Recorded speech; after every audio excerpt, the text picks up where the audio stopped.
Captain's Log, June 2nd, 2836. After 27 years of war between the Degen Coomers and the Sainthood Slayers, a new hope arises. As the battlefield lay weaponized, locked and loaded for destruction, negotiations for a peace treaty are in transition. The Moderator has arrived at Station 42. Can this war be ended? Will the Coomers and Slayers find a middle ground? Abort mission. I repeat, abort mission. Negotiation failure. Abort mission.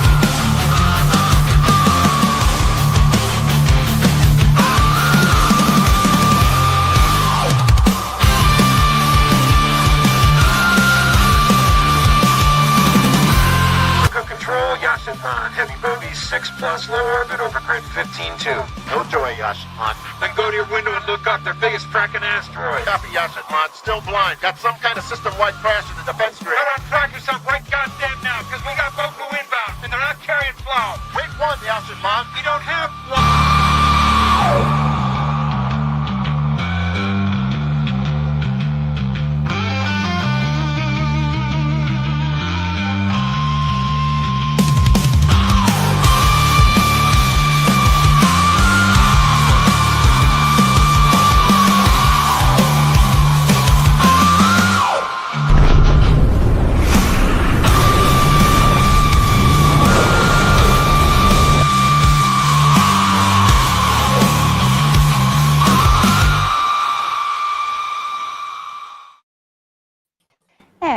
Good evening, ladies and gentlemen. Welcome back. I am Sarah, the Raging Tomato, bringing to you live another Moderator Monday.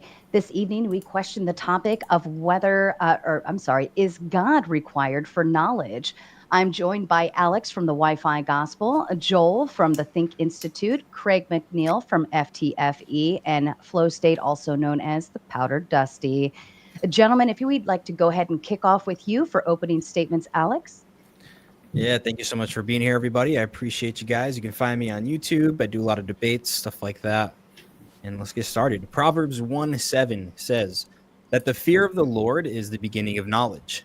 And this truth is echoed throughout the entire Bible. The Bible is clear that no knowledge can be had apart from God. All knowledge assumes the truth of the Christian worldview. Whatever you claim to know something, the foundation for that knowledge is the fear of the Lord. Now, this debate isn't merely about winning. Souls are literally at stake tonight. In fact, during this debate, you may receive more light and truth than you ever have before, and God will hold you accountable for what you do with it. If you don't repent of your sins and place your faith in Jesus Christ, there will be no hope for you. My sister was just in a really bad car accident. She's okay. She has some major injuries, but she's recovering well. It was just a sober reminder that any moment can be your last. She didn't wake up that day thinking she was going to end up laying in a pool of her own blood on the pavement of the highway. Something to think about. The Bible says that we all innately know that God exists, but we suppress that truth because of our unrighteousness. This is evident in the fact that every time we open our mouths and make statements about reality, we assume the God we deny. And the argument starts like this. If humans know things, then the Christian worldview is true. If humans know things, therefore the Christian worldview is true. For tonight's discussion, we'll use the simple philosophical definition of knowledge, justified true belief. The key problem is, how do we know if a belief is true or justified? Imagine I stop at my usual gas station after work. I pay with my card, insert the pump, pull the trigger, let it run for 10 minutes, hang it up, and drive home. Later, when my wife asks me, hey, is the gas tank full? I'll answer, yeah, I just filled it. She goes out to the car. It doesn't start. There's no gas in the tank. It turns out the gas tank had a hole in it, and I didn't notice, and it leaked all over the street on the way home. In this case, I merely had a false belief that my gas tank was full, not knowledge, because it wasn't actually true that my tank was full. Now, what if my gas tank didn't have a hole in it, but I was 70 years old and had dementia? I stop at the gas station, put the pump in my gas tank, and pull the trigger. The gas dispenses, and I fill my tank. My wife asks me, hey, is the gas tank full? And I answer, yes, of course, I just filled it. She goes out, she starts the car, and the tank is indeed full. The issue is I have dementia, and it wasn't me that filled my tank. It was one of my children who loves to help me out, and I just remembered wrong because I have dementia. It's true that my tank is full, but my justification was no justification at all. I had a true belief, but not knowledge. This illustrates why knowledge must be infallibly true and undoubtedly justified. The only alternative is fallibilism, which claims that knowledge doesn't require a justification value of 100%. The problem with this is that any level under 100% is completely arbitrary. There's no principled reason why it should be 99 or 51%. So it follows that if it's arbitrary, I can use whatever level I want, including less than 1%. And if fallibilism is true, my belief in God could be less than 1% probable, and it must be considered knowledge. Lastly, if the only way to know something is to know it infallibly, then it may seem that God can only know things. Well, not really. Is it possible that God could reveal things to us such that we can know them infallibly? The eternal, holy creator and sustainer of all things. That God can most definitely reveal things to us such that we can know them. In fact, this is the only way we can know things. Without general and special revelation from God, we cannot know anything, and that's what we will demonstrate in this debate. Thank you. And Joel, to you. All right, my name is Joel Sedekase. I'm the founder of and president of the Think Institute. We're a Christian teaching and outreach organization aimed at helping regular believers to articulate, share, and defend the truth of the Christian worldview. Let's talk about knowledge. When it comes to knowledge, there are two possible levels. The first level, the primary level, consists of certain necessary beliefs. These cannot be false. For an infallibilist, someone who says that belief must be certain to be justified, these are the only kinds of beliefs that actually count as knowledge. But then there's the level 2 beliefs. These are the uncertain beliefs. They're contingent. They may be false, but given the fallibilist view of knowledge, they can count as knowledge. Level 2 beliefs are warranted when they are produced by truth-seeking faculties functioning according to their design at seeking truth in a favorable environment. Now, atheism undercuts knowledge at both levels. Any attempted certainty without God leads to an infinite regress of justification. I know A because of B, I know B because of C, ad infinitum. This leads to radical uncertainty about literally every belief. Without certainty, there can be no infallible, certain beliefs. But level 2 beliefs are also undermined. Without God, there's no warrant for trusting our faculties or the intelligibility of our environment. Now, God, on the other hand, does ground knowledge. First, God is the necessary precondition for level 1 beliefs. For example, laws of logic, which are certain. They are immaterial, absolute, objective, universal, and one and many. God has all these attributes, and so God grounds logic, mathematical principles, moral absolutes, and obligations. God is necessary for these certain, justified, true beliefs. And from these primary beliefs, we come to the level 2 beliefs, the ones that are uncertain, but which some people may want to call knowledge. In order for them to be warranted, we must have truth-seeking faculties aimed at truth, functioning according to design in a favorable environment.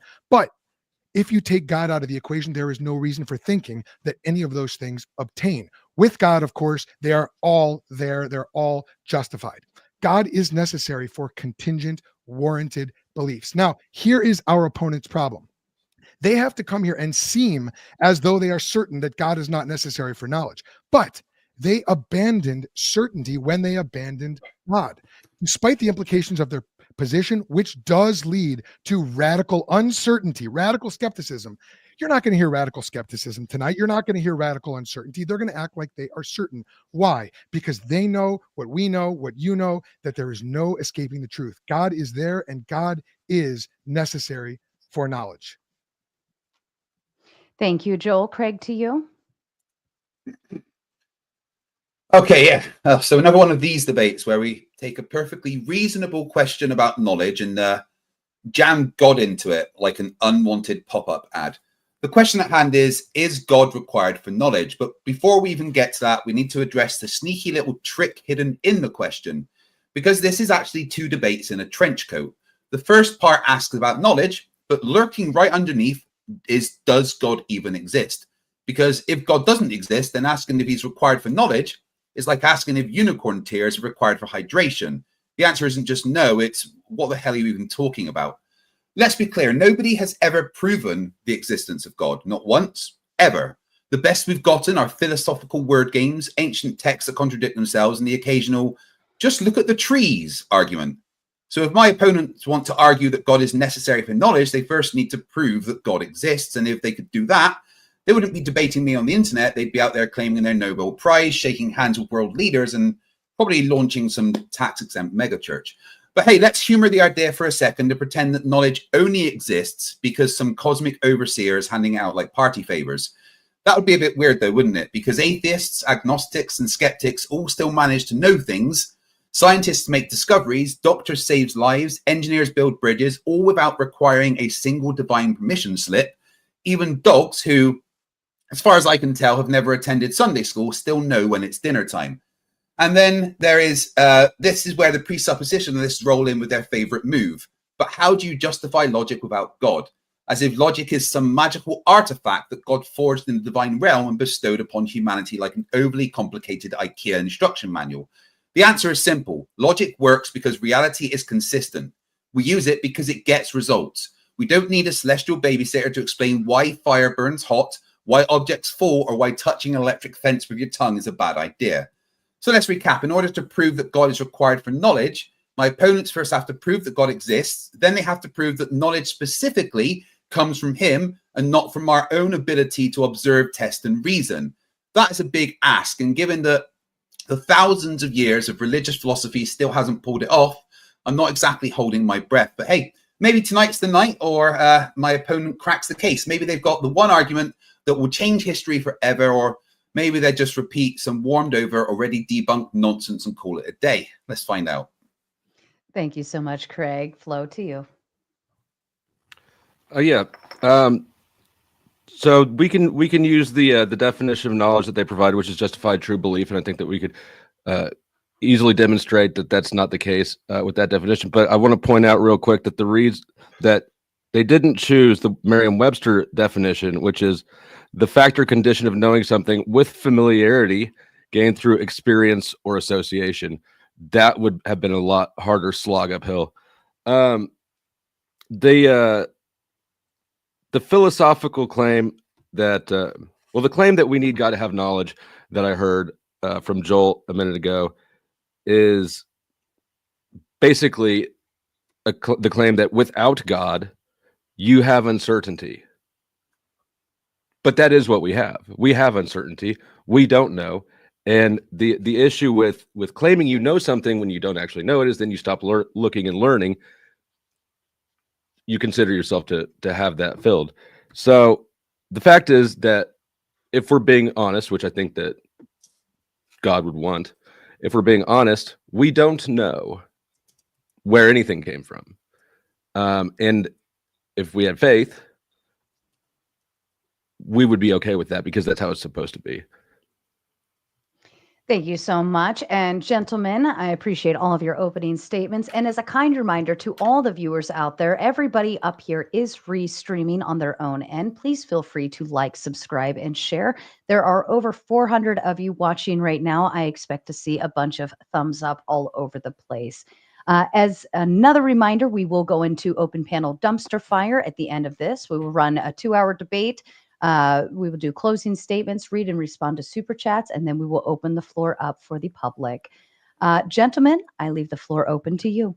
Thanks. Craig, real quick, do you agree that there's a distinction between certain necessary beliefs and uncertain contingent beliefs? Yeah. And how do you, as an atheist, achieve certainty for level 1 beliefs, those certain beliefs like the laws of logic, without God's revelation? They work.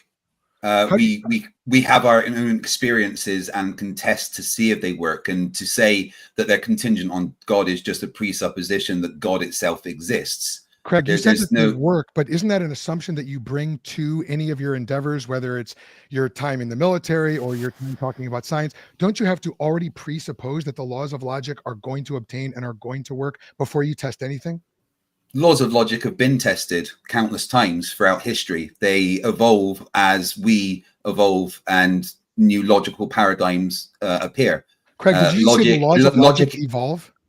The laws of logic, as the humans evolve, do change. The laws of logic that we now have as a species that can talk are very different to the laws of logic when we were cavemen. To say what that do the the laws of logic used are, to be? well, we would have laws of logical decisions that we derive from different things than cavemen would. The laws of logic for us are different. Yeah, you know, if you've asked me a question, you do need to give me the chance to respond. So once again, this all comes down to the presupposition that there is a God for logic to be a thing. We know that logic works because we can test it, we can observe reality, and we can apply logic to situations and see if they work. If they don't, we can find a better logical way to go around it. And the laws of logic are linguistic features. What did they used to be? Flow State, do you agree with your partner that the laws of logic have evolved since we were cavemen? I don't think that the laws of logic evolved, but I think that they are a human development because they come with language. They define themselves. Can you name the 3 laws of logic, one of you, real quick? Identity, excluded middle. I don't remember the third one, but they're all linguistic. What's the third one? They have changed. What is the third one? Non-contradiction, excluded middle, and identity. Okay. Yeah. Okay, so all of those. No, they haven't changed, but they could have evolved. I mean, they were developed as a way of understanding the world, but all they're doing really is referring to their linguistic origin. Okay, I can't be a dog and be a cat at the same time because, as defined, dog is not a cat. Okay, so what you're saying, so that was a great example of the second law of logic, which is the law of non-contradiction. Your partner has said that the laws of logic have evolved over time, that they weren't the same when we were cavemen. I mean, I don't believe that, and I don't know. I don't know that that's going to be the toehold that you really want it to be. In the sense of, like my partner said, in the sense of it's a linguistic feature, and as cavemen, we didn't have the linguistic abilities that we do now. So we couldn't perceive the laws of logic in the way that we can now as a sentient species. I see. So it was a very different thing. So I apologize for interrupting you. So the laws of logic haven't changed, just our ability to articulate them has changed over time. Is that correct? I suppose you could say that how we perceive the world around us, which gives us our ability to derive logical assumptions. I see. So that's really immaterial as to whether or not the laws of logic exist today. Is that correct? They're there whether we perceive them or not. Did God create the laws of logic, or is he? Do they predate him? That's a great question. They're an expression of God's mind.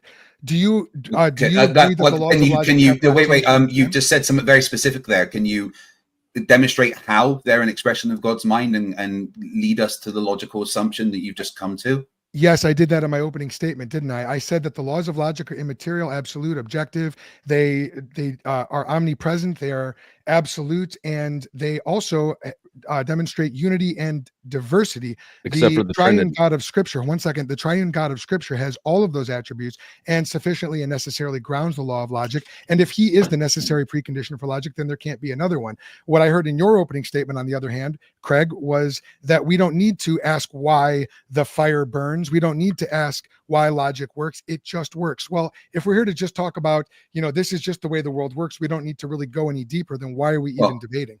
Sorry to interrupt you there, but no, that's not what I said. I didn't say we don't need to ask why. In fact, I specifically said that we ask why, and then we get that answer without having to refer to a deity. We find out why the fire is hot by experimenting with the world. We find out why licking an electric fence is a bad idea by the experiences that have come beforehand. Knowledge is something that we gain through experience, and that experience can exist whether there's a deity or not.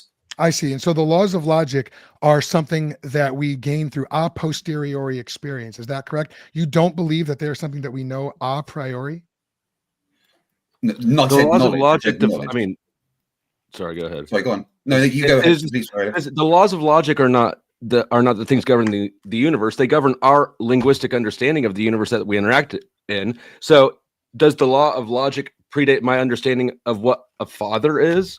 Well, I don't know. It comes baked into me understanding the definition of a father and how this definition excludes father from being its own son. If I understand what the word means. You guys said that the laws of logic are a linguistic feature. Does that mean they existed before humans could experience them? No one would have known. Did they exist though? Well, if it's a linguistic feature, then they exist before language. Okay, yeah, so before to humans be logically consistent, we have to be able to understand what has happened. So to be able to understand what the laws of logic are, we would have had to have linguistic abilities. So the laws of logic themselves couldn't have existed before our ability to perceive them as laws of logic. Perfect, and that's the debate. If the laws of logic could not have existed before humans were here, then the Earth could have existed and not existed at the same time, right? In the same way. No. I don't know how you reached that at all. We know the Earth existed because of science and experimenting and testing and observations. That is apart. Wait, hold on. No, that's different to if humans existed and were able to perceive the laws of logic. You're trying to shoehorn the laws of logic into our ability now to test what happened in the past, and those aren't the same things. Would you say that our ability to perceive the laws of logic and the laws of logic themselves are different? Yes. No, I don't think. Well, I mean, maybe. Hold on. It's the laws of logic are an aspect of our perception, but our perception is a prerequisite for the laws of logic. Now we can walk through them if you want, and we can do a demonstration of how they are language oriented. Saying yes contradicts what you just said, Craig. No, it doesn't. You said they did not exist before human minds existed. Yeah, and then you just said that the perception of them and what they are actually different, and that they did exist before the human minds exist. But the fact that we can perceive them is what allows them to exist. This is tricky. You're making a tricky language argument. You're making a tricky language argument because look. Yes, I am. What is this? Here, play along with me. What is this? What charging do they call those? Charging block. That's a good word for it. What's this? It's a lighter. Okay. How do we know that? Well, I would say that you actually can't, under your worldview, know that. Yeah.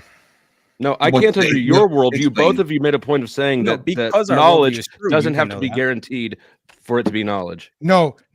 I think you might have misunderstood that, Dusty.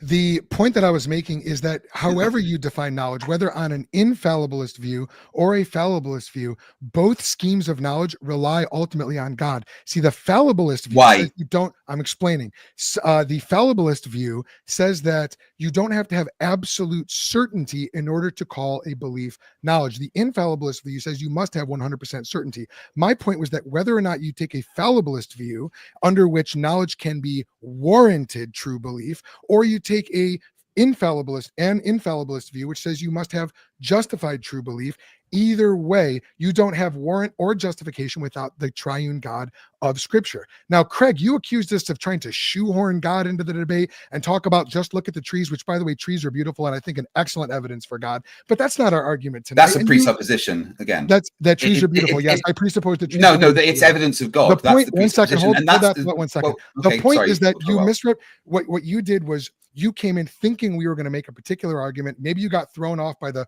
presupposition that we brought. Well, either way, it seemed like you did. And the point is not that we're defining knowledge, that we're defining knowledge one way or the other. What we're saying is, however you define knowledge, you can't have knowledge without God. And that's what we've demonstrated in our opening statements. But that is a presupposition. You're just saying God exists because I say God You've exists. made a claim, but you haven't demonstrated it shit, really. I mean, we both did big arguments. Hold on 1 second. One second. You just said we did demonstrate that God existed. Could you demonstrate that God? Arguments, I said. Well, no. That's not proven that God exists. An argument that God exists isn't demonstrated. You know, when I'm talking, that's the middle of my sentence. Yeah. Don't apologize. In fact, I do apologize that the middle of my sentence interrupted the beginning of yours. That's not incredibly rude of me. Everyone apologizes. The whole argument comes down to you making the presupposition that God exists. God exists, therefore knowledge is required. I reject the presupposition that God exists. Hold on. Knowledge comes from our observation of. No, don't hold on me. I'm going to finish. Our knowledge comes from our observation of the universe around us, and that comes from our ability as a species, which comes from evolution, which can all exist without your presupposition of a God. Alex, do you want to respond to that? Well, there are lots of problems with that. I don't think you represented my argument. I don't think you represented my argument well. But I just real quick, you said that our knowledge comes from observations, right? Yes. Okay. Yeah, observation, experience, experimentation. Observations. My eyes, my senses. Okay. And how do you know that your senses are reliable enough to give you true data about the world? No, I don't just use my senses. I would use tools. I would use scientific methodology. I would ask a question. I would form a hypothesis. I would create a prediction. I would test that prediction with an experiment. I would then form analysis on the middle of my sentence. I will say you did ask a question, Alex. You asked the question. At least let him finish answering it. I would perform analysis on my data from my experiment, and then I would see where that comes and see if I need to do any more experimentation and observations. Not just my eyes, not just my senses. They are part of what I use. Tools are available thanks to the fact that we have developed as a species. We use those tools to test the world around us. Okay, and everything you just listed also relies on your senses to operate, right? Well, we need our senses and our abilities and our muscle memory and information intake methods, right? Yes. All right. So again, you can't use any of those to prove that your senses are reliable, because that would be a circular argument. I think what you're trying to do is demonstrate that we can't know anything for sure. That is correct. Not that God exists. No. Your argument demonstrates that we can't know anything for sure. I would agree with that. Given your own worldview, yes. Given your worldview. What is my worldview? I want to point out the flaw. Hold on. Before you've done that 2 times now. Could you define my worldview, please? The negation of the proposition that God is necessary for knowledge. Any worldview that involves that, which I assume you hold, otherwise I do. Yeah, I'm content with that. Okay. Yeah. So it's not that you can't know things. Actually, I brought that up in my opening statement. It's that you do know things, but you do so inconsistently. You hold 2 contradictory beliefs. The 2 beliefs are this: 1, God is there, and 2, that you don't believe in him. Those are how do we hold the first one? No, excuse me. Yeah, no, neither of us think that God is there. No, I understand that you believe explicitly, you hold forth the proposition that you don't believe in God, but your very act of reasoning, of engaging in predication, you're very engaging in this debate today. This is what we showed in our opening statements, reveals that you tacitly or surreptitiously believe in God, or at least are willing to. Well, no, that's just a massive assumption. 1 second, the middle of my sentence just interrupted your interruption, or however you put it. You have to surreptitiously or tacitly act as if you're actually on this side. So what you're doing is you're standing on your foundation while you're denying that God is necessary for knowledge, but then you sneakily come over to our side of the fence in order to attempt to use the laws of logic, or attempt to appeal. What would our argument look like if we were all the way on our side? Sorry. I mean, but what would the argument look from our side if we were all the way on our side? Do you think? That's an excellent question. You could not make a coherent argument, which is why. Okay, but this just comes back to the presupposition of God existing, because you're saying that we are saying that we use knowledge, therefore God exists. No, I reject your presupposition that God exists. I can tell you exactly where knowledge comes from the basis of evolution and our senses and everything. And again, the presupposition that we use our senses, therefore it must be God, is wrong. We can test if our senses are correct using the scientific method. Using the scientific method, we can test if our senses are correct. If you ask me a question, let me respond. If we can test, I was in the middle of talking. I can't be done. We can test our senses.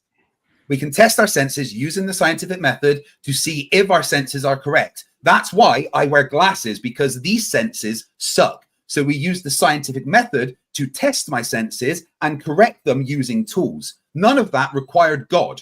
You're just assuming a deity is required for knowledge to happen. But knowledge is gained, it's experience. The conclusions that you get from using the scientific method, how do you observe those? Using the same way that you observe. Yes. All right. So the same way you observe religion. I mean, I just had divine revelation. I don't know if you guys saw that or not, but God just told me we're right. So yeah, but I've used it to answer the question. To answer the question. Real quick, Dusty just said something. It's a question. Let me answer the question. Hold on. We need to acknowledge what just happened. Craig said that Dusty just said that God gave him knowledge. Dusty, come on over to our side. And was my three of us. I apologize for not lathering enough sarcasm onto that statement. Is sarcasm not something you recognize, or I thought listen, I can recognize sarcasm, but clearly not. He And so you interrupted me asking a question to not recognize sarcasm. Is that right? Yeah, that's my name. Don't wear it out. One second. My invitation. Yeah, you can keep saying my name. It's not going to change what you've just done. And that is right. So statement right, that he received Joel, okay, stop. Everybody stop. Joel, hold on for a second. Stop. Take a breath. Now we all know Flow State and how sarcastic he puts a Pope hat on sometimes. Like he's a total asshole when it comes to the God stuff. Anybody in the crowd would already know that. Anybody listening and anybody that's observed him prior to that, he's a sarcastic little shit. This is what he does. There you go. So yes, he spent a whole day talking about how God revealed it to him. So, your worship, it's an honor to have you on my side. Thank you. Yeah. Is it time for the tithing? I would like to get back to a couple of things Craig said in his opening statement. You said if God was demonstrated, we can get to questions. I promise. I have just a couple things. You said if it was, and I forget exactly what you said, so correct me if I'm wrong. You said if it was demonstrated that God exists, we wouldn't be on the internet debating it, right? Yeah, no. If God came down and was here and did some miracles and proved that he was real, you and I would not be on the internet debating whether God existed. You would be collecting your Nobel Prize. Has it been demonstrated beyond a shadow of a doubt that the Earth is not flat? Yes, 100%. And why do you debate it on the internet? Oh, because it's fun. Okay. Yeah, because there is ridiculously stupid people that have an IQ smaller than their shoe size, and dunking on them and being able to use that as a platform to teach real physics is hilarious and useful. Correct. I would say the same, but I don't want to be rude. I mean, okay, let's hold on. We can apply that. We can apply that same question though to God really easily. Has God been demonstrated beyond a reasonable doubt? I wouldn't make that argument. No. Nobody, of course not. No, I wouldn't make the argument that we shouldn't be debating it if it's been demonstrated. Right. Because I think people can be self-deluded. So you found a tangent to win on because you can't win on the main topic. Can we just take this Can we just take this back to the base, the very foundation of this? Sorry, go ahead. I will allow me for just a second, gentlemen, because Alex and Joel, you do have the affirmative side. So technically all of the questions should be coming from Flo and Craig. Now, that doesn't mean you can't, cross-examine, and it is allowable, but most of the bulk of the questions should be coming from these two in this conversation, just as the wherewithal. Okay, Craig, to you. Yeah. Okay. So you keep going back to, how do you look at the data? You use your eyes and your senses. What's your point with that? How does that go back to knowledge comes from God? Craig, I actually addressed that in my opening statement. So I've already anticipated all your questions and your arguments so far. When I spoke in my opening statement about those second tier beliefs that are gained through our sense experience, the other experiences that we have, our perhaps our intuition, you might want to put in there as well. But these are the beliefs that we are not certain about, that we can. How do we gain first tier? One second. All we can say is that they are warranted, but for warrant to obtain, meaning for us to justifiably say that we have warrant, there must be certain conditions that must be met. For example, our truth-seeking faculties must be functioning reliably. They must be operating according to a design plan aimed at truth, and they must. That's a presupposition. You are just making a presupposition. Hold on. Let him finish. Greg, I know that's inflammatory to you, but this is the definition of what it means. No, it's not. No, it's not the definition. This is the definition of what it means to have warrants. If you want to come up with another one, that's okay. But how do you get your first level knowledge? That would be my question. So you have to. So the truth-seeking faculties, including our sense experience, must be reliable, must be functioning according to design in a propitious or a favorable environment. Now, if you want to say, oh, sure, the design is evolutionary, it's unguided, it's time and chance acting on matter over millions and billions of years, we'll still count that as a design plan. I agree, we can't know anything for sure. Right. Okay. So hold on, because that's. So I want to point out, Joel, that you've talked about 6.5 years and you haven't answered my question. So maybe I can reiterate my question. Hold on, because he has been interrupted continuously. So this is like the third time he's been interrupted, which is probably going to extend his time even more. So let him finish his thought, and then Craig and Flo, you can rally back behind him.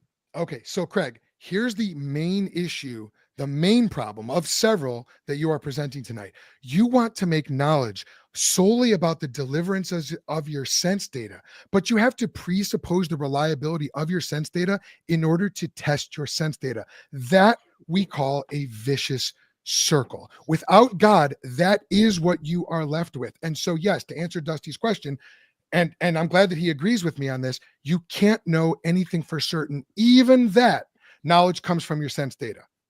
No, even that God exists. How do you get the first level knowledge then if it's not through your senses and experiences? Sorry, are you guys not going to respond? Are you just going to concede the point that I just made? No, I'm going to ask the question that I was stuck on a long time ago before you flew your plane around the block. I was responding directly to his question. Okay, I don't even remember what his question was.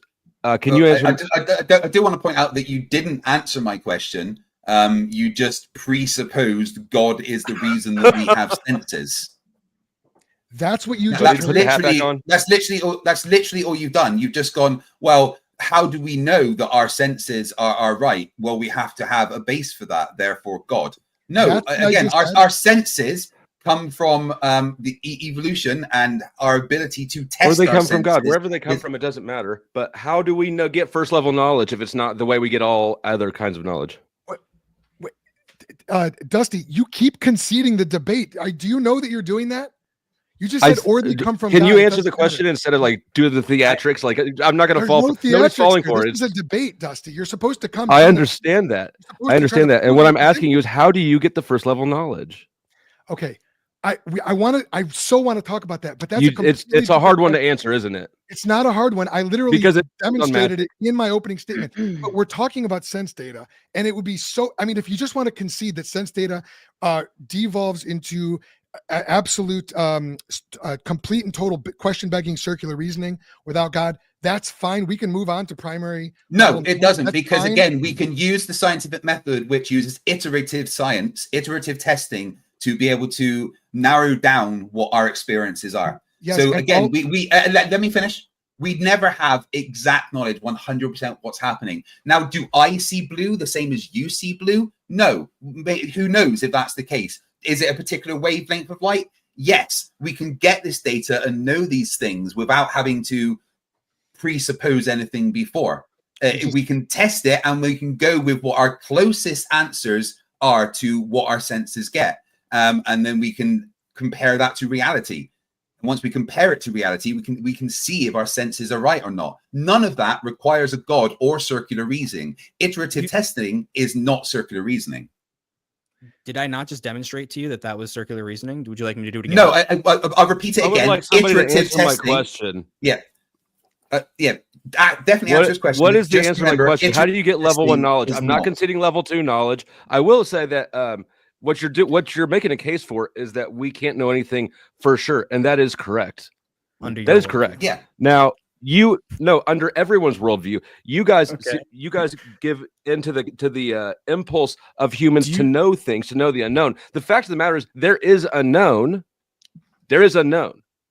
We don't have to know everything for it to exist. That would be solipsistic of us. That would be quite anti-Christian. That'd be actually. How do we get first level knowledge? Well, real quick, do you know what the principle of explosion is? Because don't real quick me. No. You guys have been real quicking for about 10 minutes now. No, I'm not. No, I'm going to filibuster the fuck out of you until you tell me how you get first level fucking knowledge. Would you like to answer this, Joel? I can if you want. Okay, just neither of them want to answer it. All right, yeah. No, not real quick.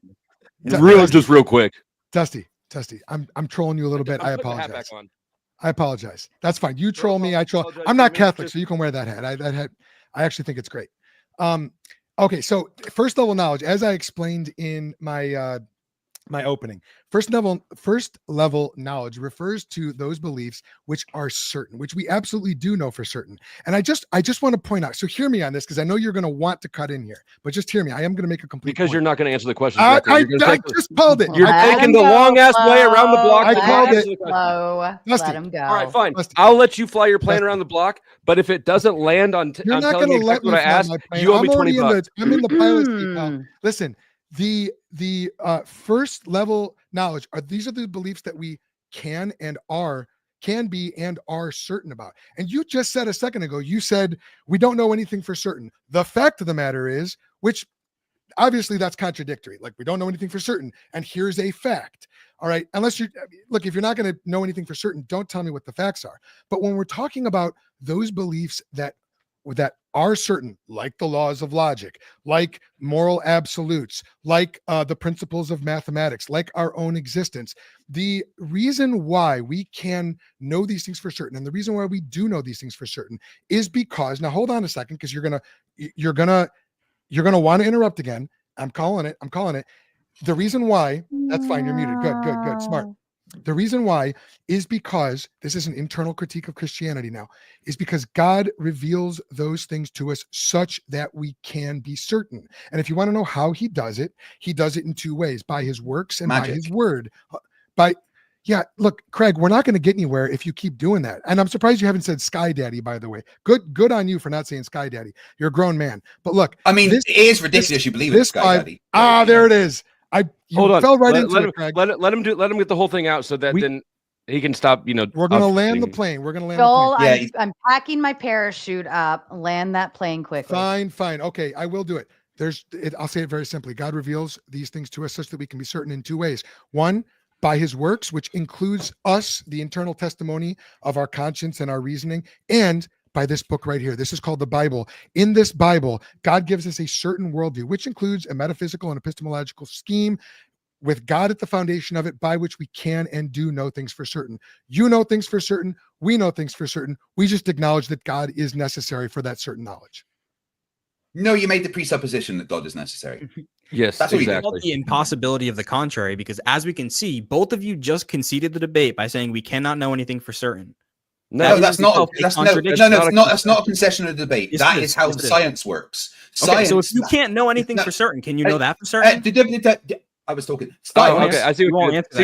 This is what happens when you define reality as a linguistic function. You think reality is a linguistic function, and so that's why you think that this is a gotcha. I know you guys don't think the laws of contradiction I see the linguistic trick you did, because they apply to us. Your whole world is linguistic. But I mean, I guess it caught me a little off guard because I thought Christians wanted to know the truth. I didn't think that they were trying to depend on gimmicks to demonstrate. Yeah, I guess you guys must not believe in God. Listen, all right. Listen, okay, you guys right. Let me ask. Hold on. Let me ask a question. Is. Let me ask a very simple question. Simple question. How do we know our senses work? God reveals it to us such that we can reasonably, most oftentimes, rely on our senses. And if you really want to know why, hold on. It's because Genesis 1:27. Okay, no, we know our senses work because we can test them. If I see a car coming, I move out of the way and I don't get hit. That's how I know my senses work, because I can reliably test them in the... Excuse me? How do you know you didn't get hit? Because I studied physics, and I can, if I know the position and direction and velocity of any particle at any time, I can predict the future with it. So I knew for a fact that if I didn't get out of the way, I would have been hit. I would have got hit. So I can test my senses by not getting hit, by moving out the way as my senses told me to. How do you know that your sense data is reliable? Because I didn't get hit by the car. It's a circle. Just keep running the circle. How do you know that the Bible's reliable? How do you know the Bible's reliable? Impossibility of the contrary. I gave a syllogism in my opening statement that was modus ponens. And if you want to call modus ponens circular, you can. That's fine, but you'd be wrong. And once again, I want to point out. I must have missed it. Let me have it. I must have missed where you said, where you explained how it's impossible for the Bible not to be real. Could you retouch that point without jargon? It's been demonstrated right in this debate. Because if you deny that the Bible is reliable or true, then you wouldn't be able to know anything. And neither of you have given I directly deny the Bible is reliable or true. Yeah, that's fine. And you give us circular arguments on what you know to be true. But you don't know anything. You don't know if the Bible's true. You can claim that you do all you want. I need to clarify one thing. Science and iterative testing is not circular. You're making the argument that is affirming the consequent. It is not. Science, when you do iterative testing, observation, repeated testing, it is not circular. It is iterative. It is constantly getting more and more data and basing your reality on what the data gives you. Craig, None of that is a question? I was nearly at the end of my sentence. Can you Oh calm my down, God, Joe? gentlemen. Joe, you have spoken for about 900 years, so please let other people do it, okay? Your sense of time. Joe, I just told you that I was nearly finished. Can you just hold on? Can you just hold on? And when I heard you, and I chose to continue. when I have finished All right, talking, Joe, you can talk, gentlemen. All of you, I will say, all of you are interrupting each other. It has been pretty fair across the board of everybody interrupting each other. If we could just be mindful, even if you have to mute yourself while the other person is completing their sentence, do so. Wait till they complete their sentence, then intervene. I understand there are some interruptions that make sense. But when somebody appeals to let them finish, Oh my please God, just will you land hush it? up and let up. Shut the fuck up, Flo. Please Fight. just do it. Well, you don't fight the mod.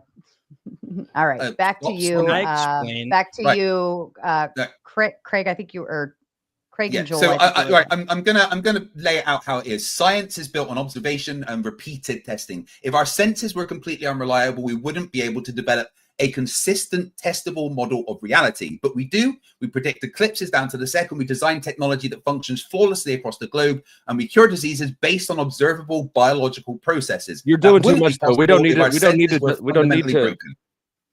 need to demonstrate science is great. They need to demonstrate why that book is necessary for anything to be known. Because obviously, lots of people in the Bible itself, lots of people have known shit without that ability, right? All right. Craig is actually doing what you need to do to win this debate, because the argument I laid out relies on the impossibility of the. You want me to antagonize Craig? Hold on. We've you given you. Come on. Listen. I think if we do have the physical, we got the physical on our side too. Anyway, wait, physical on your side? Have you seen the guns I carry with me? All right, God damn. Oh my God, that was so corny. I love it. Go ahead. Hey, I'm British. That's the only guns I can carry, okay? I'm American and me too. That is fair. Right. L for so, I am losing my train of thought. Let me focus here. So, over and over again, I've made the argument that unless you presuppose that the Christian worldview is true, you cannot have knowledge. And I've given you a way within which, if the Christian worldview is true, we can have knowledge.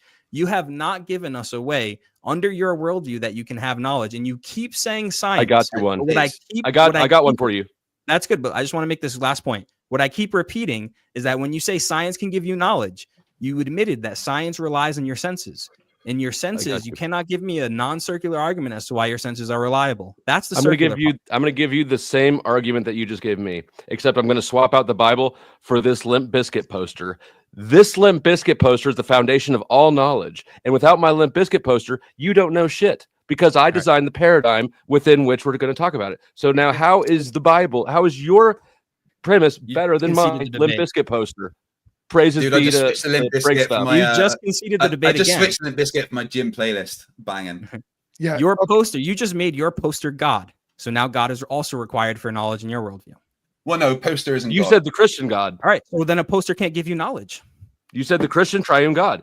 Now explain to me how the Christian triune God is any different logically, philosophically, than me pointing at my poster. You just arbitrarily chose a beginning point.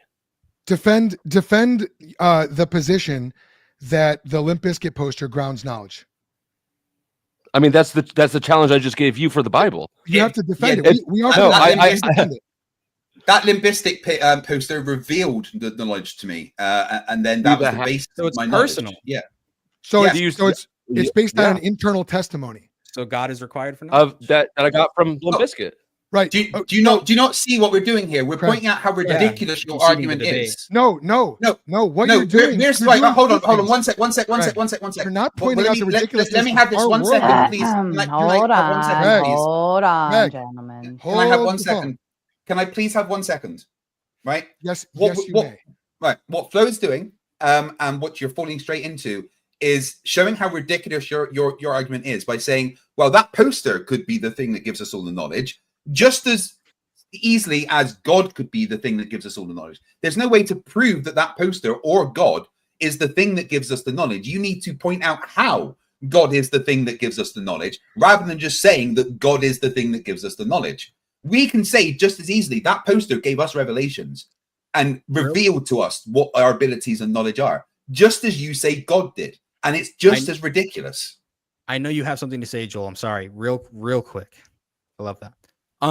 Could a God who does not reveal to us anything that we can know for certain give us knowledge that we could know for certain? Could a God who doesn't... Right, say that again. Could a God who does not reveal anything to us for certain give us knowledge that we could have for certain? If he doesn't reveal anything to us, then I suppose not. All right, Within so that that's what we're doing paradigm. with the poster. You're saying that you can replace my argument with any God and anything, and they could give us knowledge. But Sure. I just gave you a scenario where God couldn't. I'm saying So- the same thing about your made up God. Okay, so this is like, It's can just God ridiculous. make a rock too heavy for himself to lift? This is one of those Yeah. little. Okay, No, it's not. Look, can he though? No. Let Joel go. Joel had something to say. no, he can't. Look, Oh, so it's not all powerful. sometimes wait, I got a whole argument on that if you want to talk about that. That's perfectly fine. I teach that in classes. If you want You to really shouldn't teach children. That's bad. Oh, it's bad, but according to what standard, Craig? How do you get your let's moral not knowledge? go personal. Teaching Let's religion do to that children out. is bad, and I will Craig, stand by bad, that. bad according to what standard, Craig? Is that what According- your feelings according- tell I you? would love to Science- run that science- brainwashing We and can teaching get lies is into bad. that. It's Joel, bad I believe you because had something to let's set up- say. let's Let's set up go another ahead and- debate about morality. That would be fun. We can do That that. would be amazing. Look, what you guys are doing is this, but and I know that the Limp Bizkit poster is just a silly version of, like, sometimes you'll hear like Harry Potter or a Spider-Man comic book or whatever. Quiet down, please. Limp Bizkit is not silly. Quiet down. Sorry, I was just singing Quiet some down. Limp Bizkit. Quiet down.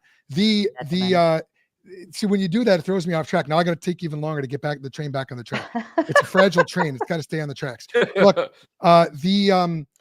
this appeal to like some hypothetical God. Look, by the time you've defined that Limp Bizkit poster, first of all, you'd have to make it immaterial, absolute, triune, objective, universal in its applicability, normative, Triune. and yes, triune as well. Why is triune a requirement? Hold that thought. Let that be a follow-up question after I finish my thought, man. You got to wait. All right, get the train back. Let the train go on the tracks. You just when you talk, you say so many absurd things, all in complete. Hold that thought. Hold that thought. Everybody Hold shut that up. thought. Flo, I Hold know that your thought. ADHD is kicking Absurd by in. what standard? It's All right? impulsivity. I get it, but let Joel finish and at least conclude. Joel, get to the point. Here's the point. When you try to make that Limp Bizkit or Spider-Man or Harry Potter or anything else, when you try to make that the standard of knowledge, Superman. you have to give it all the attributes of the triune God of Scripture. If you don't, then you don't have a parallel argument to what we've been saying, because each and every one of those attributes is necessary, and God has them all. So all you've done is demonstrate your inability to understand the argument, or unwillingness. I think it's unwillingness. And you've demonstrated that literally nothing else can ground knowledge. God, it turns out, is necessary for knowledge. Yeah, you can come and you can Nice say, presupposition. Oh, it's this. I explained to you how Man, you gotta calling land it the a fucking presupposition plane. You're is done. You're calling filibustering now. Calling it a presupposition is not an argument. Yes, Well, it's it a is an argument presupposition. because That presuppositions is don't win justified, debates. Craig. Yeah, that's bad Craig, no, it's thinking. not. It's justified. It's a No, it's justified. not justified. Okay, It's a justify it. presupposition. That's all we've been Because doing. your We're talking justification about for Limp God being Bizkit needed for posters. knowledge, You're talking about science that tests our senses. which your we use argument the works for science my to test our poster. senses. We're Your talking about a argument does not transcendent work. God, and Does we're not proving necessitate God triune God. by the possibility And of the we- contract. Joel, do you ever just stop keep talking? doing Joel it. is a filibuster. He just filibustering. To be fair, poor Joel hasn't been able to actually say one full sentence without being interrupted. He does run on sentences, either. Mom. I Anyone understand, who but has- he Yeah, I mean, hasn't his been able to sentences go on finish. forever. Understood, then- but they and then- become. and but then- then I they went and got a become different clone to take longer. over. Plus, It I was think he's a amazing. cop. Gentlemen, I can't even finish what I'm saying. Sorry, Sarah. I apologize, Sarah. Thank you. All right, at least be I don't. reasonable, because Craig and Flo, you're getting irritated anytime they interrupt you, and I think it's fair to go across the board. If he's filibustering, I will call it out, but I can't call it out Okay. if you guys. How are about still this? How interrupting. about Craig doesn't do the don't interrupt me thing, and we can interrupt them as well. Craig, How deal? about you Listen. articulate Okay. what I just said back to me? If you guys just want to go and Why would I Well, articulate what you no. just said back to you? I'm trying to ask you how how would you say because the argument that you made to support the existence of God, right? That logic chain can be applied to my poster. It can be applied to this knife. It can be applied to. What did I just say, Dusty? You wanted me to tell you your argument for you. What did I say? What was my argument that I just? Oh, I don't know. I was yelling at you. Exactly. Your argument was there has to be some magical special properties, otherwise it's not a real God. I reject that. This globe, I now prescribe all of the things that your God has. Every single thing. That's incredible. That's Look what you're doing. First of all, you're proving. Please worship my globe. You're literally conceding worship the globe. No, it is the you cannot act like things. us being childish is you winning the debate. They're different things. If we take your childishness but seriously, to be fair, we're not the ones then we with want to imaginary debate. friends, so if we he's the shouldn't take it childish one. seriously, then don't say it. Okay, use So the anyway, debate let's that get- you've laid out. This is serious because Use the debate that you've laid out so far, That's all I've been doing. and then explain to me why that poster cannot be substituted for the triune God. Before Are you Joel asking me to goes- repeat the argument I just gave you a second ago when you were yelling? Yeah, what but I'm more trying to say succinctly, is why do it. can't I use my poster? And before Joel does, because Joel has a very concise answer, and it's very, Bullshit. very, very simple. He's said it multiple Joel times. hasn't been But concise once. the question I asked, I think it was Craig, about a Craig. God who could. Craig, really? Craig, yeah, it's not Craig. Oh. It's I'm C-R-A-I-G. We're Yes, Americans, that's man. okay. Anybody no else know American that? can say it right. No, we Craig? can't. All right, Craig. All right, sorry, Craig. At least again. The question I asked you about a God who does know, not reveal retarded. things for certain, being able to reveal things for certain, that God could not be used in our argument, and you conceded that point. I did. No, I didn't. Well, Craig. Okay, but I'm saying that So- poster but then you're saying can reveal it though. anything can. That poster For the same it reason. has all that poster has all of the abilities of your God. That's what we're saying. Every single magical special ability that your God possesses, that Limp Bizkit poster also possesses. It has all the same attributes, Absolutely. Do you like 100%. Do you like Oh, corn it's- better? so it's immaterial. Yes. Yep. Me too, actually. Okay. The poster is immaterial. Yeah, that's just a manifestation of it. Yeah, but Okay. Jesus was material, and so is the Bible. That poster is immaterial. Is that what It has Yeah, it has an essence. Hold on, the essence of my poster is different from the poster itself. the poster? That is the poster's son that was sent to die The for our sins. poster, The poster is immaterial. That's what you're saying. that's the Yeah. father part. The poster is immaterial. Yes or no? Yes, it has an Yes. immaterial aspect and nature. Okay. So the poster is immaterial. It's an The idea. poster. Look, Are you stuck? poster Can is- someone, Do you please know- set, can someone please The reboot That poster Joe? still poster exists, right? exists Oh my God. necessarily. Craig. There we go. Does that Yeah. poster exist necessarily in all possible worlds? Yes, Yes. immaterially and materially. No. and look, it still immaterially in exists all- though. Craig, does that poster exist in all possible worlds immaterially? Yes or Under no? the Copenhagen interpretation of quantum mechanics, it would Does- not exist in all universes. Does that poster Joe, if I'm in the middle of exist? answering the question, asking the question It's a again will yes or not no make me question, answer it Craig. It's a yes and or I'm no not going to question, answer a Craig. yes or no question, Joel, to get rid of nuance that is required to answer the question properly, Joel. Craig, it's a Joel. yes or no question. Does the And I poster refuse to exist engage in Wi-Fi. your question that is loaded, Joel. Craig, the answer Joel. is no. And if yes, Joel. we will continue. Joel, I'm not answering yes or no to a question that That's has right, you're not. nuance. Because you know that it's absurd. Because this word picture, Just this like your metaphor God is absurd. doesn't Yes. work. If you have That to poster straw is man, God. Craig, if you have Joel. Craig, if you have to straw man Gentlemen. somebody's Joel. position, Craig, Joel. and you don't understand Joel. it and you haven't refuted Joel, are you okay, Joel? Craig, You you seem are broken. literally You keep mocking repeating the same thing. yourself when you Are do you that. okay, Joel? Just Do so you we're need clear. to take some time? Craig, if you have to Joel. straw man somebody's position, Nobody don't is straw manning understand it. anything, Joel. You literally That are. It's a poster has parable. every aspect We're that your God speaking in has to deal parables. with it. Okay, and then what's the reality behind the parable? Because a parable is a metaphor that The communicates parable truth. is that maybe parable is the wrong word, but we're Ah. demonstrating.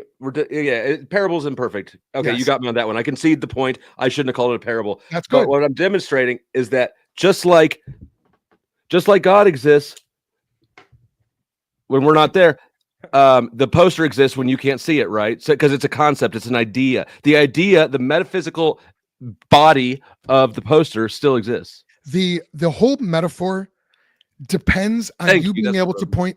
The whole metaphor depends on you being able to point to anything and for it to work. If you have to define and redefine the object such that it's no longer that object, what you are doing, and I'm just going to skip to the end for the sake of being concise. Please do. If you, please do.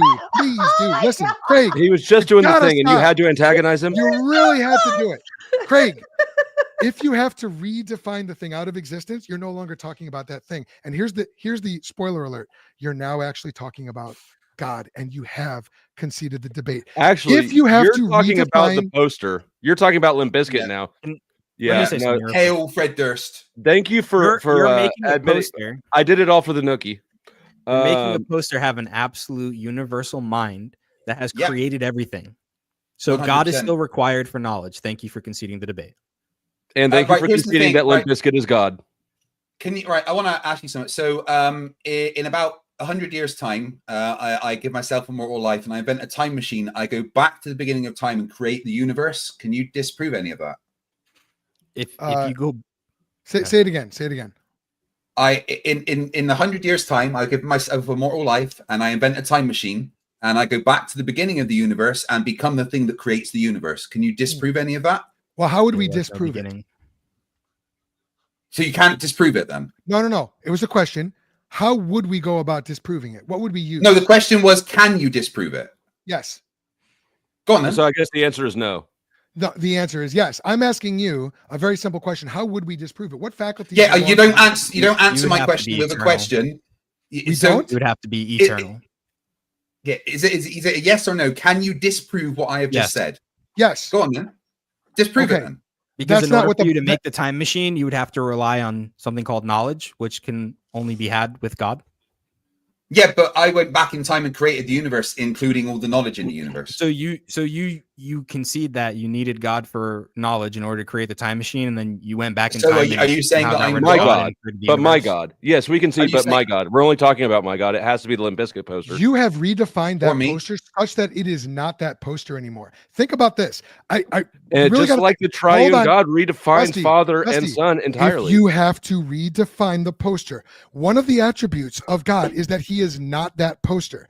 If you have to just like the poster, what is the attribute of God is that he's not human. Of God, one of the attributes of God is that he is not that poster. So you're Jewish now. You have just again Joe the debate. Craig, Joel, you're Jewish now because you said that you can't redefine things to make it something that's not. So God is not a human, right? Yeah. Can I point out, Joel, how you just disproved Christianity? Congratulations. The verse. Go ahead, Craig. Hold on. I think Craig wanted to get in there, but Flow State, you keep interrupting your own partner. Craig, go ahead. I'm interrupting everybody today. Go ahead, Craig. I think Joel is missing the point of what we're doing. We're just pointing out the ridiculousness of his stance, how something that is completely immaterial can be the thing that gives everyone knowledge, when we have already stated that knowledge comes from our own observations and experiences, and that can exist separate of God. So when you keep going, oh, you've conceded the debate. No, we're not. We are simply making the ridiculousness of your position known by taking it to ridiculous extremes. That does not negate the fact that both Flo and I have already stated that knowledge can exist separate of God. You keep repeating the same circular argument over and over again after you've been. But you don't know what a circular argument is because iterative testing is not circular. Do you use your senses for the scientific method? Yes, and you can use. And then how do you use? What do you use to observe the conclusions by testing of the scientific reality? Method, Craig. What by testing reality. No, yeah, and how do you test reality? You use your senses. By continued testing, iterative testing. You're in a circle, and you literally can't even. It doesn't matter. It is not circular when it is iterative and testing. Craig, real quick, hold on. Can we have a huddle? Can we have a huddle real quick, Craig? We can win this by not appealing to science. Just say it's through divine revelation, and we got him. No. Yes, say that. Say that, Craig. Say it's by divine revelation. Right. All praise. Craig, Well, Wait, I mean, the I divine know where revelation. it came from. It was the flying spaghetti monster, or praises noodly appendages, who What's the is way problem? better than your God, because my God actually created the universe in 5 days whilst Craig. drinking heavily. So what we've done is we've regressed to the point. We've regressed to the point where we're just making claims. That's Yeah. it. No, Dustin, I've proven Dustin, everything. I've Joe, said. I want to point out Let's that you are move now on. banned from saying my name. Just to be Let's- clear, you said it. let's You, move- I'm you have saying now. it- That's You gonna have be hard to used all enforce. of your Craigs. No, Craig, I don't accept Okay. authority. I'll sell you Alex- more Craigs. Alex, did you have a thought in here? Looked like you were trying to squeeze in. I don't have something to squeeze in, but I can go back because I had a few things. That's a bummer, man. I have a I few got many things to squeeze about in. the opening statement because I was cut off. I got one in and I had three. Three Craig what? said Craig. three things about Craig's opening statement. You said that nobody has proven that God exists. They just use philosophical word games. So how do you Yes. prove that the laws of logic exist without using philosophical word games? You can There test are a them. philosophical word. Oh, game. you can wouldn't test be the able laws to. of logic. Go ahead. How do you test Yeah. the laws of logic? See You if they're don't. consistent. They're Oh, defined. does They're consistency defined already. presuppose the laws of logic? Excuse me. No, Oh, consistency doesn't. So I can be consistent and not consistent at the same time when I test the laws of logic, can't I? All you're doing is No, that testing a wouldn't be consistent. definition against a definition. Hold Yeah. on. You guys need to I will figure out I your will position. challenge. Yes, there are different positions here, which is fine. You guys I know that you. agree I know to that you debate. guys I teamed can up. get both You of you. planned. I can We get met both each of you. other here now. You're watching it, right? Bad decision. And bad and decision. and Should've- we're should've still contacted each we're other. gonna stomp you on this any Listen, different way we I- want to. I will You guys question can both of strategize all you. you want, and you don't Hold have on. an Hold argument. on, hold on. You were I don't have answering. an argument. Go ahead, Alex. Did you want to finish that thought? Yeah, and look, I will question both of them separately if they have different positions on us. That's fine. But Craig said that you don't need to presuppose the laws of logic in order to test them. That's right. And ultimately, you're trying to do this backwards You're because you're the one answering making an Craig's affirmative question. claim. We're the ones questioning you. My affirmative claim is the impossibility of the contrary, like I've already said like 20 times. Please listen. The contrary of what?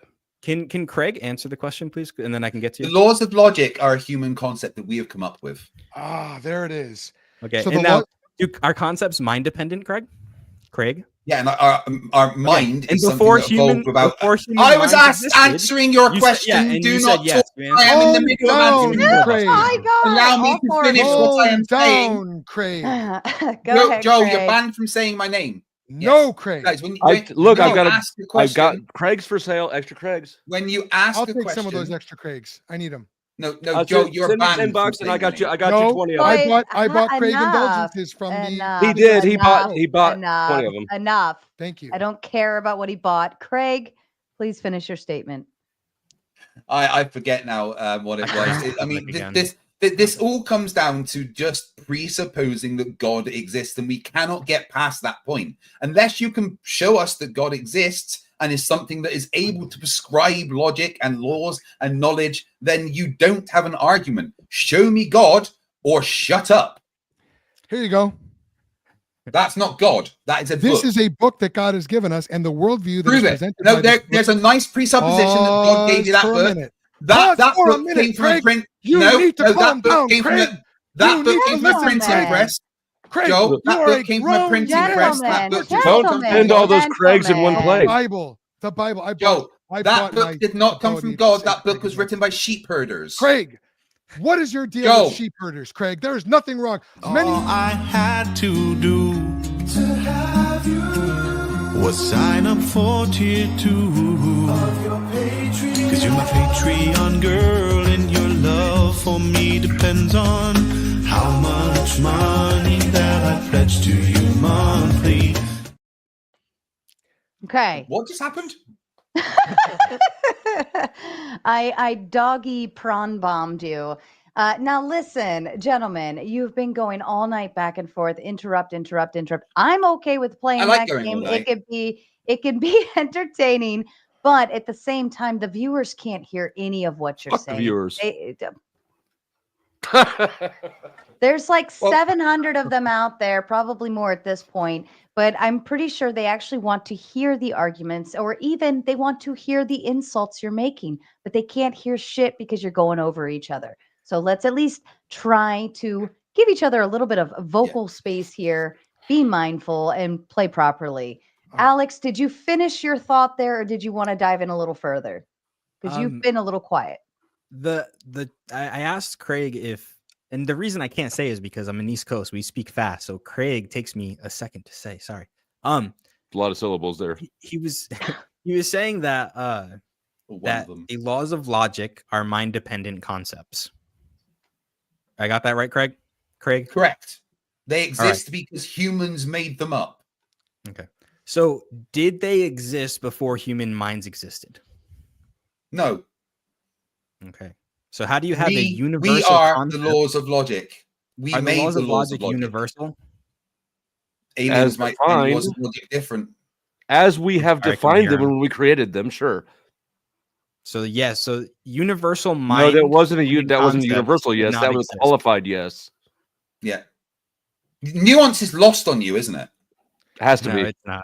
You should really look at what a circular argument is. That's an you should really look at what nuance is. Joe, Craig, Joe, listen. Joe, let me get Joe. No, Joe, wait, Joe. Quiet down. I'm going to try to Joe, get. Joe, I have a question for you. No, Joe, we get the questions. No, Craig. Joe, we get the questions. Calm down. That is fair. The question should be coming from Flo and Craig. Technically, I'm going to answer. I already came. Joe, if you want Joe, to, I'm going to ask you a question, Joe, and you're going to be quiet and listen. Craig, okay. Joe, but he has to answer. Craig, that's Joe, not how you Joe, Craig. no, I am asking you a question, Joe. You be quiet now. Joe, this is where I talk, Joe. Joe, this is where I talk and ask you a question. This is Joe, where I respond to what you said earlier. No, Joe, I'm asking you a question. You can't respond because I've asked you a question. Hold on. Joel, what were you responding to? Thank you. I was responding to Craig's claim that the laws of logic are merely a human convention. He's trying to move on because he's afraid of the answer to this. No, I'm trying to go back to the thing you've already moved on from. You're trying to go back to whatever. Okay, listen, Craig. Yeah. If the laws of I'd like logic to ask are my merely question a now that I've been human trying to ask for a few convention. minutes. That's okay. I'll let you wait a little while longer. If the No, laws I'll of tell you what we're logic going to do. are If you're going to merely stop human now, convention, and as we are the then ones that are real asking world the does not. question. Craig, Joe, the laws of I've logic. got a question for you, Joe. Stop for just a second. Joel, you've got exactly 30 seconds to finish that up. I can do that. If the laws of logic are merely a human convention, then they do not reflect the way the world really is, and the world is illogical and incoherent. If logic were merely conventional, it would be false and contradictory. Human experience shows that logic is discovered, not invented. If logic were a convention, it wouldn't exist where humans do not exist, and skeptics contradict themselves by appealing to logic while denying its objectivity. Logic is a reflection of the way reality actually is, and using it presupposes that logic is real, and the only worldview that accounts for that is God. You know it, and you are presupposing it when you argue against it. Incorrect. You want to take it? Okay. Yeah, like I've been trying to say for ages, no, logic is something that we came up with as humans. We have now decided that it is universal. That is something that we decided as we came up with logic, not something that was prescribed beforehand. Now, back to the question that I asked you that you kept running away from. I said, show me God, and you showed me a book. A book is not God. That's not what you said. A book is not God. It is a book. So I'm going to ask the question again. Can you show me God? Because that is the foundation of this. Show me God. With your eyes? You want to see God with your eyes? Yes, please. You'll see him in about 100 years. No, show me God. Logic? You want to see God? Show me a law of logic? Yes. No, sorry. We invented the laws of logic as well. You have to right now prove that God exists. Otherwise, you have no argument. You want me to show you using your sense experience? No. I want you to prove to me that God exists. You want me to show you? Do it, Joe? I don't care how you do it, Joe. Just show me that God exists. Okay, if knowledge is possible, God exists. No, that's a presupposition. Show me that God exists without presupposing that God exists. Oh, that's called a logical argument, Craig. I know you don't like logical arguments. It's not a logical argument. It's not a logical argument. Is modus ponens valid? It's a presupposition. It's not a logical argument. Modus ponens is a presupposition. It's a what is that? God What's exists, therefore it's knowledge. Right. See, when flow state doesn't know a term, he asks for the definition. You just confidently assert, well, can you just answer my question and not take the opportunity to scumbag him? If P, then Q. P, therefore Q. It's a form of a syllogism. Okay, so what you have here is basically mathematic equation as defined by the person presenting the equation, right? Kind of. So yes, it's a reflection. So you could say, you could say that logic is reflective of reality, but logic is really just how we've decided to define our experience of reality. Now we're getting somewhere. Now we're getting somewhere. Logic, the words that we use to describe and define and use logic, is reflective of reality. Absolutely right. But the logic itself, the logic is a human. Is a human creation. It's you cannot contradict itself because we define it. Yes, the language is human created. We're speaking English right now. We create our own notations, but the reality behind the logical notation, Dusty, patterns is real. It's not just a pattern. This is the difference. This is what I'm trying so hard to help you guys understand it. I don't mean that kind of. You don't need to help me, Joe. You're not intelligent enough to do that. Joe, quiet down. Craig, you avoided my question. Lord have mercy. I'm going to start playing really stupid videos to interrupt you guys. If you keep making me have to do it for you, it's going to be hot, sexy, steamy firemen, and none of you are going to want to watch it. It always is when me and Craig are on a team together. If you act this way, I will treat you this way. Let's go. Joel, finish your thought. Craig, respond. Harder, mommy. What we are trying to show you, and man, I know I lost my train of thought. Let me see if I can get it back in 1 second. What we're trying to show you is that we're using a logical argument.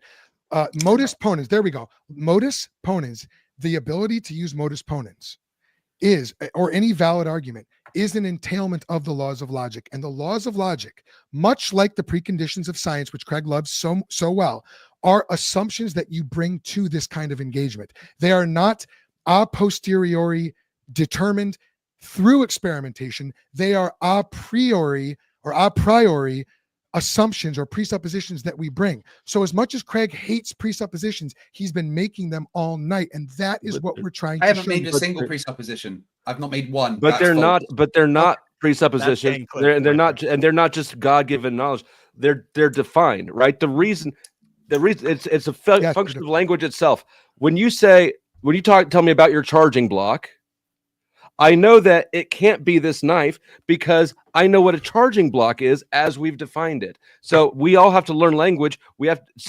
Thus we would have to learn the laws of logic too. Yes. We would have to learn the laws of logic in order to understand why what you just said is coherent. But you can't say that. Just because the law of logic pre-exists me doesn't mean it pre-exists everything in cosmos. Oh, okay. So now defend. What are the laws of logic? Because now you're saying that the laws of logic. I'm not defending shit. Hold on. You've had this debate flipped around all night long, and I've let it go on that way because our position is so much stronger. But you can continue the question. But before, I just want to let you know in advance, I'm probably not going to defend shit. Oh, okay. You do have. This breaks down to the fact that you guys have to have an imaginary friend for knowledge to exist. Yeah. And tell me what. And it's exactly a magic sky daddy. You can mock it all you want, but that's what it is. You have a magic sky daddy. There's also an implied assumption there that something doesn't exist unless we know about it. No, that's the exact opposite of what we're saying. So what is wrong with saying we don't know where everything came from? There are some things we don't understand. Well, then why are we? Best way to be? Then you don't have knowledge, right? Yes, we do. You can have knowledge about knowing everything. No. Here's the reality. You don't have knowledge. There are certain things you do not have knowledge of, like where everything came from. Right. Certain things. So making an affirmative claim as if it's knowledge, that's actually lying. Yeah. You don't have knowledge. You can have knowledge you're not gaining we don't know by everything. making a claim. You're losing truth. Flesh that out. When you make the claim, when you make the claim that you know something, even though you don't know it, you are not actually gaining knowledge. What you're doing is you're obscuring truth and blocking yourself from gaining knowledge. So, okay. So I misunderstood you. I thought you were trying to say that because we don't know some things for certain, that therefore we don't know anything. And and that was lying. Okay, no. So, but would you at least agree that we do know some things for certain? I would think, our own existence, I think, therefore I am. But ultimately, there's nothing that I can say or demonstrate that couldn't conceptually be undone. Is that certain? Are you certain about that? No, I'm not even certain about that. Okay, right. So you see, because we don't know what we don't know. Right, exactly. So this is that matter of factly. Okay, see, so you're gaslight artists. But just because you have this knack for gaslighting and second guessing every single claim on Earth or any foundation fraction of knowledge, You know what the cogito Just because is, right? you're gaslight artists, as most religions are, doesn't mean that they're for God. No, Okay. my argument does No. though. But your argument Could doesn't any of stand you up repeat to any. the syllogism I've Your given argument 10 doesn't times tonight? stand up to any kind of scrutiny. Can either of you even repeat the syllogism I've given 10 times tonight? I don't really want to. Is that like a No, sermon? you can't, because you don't understand. You're not even paying attention at this point. Okay, that's we what have been every paying yeah no attention that's to you. wrong. We understand Both it. of you- You keep You you can't keep even trying to repeat it. smuggle in presuppositions, like you said a bazillion times, and then just stand on those claims without ever dealing with the issue that you have. I do want to make one thing clear real quick. The principle of explosion means that through one contradiction, you can prove anything to be true. This is a very well-known law in logic. Through this principle, if the laws of logic did not exist before humans' minds existed, that means there could be a contradiction.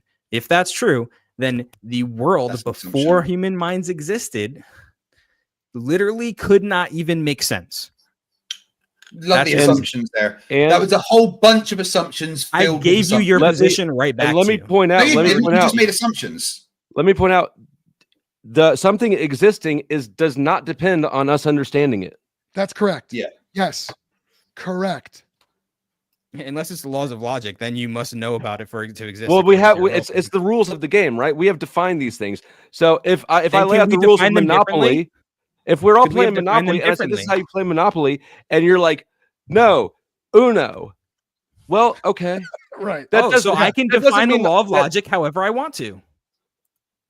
It would not be the law of logic then anymore, not as Oh, we so know don't it, as we define defined we it. discover it. Okay, you know what? If you want to bring Uno cards into Monopoly, you can confuse them both Okay. up. So But we've my already law got of Monopoly, logic we've already is got that Uno. God exists. And I second that. So now we've defined logic as that. Okay, so it's democracy. Reality is determined by No, democracy. that's not. That's what you're Listen, saying. Dusty, that's not our view. That's your view repeated back to you. No, see? I told you already what my view is, and you keep acting like this is not a real God. You define that. Craig, You define that as the Craig. God of the Bible. So you again. That's You guys the are just debate. spinning Craig's left and right just for its own Well- sake. I see you over there. Well, he You're just- disappeared. I was just wondering where he went. Oh, he froze. Oh. It's a fake freeze. He's doing the Yeah. fake. Is it a He's fake He's freeze? really Holy good at shit, it. he went Impossible. catatonic. We'll give him a second to. Now, Dusty, what, now, sorry, go ahead. let You me- can say something. okay. Do you have something fast, or is it going to be I another thought you were doing a fake Joelism? freeze. No. I mean, I want to respect the fact that I want you to be able to ask questions, but I do want to point out that what you said a second ago about we don't have to understand something for it to be there. That is exactly what we're saying about logic. Logic does not depend on our ability to understand it. Logic is discovered. It does exist in a transcendent way, and so that's what we're saying. We're proving that God is necessary for knowledge by showing that if no God, if in an atheistic scheme, it is actually impossible that you can have any knowledge at all. And you said yourself, I think a few times in this debate, that without God, you can't know anything for certain. That's exactly what we're trying to say. But That's not what I'm saying. I'm saying with God, as you presented it, you still don't know anything. You just claim you do. well, I think we've done a little bit more than just make a bald-faced claim. I think we've actually offered an argument. And Yeah, you've respectfully- constructed a neat little logical riddle, a conceptual riddle. I mean, but calling it's it that doesn't refute it. You know that. It does refute it. And It that's a refutes- word game. Okay, I'll concede. It's a word game to a word game. Fight fire with fire. I mean, you're just doing it again. You have Get to it with actually fire. refute the argument. What was the The argument? argument is that what you're pointing out is that we actually don't know everything for certain. There's basically nothing. There's nothing that we can say conclusively except that we exist, right? I think, therefore I am. Well, you can't That's- even say that. Sorry, go ahead. Sure, I can. I mean, I sure I can. How could I not say that? Well, because to do that, you have to presuppose the laws of logic, because to say, I think, therefore I am, that's a logical syllogism, and that is So presupposing the laws of logic. the tool of conveying the piece of knowledge is dependent on the laws of logic. It's because it's language. It's also dependent on grammar. I can't say banana fart poodle. Right. And even though I'm thinking about I think, therefore I am, you're not going to know what I'm talking about. So we're Correct. we're using language of pre-existing rules. The fact that the medium doesn't deny the reality, though. The reality is we can all experience our own existence you can't demonstrate that you exist to me without any way of, you could be AI, but we as individuals can each know for sure that we exist, and that cannot be taken away from us until we stop existing. If you presuppose the laws of logic, you can articulate that. No, that's just wrong. Did you contradict your earlier statement that you couldn't know anything for certain? I qualified it. I added some nuance. I've been trying to speak quickly because I know that y'all don't like nuance. But we've been nuance is just completely lost on you guys. It's quite no. You guys don't have nuance. You have like black and white, and that's it. Well, if you don't contradict yourself, you don't have anything. This is why you have to teach children about religion, because adults are a lot harder to gaslight. Yeah, I teach adults. Same with evolution, right? I'm not a fan of evolution either. I'm not. We can all gang up on Craig. All right, let's change this debate. Here's what I'm going to do, gentlemen. Here's what I'm going to do. You have exactly 2 minutes to. That's all I need. I only need about 30 seconds. Listen, I'm done. I'm just using the ladies' room for a moment, but please behave, okay? But you have 2 minutes to get out whatever stupid shit you want to untouched. All right, you guys so are here's fucked now. Real quick. The whole argument tonight is that God is the necessary precondition for knowledge. And if you really want me to spell it out, God has all of the attributes that are needed for logic and moral absolutes and the principles of mathematics. He is immaterial, absolute, moral absolutes. Can we? Well, real quick, God has all of those attributes. Nothing in the godless worldview. You're saying that, but you can't show me that God's real. You explain from your worldview how you could possibly account for the laws of logic. Go ahead. You've got language. I've done it. Yeah, we developed them. It's been like the crux of my argument. Is that your argument? Is that do you guys really not understand any of the words that we are saying? No, I don't understand contradictions. No, we don't have contradictions. The thing is, you guys are brainwashed by religion so much. It's incredible. Yeah, Jesus really, has the fact that you have to defer to a it. random magical deity that 2,000 years ago people thought other magical deities were the things that. Yeah, but Craig, do you know that for sure? I'm in the middle of talking to a poster to have. Sarah's not here to save you now, buddy. Get in there. I'm in the middle of talking. Craig, you need my knife. Craig, Joe, I'm in the middle of talking. Joe, I'm in the middle of talking. Did you test that? Joe, I'm in the middle. Joe, I'm in the middle. Is that a real library behind you, Alex? I don't think it's. I've read every single one of those books, by the way. Is that a science? You did time too. Joe. Is that a scientific conclusion? Joe, you first have to show us that God exists before we can get anywhere in this conversation. But according to what standard? Says who? Well, you are saying that God is what gives us knowledge, so you have to show us that God exists. Says who? I've made an argument Says for the that. debate. Do you know that God exists? Yes, I have shown you that God is necessary for knowledge. No, you haven't. You've made the presupposition that he's necessary for God. And I've justified that presupposition, Craig. No, you haven't. But how is it that we know how words more work? presuppositions? How do we know shit but we don't know that God exists? Because you are denying the obvious truth that God exists. That is the entire point of this debate. It's like and look, it's not like we're saying you're lying to us. But it's not the truth. But you have look, to you know, you all know people who their girl cheats on them and they refuse to acknowledge it. Right? Right? I've probably even been there myself. But it's the same way. Okay, let me engage that. And this is just a thought exercise. Go ahead. Okay. If I let's say, okay, I'll agree to intelligent design, right? Can it be Buddha? Can it be Allah? Can it be no. Why? Okay, because can it be the poster? Well, because if the God of the Bible is the necessary precondition for knowledge, there can only be one necessary precondition. But your precondition doesn't have anything to qualify it as the God of the Bible. It just is basically a Dusty, an organization, really. Dusty, I'm gonna really try and explain this. And okay. Since you directly asked about like other gods, this is the whole crux of the argument. This will be a tangent argument. Then I'm not conceding anything for this. I understand. It's fine. It's fine. Look, we're here. We enjoy this. We want people to know the truth. Ultimately, I want people to know the Lord Jesus Christ, and I believe that He is the truth. Okay, so I enjoy this, but only the God of the Bible has all of the attributes that are necessary for knowledge, for truth. Because one of them was triune nature. So you actually, it's not because your argument has any reason that it would be that way. You just have chosen to arbitrarily make it that way. No. That's good. So I'm glad you asked about that. Go ahead, Yeah. sorry. So one of the biggest, hardest philosophical questions to answer is the problem of the one and the many. Which takes priority in life? Is it plurality or is it unity? And every philosophical system that tries to answer that question either puts all their chips on unity or all their chips on diversity. It's only Christianity with the triune God of Scripture that can adequately account for the equal ultimacy of unity and diversity. Allah can't do that. All you're doing is talking about values, though. That's just a value. There's no reason that what a value. The one or the many. No. That I'm not talking about. I'm talking ontology, not just values or like I'm not talking value theory. I'm talking ontology. In life, there are categories and there are instantiations of those categories. I know this is getting very philosophical, but this is a debate. And I don't go this deep with my classes. Okay. Pause. What's that? So you're going extra deep. You're going deeper than normal with us. Is this like some kind of a weird? Yeah, it is. Go ahead. Okay. All right. No, I don't want to go down there. My point to the impure, all things are impure. No offense. That's what the Bible says. None taken. Okay. So there are instantiations and there are categories. Only the Christian God is both one and many in his essence. God is tri-personal ultimacy. So no, that's why it can't be another God.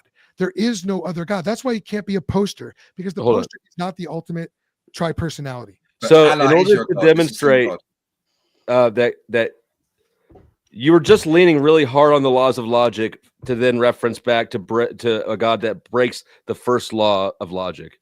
Can you show us how? Yes. How so? Because as we've defined the language, which is an important part of this, a father is that defines a relationship or a role that is exclusive of it being its own son. Because fathers are in relationship to children. Right. And you can't be the same thing. Can you quickly define the Trinity? Father, Son, and Holy Spirit. Like, I don't know what sort of definition you're looking for, but I'm pretty sure it's Superman, Batman, Wonder Woman. Actually, yeah, that's great, Craig. We're actually having a real conversation. So yes, you said Father, Son, and Holy Spirit. And are we monotheists or polytheists? Well, polytheists, but you're going to say mono. No, we're monotheists. I see. I knew that was going to happen. Okay, right. I would. It's not because the Trinity is like still one, right? There is one God, and that one God has eternally existed in three persons: Father, Son, and Holy Spirit. So, Dusty, you articulated that correct, but you forgot. Yeah, right. Literally not. Sure, it actually exactly breaks the difference. It's the difference between identity and predication. Yes, we're so close. Look.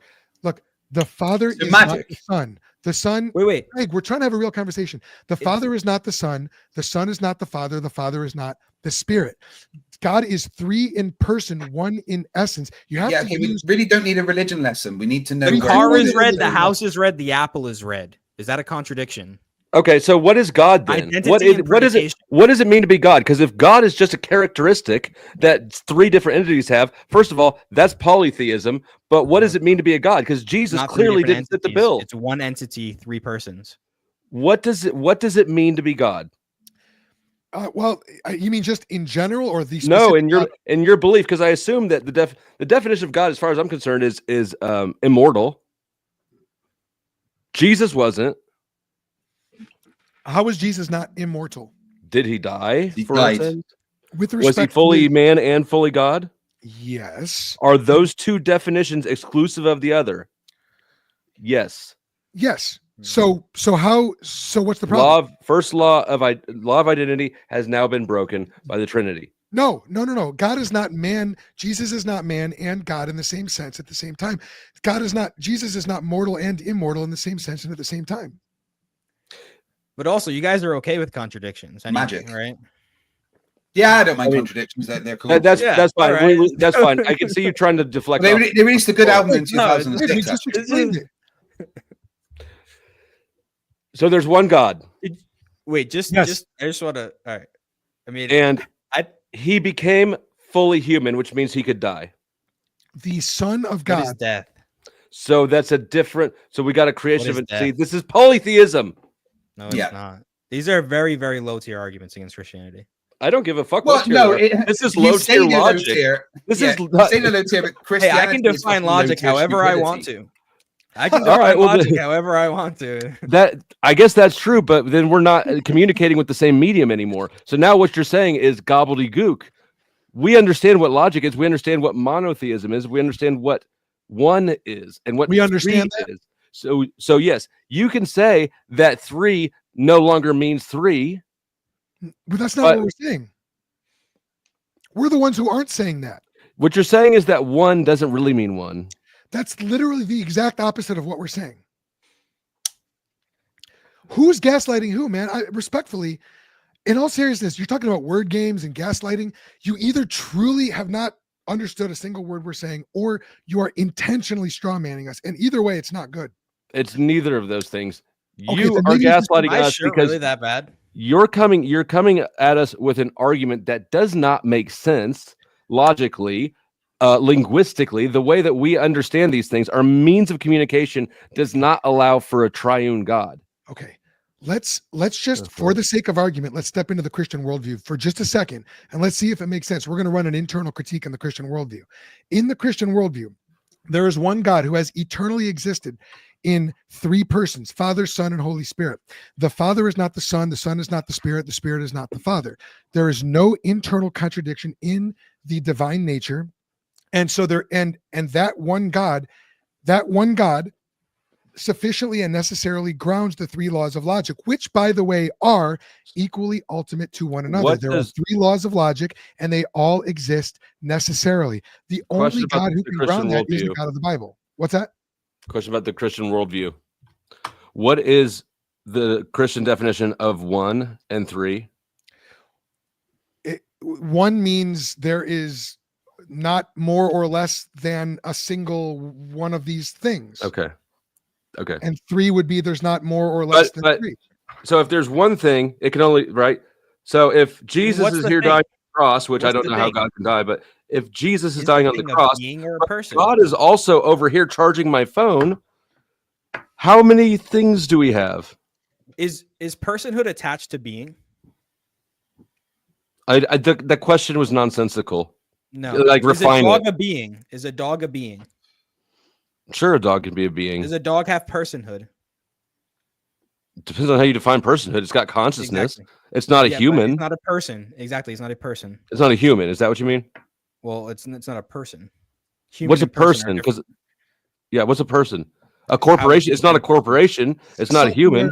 Self-aware consciousness. Okay. Well, it has that. I wouldn't use. Well, a dog is self-aware and has. That's debatable, but a chimp is. We don't have to go. I mean, my whole argument was: Have you met a border collie? They are definitely self-aware. Oh, you got one of those. Those are self-aware. Oh yeah. No, I don't think you can make the argument that personhood is attached to being. You don't have a dog has. But again, this is just semantics. That's why I asked you. Depends on how you're defining a person. If you're using a legal definition, corporations are persons. If you're using semantic or colloquial definition, you're referring to a human to being regarded as an individual. Okay, well then God wouldn't fit a person, so it doesn't matter. So God doesn't have personhood. Let's ask the Constitution, shall we? Because according to the Constitution, not all humans are people. Because that's also true. Slaves only classed as 3/5 of a person for voting reasons. Okay, I mean, so we're not actually basing our argument tonight on the Constitution. So that's okay, Craig. But back to the serious conversation. No offense. Well, you asked how do we define a person, and that depends who's trying to define it. There's my point. Yeah. Okay. How did you define it? I said a self-aware. What did I say? A self-aware consciousness. Okay. Okay. So. And does everybody agree with that? I don't know. I came up. That's an iterative. I'm okay with going forward with it. Thank you. Yeah. So God would be 3 centers of consciousness, 1 essence or 1 being.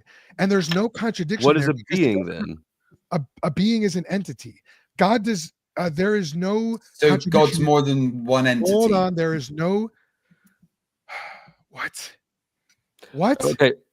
So a person. Craig, a person is a person. Right, so how is it? My personhood definition was bad. That's the only point you've gotten all night. Just saying. Okay, but no. We're using Joel's anyways. What's a person? I say a person is a self-conscious. What did I say? A self. Oh yeah. What's a being? What's a being? Self-aware consciousness. A being is an entity. It's a, maybe let's call it a self-contained essence. So there's three. Okay, so these are synonymous. You're using different words. You're making a difference or a distinction without a difference. Well, respectfully, not at all. There's literally thousands of years of theology and philosophy that have unpacked these definitions. There is, but there's more history showing that the world is flat. I'm not in. I don't. I honestly. That's a. So my point is that the age of something is not reflective of its goodness. No. What I'm saying is this isn't something I'm just like when we're talking about the difference between essence and person, or being and person. This isn't like something that we're just sort of just pulling out of a hat. So I understand that. Can you explain to me what the difference is? Have knowledge. What's the difference between a person and a being? Yeah, I think this is very off topic, but it's not. It's exactly on topic, and you fucking know that. That's why you. That's why you want to say. It's I'm off literally topic. looking at the chat. Literally, dude just said I'm falling asleep listening to this. So I'm looking at. Yeah, I know. There's a lot of Christians coping right now. Go ahead, Joel, please. Yeah. Right. Sure. No, we love talking about God. We love God. We know God. God saved us from our sins. I could talk about God all night long. God. How can you love such an evil thing? Yeah, sure, Craig. Sure. Evil by what standard, Craig? And how do you do really good on God is anyway? God is. Look. We might just have to leave it here, and you don't have to like it or agree with it. But we have to use typal counting. We have to count things according to their type. God is one God, eternally existing in three persons. There is no contradiction there, and that's the only theological concept, the only God that can. Oh my gosh! What is the difference between a being and a person? We were almost there. That can sufficiently and adequately ground the three laws of logic. That's it. That's the argument. If you presupposition. What is the difference between a being and a person?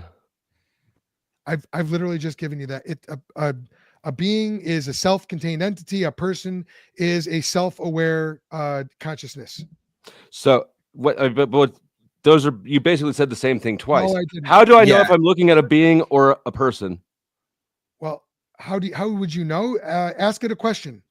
I mean, which one would answer me? And how would they answer? It's a person. Craig, are you a being or a person? I think I'm a being and a person. Yes. How can I prove that he's only a being? What? He's not only a being, he's a being and a person. Can you give me an example of a being that's not a person? A dog. Or a person. I'm sorry, a person that's not a being. Let's do that one. No, exactly, because they're the same thing. No, have you met flat earthers? A person is just a subcategory of a being. All persons are beings, not all beings are persons. This is right. All narcissists are psychopaths. Anyways, we're saying the same thing. Well, almost, but ours can ground knowledge and yours can't. And I think that there's a pretty crucial difference. Well, no, we can ground knowledge in our shared experiences and observations. Not this again.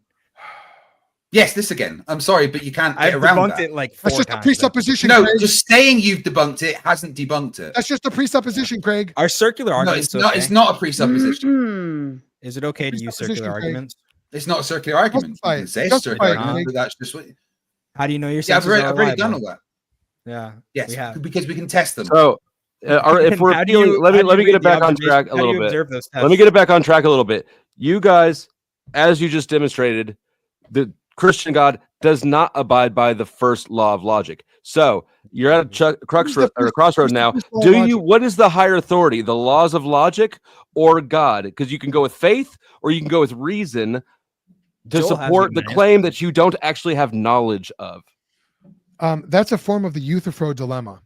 But I want to rewind 30 seconds because you said we just conceded that the Christian God violates the first law of logic. What is the first law of logic? Identity.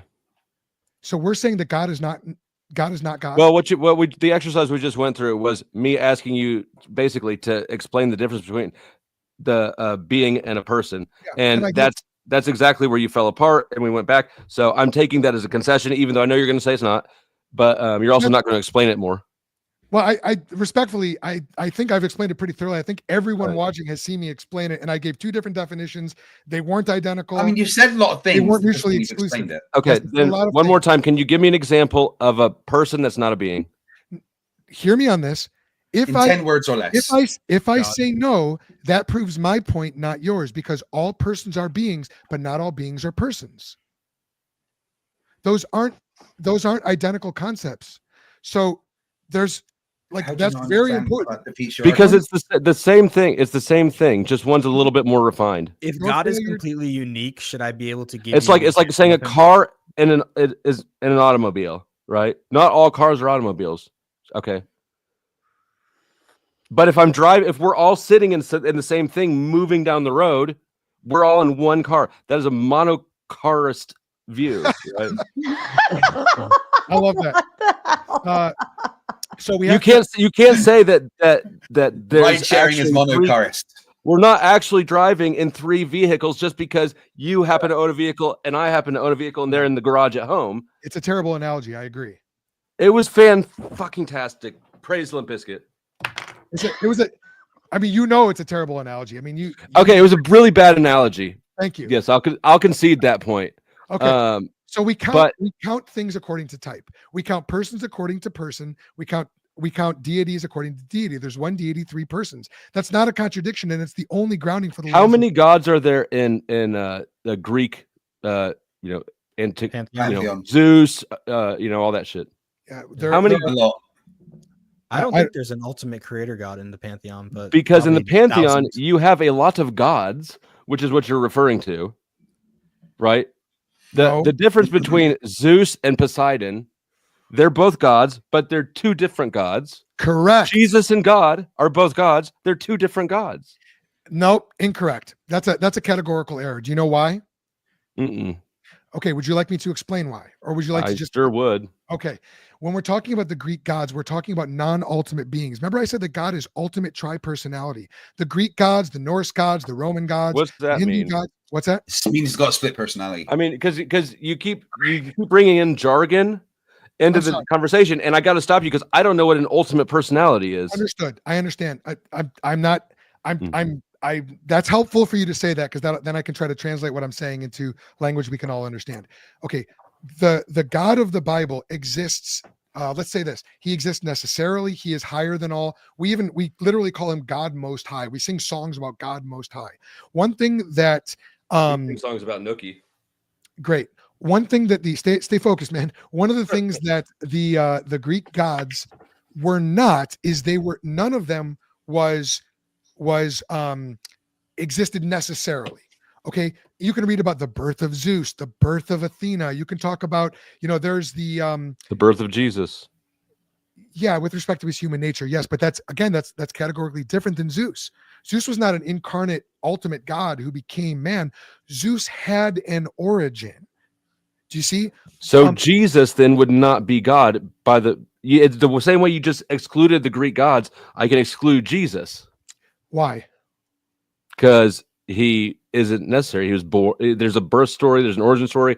The universe existed without him, right? He died for 3 days, and I don't even get into the Old Testament. He wasn't in the Old Testament. He was. But regardless, we could just say that we can just point at the 3 days in doing hell. a debate on that soon. It'll be fun.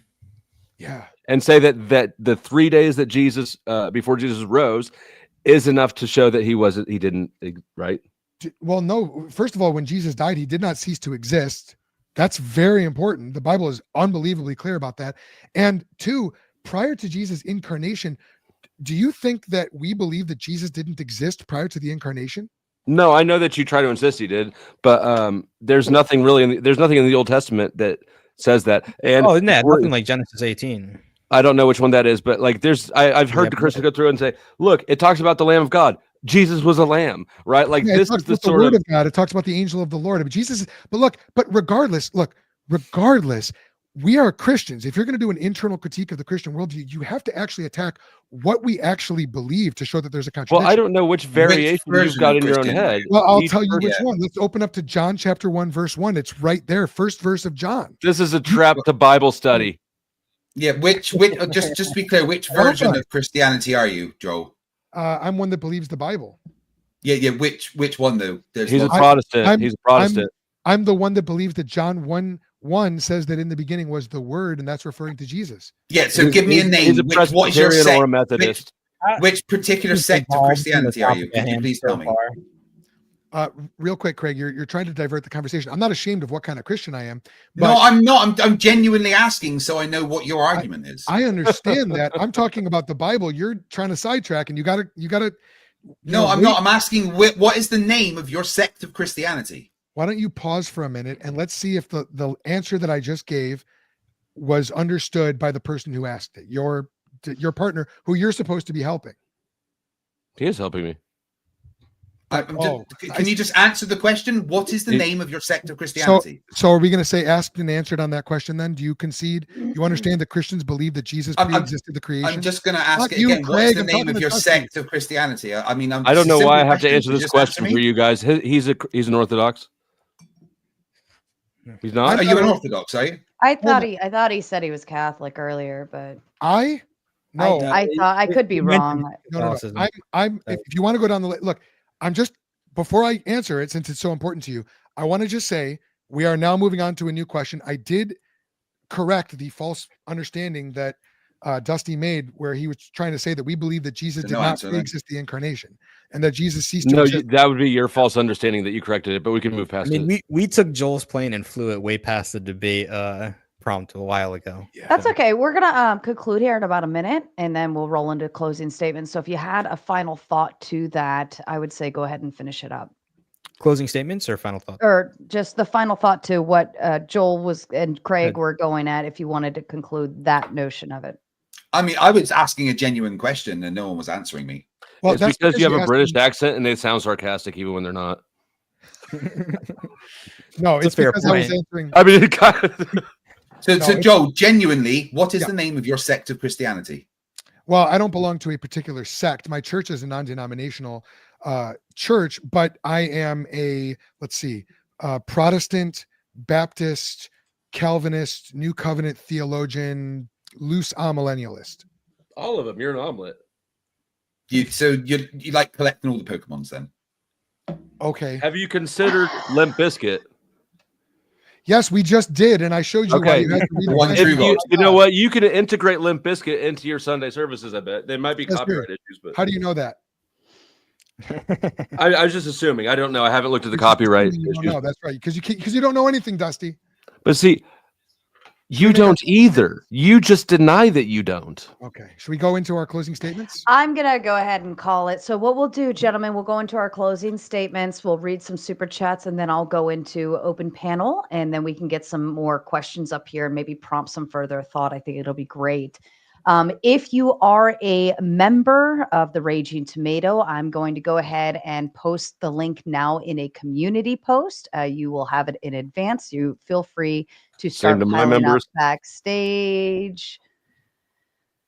If you want to go ahead and start popping backstage now, and then to the general public, Gen Pop, you will be getting the link dropped here shortly. All right, so let's start with Flo. Powder Dusty, go ahead with your closing thoughts. I want to go last. You are going first. You had last thought on opening statements. I always come first. I can just remove you from the panel and let the other gentlemen continue. I'll go last. You guys are cute. This is awesome. You're cute. Flow State, you can either forfeit your closing statement or go ahead and give it now. I'll just barge in at the end. Craig, to you, closing statement. The foundation of the argument was never really addressed. We have to prove that there's a God to say that knowledge comes from God, and just assuming God to show that knowledge exists is never showing that there is a God. I can never prove there is or isn't a God, but I can show how knowledge exists independently of God without assuming something. And I don't think that they ever really addressed that point. They accused me of circular arguments, but asking for evidence isn't really a circular argument. Well, all they had was circular arguments.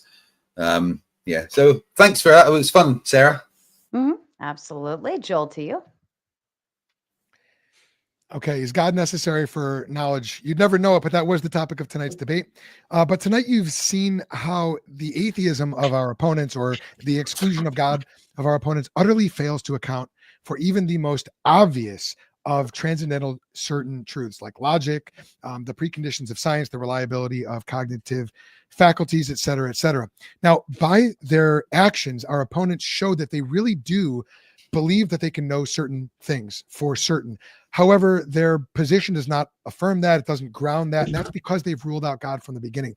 So you've got a contradiction between their actions and their claims. Which one should we believe that they actually believe?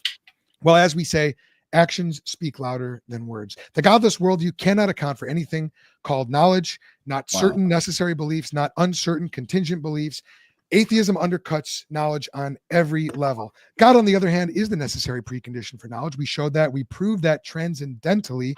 And I think that that was very clear. I appreciate the opportunity to show it. It is God's revelation that justifies our ability to rely on our cognitive faculties and the intelligibility of experience, including the laws of logic, which came up so many times in this debate. The proof of God is that without him, you couldn't prove anything at all because God is necessary for knowledge. Presupposition. Thank you. Alex, to you. Yeah, so I gave a very simple syllogism in the form of modus ponens. Craig thinks that's apparently circular. Multiple times tonight, I gave this simple syllogism, and at the end, I asked either of them if they could repeat it to me, as I said it multiple times. Neither of them could repeat it to me, nor could they refute it. I made the argument for the first premise by the impossibility of the contrary. Neither Craig nor Flo could give me anything that they knew and justify how they knew any of that. One of the justifications that was given to Craig, from Craig, was that science. And I asked him if he needed his senses for science. He said yes. I asked him how he knew his senses were reliable. And he just said, well, I can test them with science. I asked, how do you observe the conclusions from that testing? He said, I use my senses. So basically, my senses are reliable because my senses are reliable. There were so many circular arguments made and contradictions. Both of them said they can't know anything for certain. When asked if they know that for certain, they said no. So they don't even know if they don't know anything. It's kind of crazy. At one point, they said that the laws of logic can be defined, that we defined them. I asked if I could define them however I want, and I'm pretty sure Flow State said, yeah, I guess that's true. I also heard, and sometimes it's hard to tell with the sarcasm, I could be wrong here, but I'm pretty sure they said there's nothing wrong with contradictions. Now, if there's nothing wrong with contradictions, that violates the law, the logical law of the explosion principle, which states that if there is a contradiction, then you can make anything true. Now, even if the sarcasm did go over my head for that last one, like I said, sometimes it's hard to tell. They said that the law of non-contradiction could have not existed or did not exist before humans existed. So therefore, the explosion principle would be violated right there anyway. So that's it. Perfect. Thank you, gentlemen. I'll bring Flo back up here in just a minute. But let's get to the I'm going to run to the bathroom real quick. Sure. Take your time. If there's if there is a question that I think, Joel might not be able to answer, then we can wait for Alex to come back. All right. Alejandro comes in with the Big Ten and says, with or without God, what is this? Solipsism has no solution. With or without God, you can't know if your beliefs are true or just an illusion. Presupposing God wouldn't reveal lies doesn't solve this. And gentlemen, you are welcome to respond to any of these. Feel free to just jump in on them. Otherwise, I'll just keep moving forward. Alejandro is a very wise man. I think that's a fantastic, we should be paying him for that comment. Fair enough. Cole Marshall with the Big Ten. Much love, Craig. We might not agree on everything, but I respect you coming to the table to hash things out in the free marketplace of ideas. Yes. Thank you, Cole, and I appreciate the messages on X as well. I would like to say fuck you, Cole, because he didn't, yeah. I guess he doesn't respect me. Can I go back to that one? Sarah, did you see what I was doing backstage when you had me in the dungeon? I did. Yeah. You're a pervert. Go ahead. I know it. Hard solipsism is an entailment of atheism. My syllogism that I gave is a proof that hard solipsism is not an entailment of Christianity. You never demonstrated P, therefore you never demonstrated Q. What do you mean? I said by the impossibility of the contrary. And here, let me ask this. Is it possible that God could reveal things to us such that we can know them for certain? It is possible, but then it would not. It would. Sorry, you. No, you go. You go. It is possible it is possible for me to know something, but if we're talking about God's revelation, it is not possible for God to reveal something to me and then for me to be equipped with enough for you to know it. So that revelation would not be. I couldn't pass it on. So would that be a no? No, it's not possible. Well, Again, I would say it's another not one of those- possible because I have no evidence of God existing. So the question is comes with a lack of evidence means logical impossibility. Actually, I don't know that it would be possible because I can't foresee that. I don't know that there's a way that you could ever say you know anything that can't be refuted. So I could get revelation and then I could be like, oh shit, it was demons. Logical impossibility requires a contradiction. Can you give me P and not P? Sorry, say that again. The logical impossibility requires a contradiction. Can you give me the contradiction? I don't think it's so the logic, but we can know something, right? We can be aware of our awareness, and that's about the only thing that we can know, and not. How do you know that you're aware of your awareness? See, you're gaslighting. I think, therefore, I am. Nah, I'm asking you how you know. You absolutely are. This is an exercise in gaslighting knowledge, because I it think, is therefore, I am. imperfect. And because we are able to conceptualize Cogito's ways been disproven by atheists. Look up Bertrand Russell. It'd be a Say good that read. I again. know you're trying to get into philosophy. I All right, wasn't at all. gentlemen, Actually. I was and trying to get I on have YouTube, but I found myself here. gentlemen, I That's have dropped the open panel link to the general public. You're more than welcome to drop them on your sides as well if you so choose. Put it in mine too. Okay. Alejandro with the big 5. The laws of logic are not prescriptive. They are not prescriptive. They are descriptive. They describe what we see and how we think. They don't dictate how the universe must be. Q-Tard, somebody have a thought? Yes, I do have a thought about that. They're descriptive because 50 words or less. Quiet. Greg? They're descriptive because that is the way the world works. And we all presuppose this before we even engage in argumentation of any kind. That yes, they are authoritatively descriptive. And we've never denied that at all. If they are just merely human convention, then they're not true. And the universe actually is incoherent and illogical, which means Is that possible? When we engage, no, it's not. Which means that if we try to debate them or discuss them, we actually couldn't even get off the ground because the laws of logic could be violated all the time because they're not real, and they should be. Which is what we've seen here today, actually. Ironically, sure. Okay. I was going to ask you to reiterate, like you're saying, there is no possible way in which we can conceive of that being the case. Correct. You literally. But there is, because we're doing it right now. We're conceiving of it. No, we're not. Oh my God.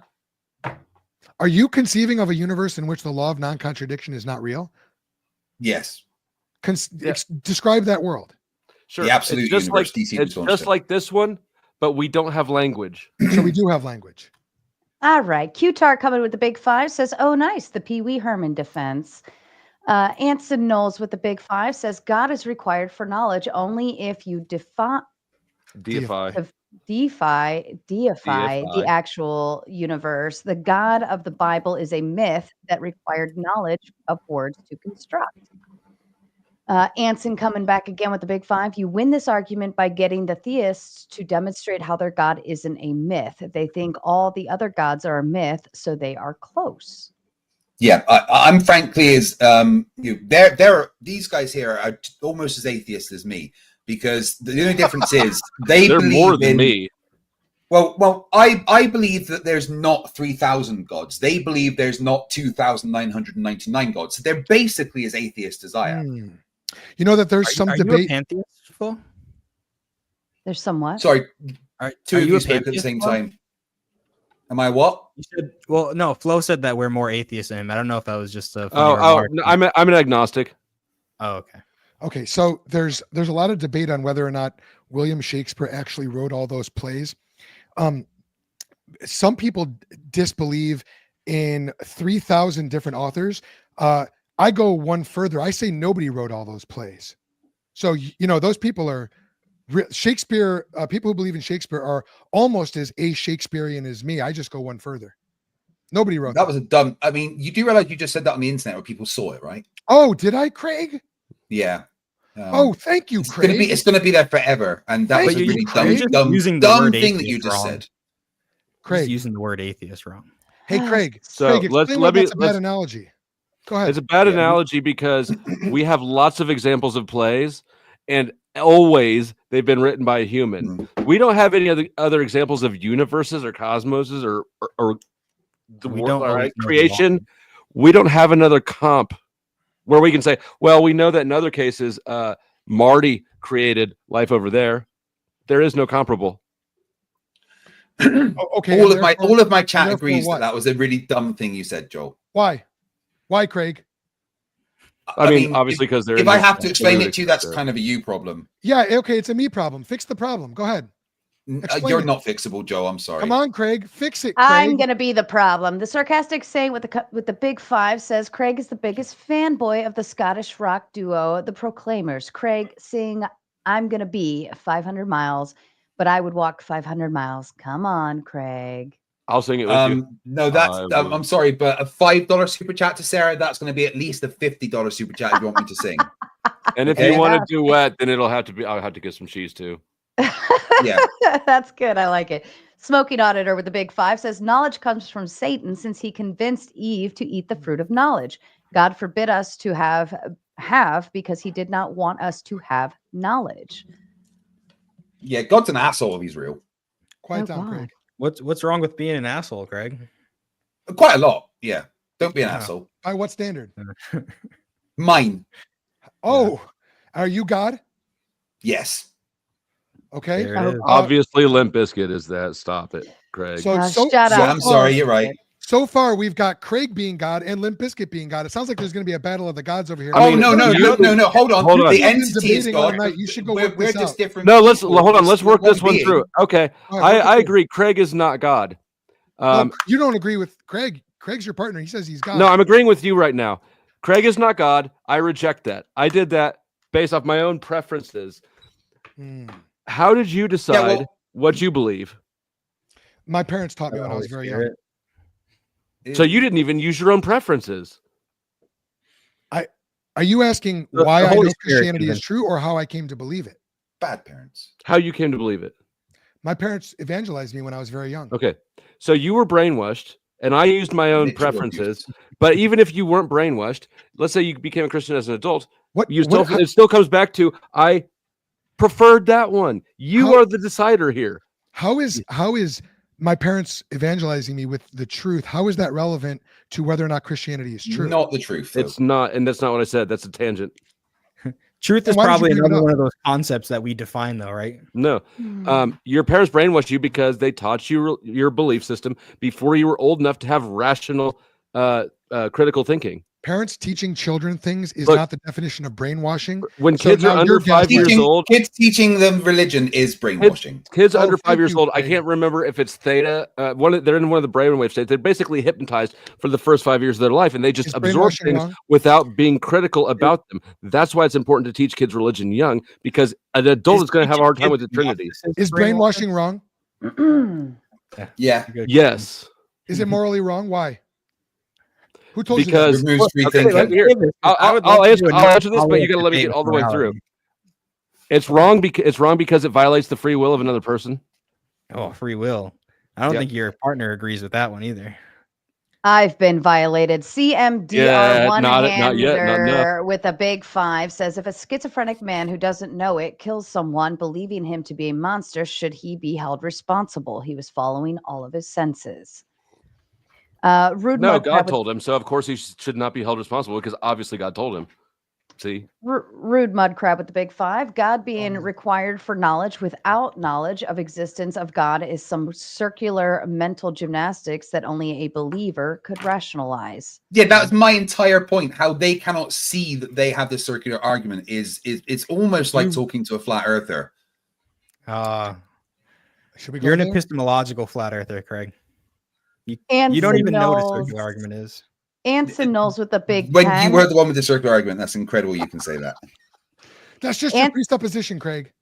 Your mom's a presupposition. Oh my God, you guys are killing me. Anson knows with a big 10. If knowledge depended on God, it would be contingent on divine will, making it subjective and potentially unreliable. Secular epistemology, by contrast, seeks objective standards independent of any deity. Nicely Absolutely. put. I have a thought about that. Is it really a thought? Thought. Go ahead. No, it's a Are you still brainwashed here? thought. Dusty, are you still here? Yeah. Oh, you're He's getting ready to do something crazy. Oh my God, I turned into a. Yeah. No, I'm just taking a hit real quick. okay. The What you smoking? if knowledge depended on Crack. God, it would be contingent on divine will. Yeah, Okay, no, never mind. that is correct. But there's a category error to say that something being contingent on God's will, God who is absolute and who definitionally is truth, is the same thing as it being, subjectively contingent on the human will or something like that. God's truth is rooted in God's nature. God knows all things. So truth is what comports and conforms to the mind of God. So it's weird this that is- This is definitional to biblical God knows Christianity. all things, huh? That just proves that it's weird that earlier you said that you can't redefine words, or that you so this we shouldn't, but to redefine truth as God, right? So I guess if we accept the Christian worldview just argumentatively, then for sure you can't know anything without God, because nothing can be true without God, because God is truth. God is truth. Jesus Christ. But really, truth is a concept, and it's a feature of a claim. Truth isn't even its own thing. It can't even stand its own right. It is a descriptive of something else. Can we define? And how can God be truth when God lied a bunch? We should define it. Anson knows with a big 10. Human civilizations have developed vast bodies of knowledge through trial, error, and innovation, often in the absence of or in conflict with religious frameworks, showing God is not necessary. That just shows that belief in God is not necessary. That just shows that religious belief is not necessary, or religious adherence. It doesn't show that God is not necessary. Fair enough. Still got proof that God's real. Atticus Finch with a big 10 says, this woman is far too strikingly beautiful and intelligent to be hanging out with you losers. She must be AI. Flow Rider is not a woman. That is No, no way. Alex is real. Don't say that about Alex. Alejandro with the big 10. Holy Christian dishonesty. No, you can't presuppose the conclusion of the freaking debate and then claim you won because you presupposed it. It's incredible how dishonest Christians can be. Yeah, Impossible, because God is truth, so it's impossible for them to lie. Well, this was Yeah, the same exactly. mistake that Craig made by calling modus ponens circular. Modus ponens is not circular. I did not make a circular argument. Yeah, and never did we. You Never really did we. the way that you Never did did it. we make a bald-faced presupposition without justifying it. We justified all of our presuppositions, and we showed that without God, you can't justify them. So We're going to need a spreadsheet to keep track of all these words. What does justify mean now? Because they're all changing rapidly. Yeah, they've got their own moon. Hey, Sarah, my chatter's saying more Sarah. She is awesome. I'll get you in on You sure some about more. that, Craig? Sarah does do a great How are you job. going to Thank diss you for Sarah? hosting She's us the only all. one of us. No. I was dissing Craig and his lack of. Oh, watch this. Look at that. Look at that. Sarah, She's was a not tyrant. I dissing could have you. told you that. She left me downstage for a long time earlier. That's what Terrible. you get. Although my chat is saying less Joel. Craig, you sure about that? Oh, poor Joel. Yeah, What are they saying about the powdered zesty? they're saying he's awesome. Lots more of him. They're awesome too. I've been debating with him the whole night, Craig. Poor Alex. Poor Alex just got left out of this whole debate. What? He got Well, called they're, out. they're asking Alex To if he be can change his fair, shirt. To be fair, it does. Yeah, it dude, does. is my said shirt it that bad? somebody said it looked like It you looks just like left grease work. stains. Yeah, somebody said you just left work from Five Guys, and I can't help but to agree with it. Bro, I'm gonna have to they're- burn this. I usually Just wear put a the black price in the back, sweatshirt, bro. but with the green screen, it doesn't work well. I was like, oh, this works. This is like lighter. No, it looks terrible. Someone It looks someone terrible. even sent in a super chat telling me how bad it is. This is bad Look, fashion. just taste. using, Well, I've take been it off. married for 8 years, guys. Come on, give me a break. just use NVIDIA broadcasting. You don't even And need she a didn't green say anything like, man, you better get divorced. screen. This is what my She's house sick actually looks like laying in at the bed right moment. now. so. I have no green screen behind me. I'm in the middle of moving home. What are those You don't need a boxes green for? screen. Are you moving? Yeah, the roof of my home was removed by Storm Eowyn, so I now have to Oh, man, change sorry. house Oh, no. because apparently having a roof is an important thing. Jeez. They can't get another What roof. happened to you, man? All right, Tiki Tack with the Big 10 says, "I'm Because you don't loving have this any Mexicans over there. Ticky Tack with the Big 10 says, I'm loving this debate. I haven't laughed this hard in a while. Anson with the Big 10 says, their God-dependent epistemology includes divine deception. God could mislead us. Knowledge becomes unreliable. Secular epistemology avoids this by grounding knowledge in verifiable evidence and reason. It's Speaking not of an internal facts. critique because it's not an internal critique on the Christian worldview. But secondly, grounding literally it is, in though. verifiable evidence and reason, we already went through that completely. Sorry. That was the whole opening statement. Fair enough.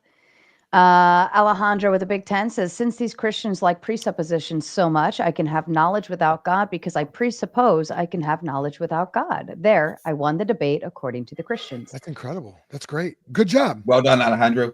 You did it. Don't justify your presupposition, just assert it. Answer just with a like you Big did. 10. Limp Bizkit poster. God's handing out knowledge. Right. Awesome. Oh, wait. He left it in a 2,000-year-old Aramaic text that everyone disagrees about the interpretation of so much that they fight wars over it. Seems legit. There were wars It's Greek, over too. the interpretation of Scripture. It's also Greek. Yeah. Hey, do you want to know the reason why I'm not a Christian? I read the Bible. No. It's because you hate God because you believe in him. 'cause you're You know actually why Christian. the reason I am a Christian? Because I you read the didn't read it Bible. properly. No, you did. Christians don't read the Bible. Is that a real statement? It was tongue You in didn't cheek, know but what you didn't but know yeah, what Genesis Christians 18 it- was, man. Come people who on. They like Right. certain passages, that's for sure. way more. Is this real? You guys are saying Christians don't like the Bible or don't read the Bible? Most that- of that the is vast seriously- majority, What vast do you majority think- of them. In all seriousness, have you guys ever met real Christians? Do you know Christians at all? Yes. A lot of mean, my best friends are I Christians. don't. I think that that's for God to determine who's real Christian or not. So all I can do is take them at face value. Totally. I agree. But you understand that if you actually follow this book, you'd be reading this book every single day. You know that, right? So is your argument just I'm like, actually hey, reading it Christians again aren't tomorrow. I do atheist reading of the Bible on my channel on Tuesdays now. That's good. You But should that's go not what over I'm saying. Genesis 18. Certainly the reason why I'm an atheist. Oh, You Lord. read the Bible and you judge it according to your godless standard. Answer with the Big 10. God is the ultimate knowledge tutor. He's the type to ghost you before the exam, then claim it's part of the plan when you flunk. I'll take a human teacher who actually shows up. Thanks. Hmm. Romans Ants- 9 would apply. Anson again with the Big 10. Relying on God for knowledge is like waiting for Sarah to slide into my DMs. Endless waiting, divine beauty, but no real connection. at Anson, just all. keep the faith, keep sending in super chats, and one day. He He's is trying. You're all that jealous crazy, because but- Sarah's been sliding into my DMs, so I guess I win, right? Ticky it. Tack with the Big 10 to Don't Wi-Fi. don't Burn cut the that donors. shirt. This is the chat I was talking about. That's hilarious. I love I you, Ticky figured Tack. it was some kind of like a tie-dye thing, you know? Like I figured it's like a pattern or something. I'm trying to give him Yeah, the it's benefit it's of the the doubt. grease trap, the tie-dye grease trap edition. That's fantastic. Poor Wi-Fi. You do the same to me, believe me. Jeff with the Big 20. Evil is a religious belief, Craig. When he Incorrect. gets back, we all have to be like, "Why'd you change your shirt? It was totally fine." You The concept of you evil think, can exist oh, without. no, he did it. He put on a Gaslight black him. one. Like I'm not gonna and black pants. He's like, I'm not gonna make that mistake again. Now I get a free plug. If you're in New England, Man, we were just messing with you the Taken whole time. out. The other shirt looked fine. It looks great, man. What was the Did what I was the, burn what was it the issue? live? Is that Gaslight him police some TOS? more. That's Speaking all. of That's most gaslight, of what this conversation has been, right? Yeah, that top's not working on camera. Is freaking out. You should get the other one back on. Sorry. All right, let's finish up. We got more backstage waiting. Answer with the Big 10. If knowledge requires a first cause, then who had the knowledge to create the God that created knowledge for all us lowly humans? The Ooh, theists are good doing their usual infinite regress. Cope, fallacious. Alex, do you want to address that? If knowledge requires a first cause, that wasn't the argument.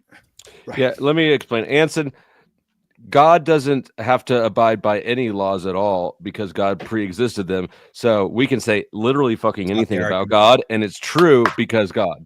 That's not an internal Yeah. critique. Mm. That's an Nor is it external the argument that I comment. gave at Yeah, all tonight. completely. You just ignore the internal critiques by saying it's not an internal critique. It's If a they're not very an what- internal it's a critique, sneaky way then to- they're not an internal critique. Can you right? define internal critique? Yeah, the thing we just did. Oh, good. Can you define internal critique? I don't know what it is. Okay. Sorry, go ahead, sir. Go ahead. All right, just very quickly. I will try to be concise. I know it's hard for me. An internal critique is when you, for the sake of argument, step into a worldview in order to evaluate it given its own terms and try to see if there's an internal inconsistency. Okay, so aside from being a little cheeky, what did I say about your perspective that's wrong? Remind me what you said again. We don't believe that God pre-exists the laws of logic. We believe that the laws of logic are a reflection of God's nature or God's mind. So I mean, but they popped into existence at the same time. See, this is what I'm talking about, though. God does not have to abide by our worldly rules, so we can say there's one God and three gods at the same time. You're gaslighting. I religious am. person saying we're gaslighting. Is hilarious. Yeah, a religious person is saying you're gaslighting. You need to deal with that because that's what you're doing. That's not what he just said. They popped into existence at the same time. You keep using that word. I do not think it means what you think it means. That's gaslighting, Craig. Okay, so look, you just made up gaslighting because you're crazy. Okay. Did God create everything? Craig. Crazy according to what standard, Craig? Did God create everything? Did you not really get that joke? Jesus, am I gonna have to like explain every time I be sarcastic? Oh, thank you, Craig. Now let's go have a real conversation. No, you're not worthy. Not you, but Dusty. Can you say it's just a flesh wound? Oh my God! Yes, I did get the reference. I've seen Princess Bride many times. Go on. That's Monty Python, isn't it? It's Monty Python. Oh, the flesh wound is, but yeah. you keep on using that word. Yeah, I do not think it means what you I don't even remember what I was saying. Probably for the best. Next super chat. All right, we got two more, and it's real quick. Robert Demita with the Big 10 says, thank you for the stream, Sarah. You're welcome to you, Robert. And Just with the Big 10 says, Craig is looking especially lesbian tonight. I do like women. So, yes, there's that. That is fair. All right, gentlemen, let's go ahead and go to open panel dumpster fire. We're going to have some fun with this. I've got a full backstage lined up and ready to go. Let's go ahead and hit it off.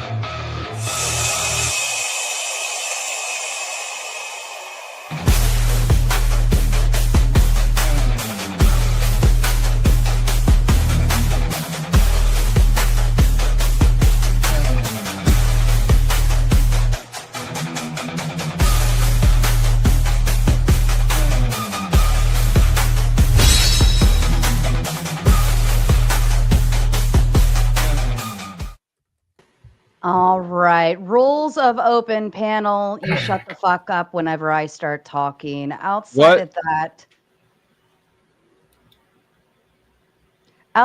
of that, we will continue on having the conversation. I still have more people backstage. So what I will ask for the most part is let's try to get through some questions and prompts from the guests and try to inquire as quickly as possible.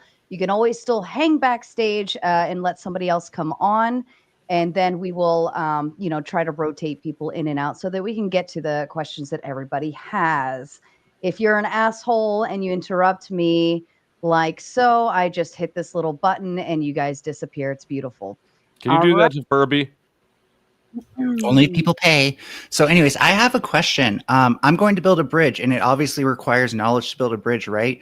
When I write out all the knowledge required to make a bridge, when the hell do I mention God in any of that? Saying that you have something doesn't ground it. That's true. So I can build a bridge with that knowledge, though, right? Yes or no? Yeah, because God is real. The Christian worldview is true. That is not a logical argument. Okay. No, but what you're saying is I can drive my car. See? And I ask you, do you know how it was made? You know, but I can drive my car. See? Is it working? Which knowledge on driving my car depends on my knowledge of God? Let's go back to building a bridge. If you're going to build a bridge, you have to presuppose uniformity in nature and the power or the possibility of inductive reasoning. Is that true? No, I can test for my assumptions if I really need to. You have to test, but you have to presuppose uniformity in nature and induction. But that presupposition is based on experience. Actually, yeah, no, we don't presuppose uniformity in nature. We found it. We have to presuppose it in order to trust our senses when we find So it. you said logic was discovered, not created, right? Isn't that not the same thing for things that we consider to be uniform in nature? Uniformity in nature. I'm not talking about natural laws. I'm talking about the principle of uniformity in nature is a necessary. What's something in nature that's we're going to build a considered to be bridge. uniform? What? What's something in nature that's considered to be uniform? Physical laws. Like thermodynamics. Yeah, we had to actually do experiments to prove that those were unalienable, that you couldn't just believe something else and then that would become true. Empiricism is a process, and it was brought to us by the Enlightenment. People like Immanuel Kant, right? They realized, because they're smarter than you, that you don't need God to know things. Okay. You mean David Hume, not Immanuel Kant, for empiricism, Melanie? Yeah. What was that? Kant was a rationalist. Yeah, you mean Kant David also Hume advocated for empiricism. Kant Kant was directly against empiricism. David Hume was the empiricist. Corinth is correct. David Hume also gave us the problem of induction. That's right. Hume completely obliterated cause and effect, and he admitted that there's no possible Hume way. didn't obliterate it. Well, he did, and Hume just said this is an issue with the thing. It's an issue because there's no reason to presuppose it, and there's no way to prove it. So you have to actually presuppose uniformity in nature to build a bridge. You have to presuppose inductive reasoning. When someone says we tested, and then you justify unless you it by test testing and every seeing it's possible true. instance of something, you have to assume that unobserved cases are going to be like No, observed. that's not it. Joel, you're not even holding to your guys' own definition of knowledge. Yeah, much like how you guys justified your presuppositions later on, we're justifying that presupposition by testing. Justified reasonable. That's cool. Justified reasonable belief. Justification requires God. So you don't justified reasonable belief does not need to test every single fucking thing possible. Why is your theory of justification true, Joel? Why is Say it your theory of justification true? It's not my theory. It was revealed in God's word. Okay, why is that one true? Because of the impossibility of the contrary. To who? I can give you a possibility. Can you tell me why phenomenal conservatism is false? Define that. Phenomenal conservatism is that things are justified if there is a seeming absent of defeater for the thing. Who's talking? Who established that rule and who enforces it? This is David Hume in 2000 that gave the possibility of that described this as a justificatory theory. Now you said the impossibility of the contrary. You're just saying this is abductively implausible to be the case. That's not what I'm saying. You said the impossibility of the contrary. Everyone heard you, Joel. Can phenomenal conservatism give you false knowledge? Yes. No, because it's only one leg. It wouldn't be knowledge, then, would it? So it's only one leg illusions of aren't knowledge. a It's only thing. describing the thing. Illusions aren't. I have a Alex, you question. don't understand what you're talking about. I'm talking to the one that's above 80. Furby, you're going to the back. It sounds like you got 20 minutes backstage. You got 20 minutes back there. I'm going to bring up someone else, okay? So I got Joel, a you said the question. impossible. Joel, you said the Shut up, impossible- Corinth. Joel said Nobody the wants to talk to impossibility of you. the contrary. Joel, I want to know the impossible contrary. We had a good Yeah, talk. nobody wants to on talk there. to We you. were in talking. Yeah, lobby. I can like have a talking to debate Joel. conversation. You leave Joel alone. I don't. He I might like get Joel. caught. I had a When you good start conversation with insults, Joel. Come on, everybody quiet. This is just a free for all. A time. I had Kind a of. good conversation with Brenda's Joel. I trying to liked say something. Well, I don't know the rules. Can we get if Andrew Wilson's around? Can we get him up here so Corinth can call himself gay? That's Right. one. Okay. Okay, turns let's or not? everybody shut up for a minute.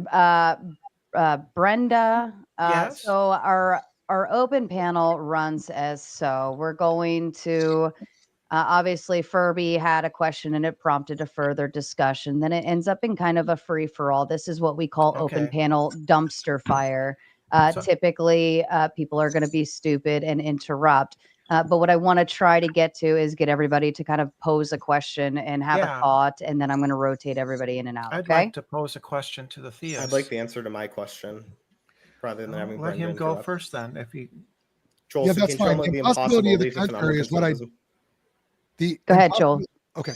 The impossibility of the contrary was the entire crux and substance of my opening statement. I don't know if you were here for it, and that's okay if you weren't, Corinth. I was. Okay, good. Then you understand that the impossibility of the contrary is demonstrated when we show that the triune God of Scripture is the necessary precondition for the laws of logic. The laws of logic and the laws of And you're demonstrating these through the impossibility the of the laws. contrary, which Quiet is done down. through the Quiet impossibility down. contrary to this The thing. laws of logic are immaterial, absolute, universal. That's just a claim. 3 in This 1. has nothing to do with the They are question of that. revealed. Let to us. Quiet him down. finish. Only the triune God of Scripture has those same attributes. He is ultimate tri-personality, and he communicates to us in such a way that we can be certain. And one of the things that he communicates is that he cannot deny himself. The laws of logic are grounded in God. If you want to try to make a logical argument, you must constantly presuppose the God of the Bible. That is the impossibility of the contrary, and that's what I've been talking about all night.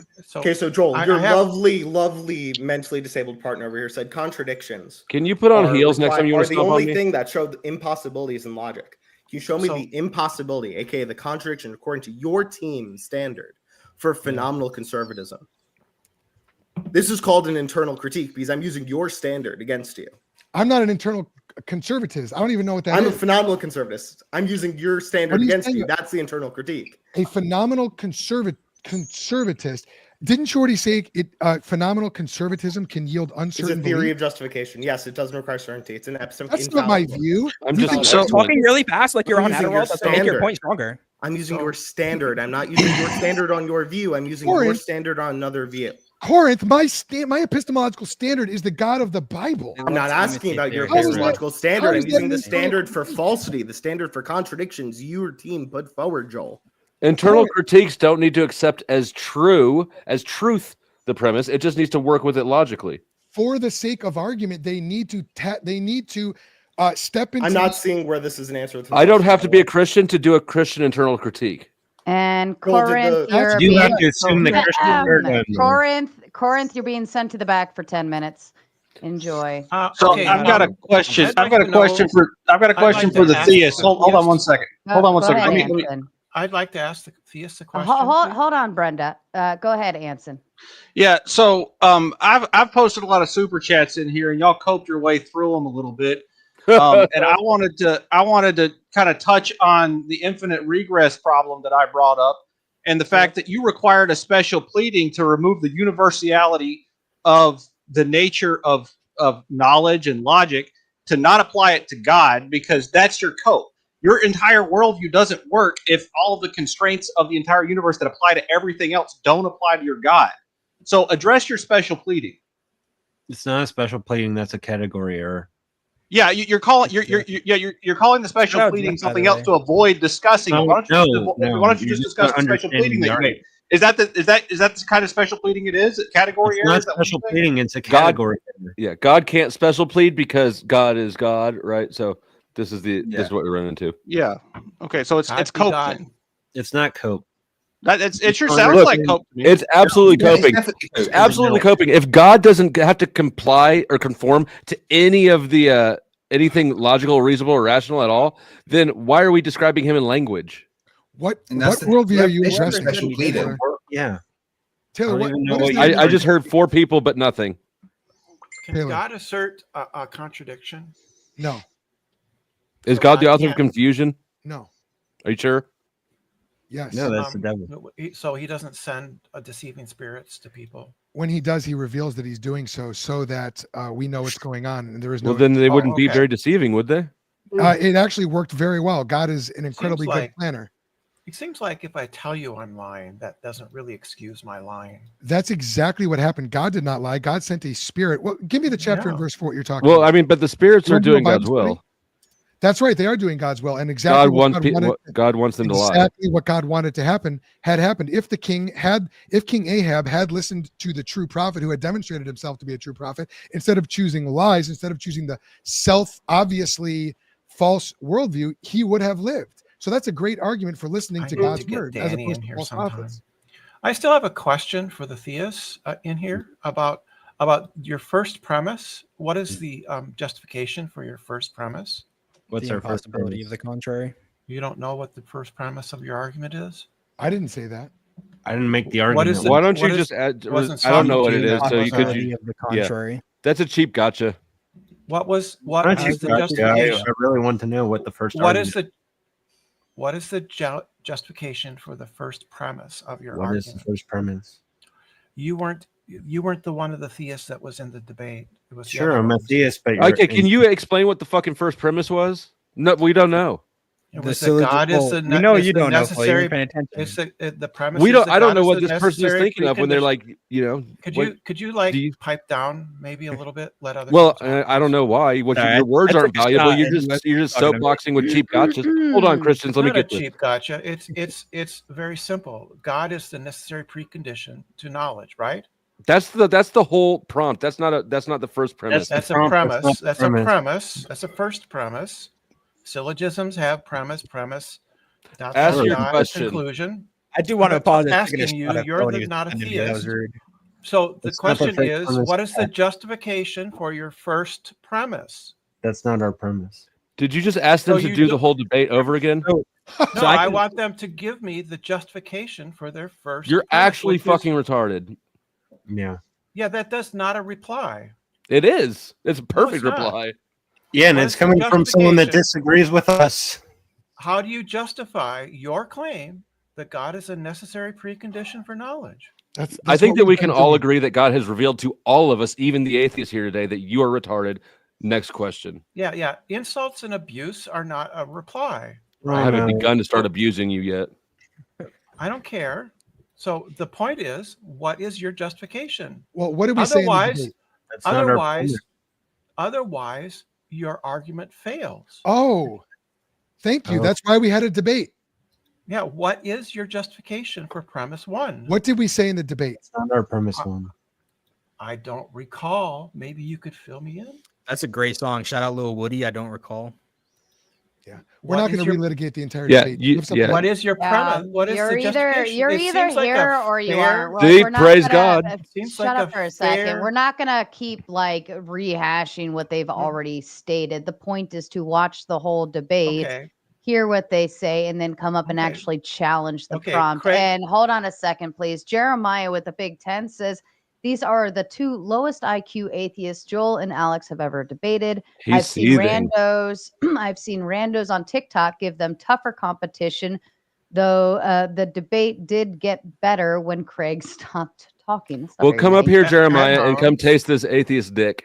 Ad homs and Jeremiah, just poop against me as All right, Brenda, I think you need to go backstage and learn how like ad homs here are okay. You'll survive. Get over it. We don't appreciate. We hope you don't deep survive, though. If in. you don't survive, we're okay with that as well. I'm not okay with that. I want that person to have eternal life. harsh. Just for the record, let the record show. I'm okay with it.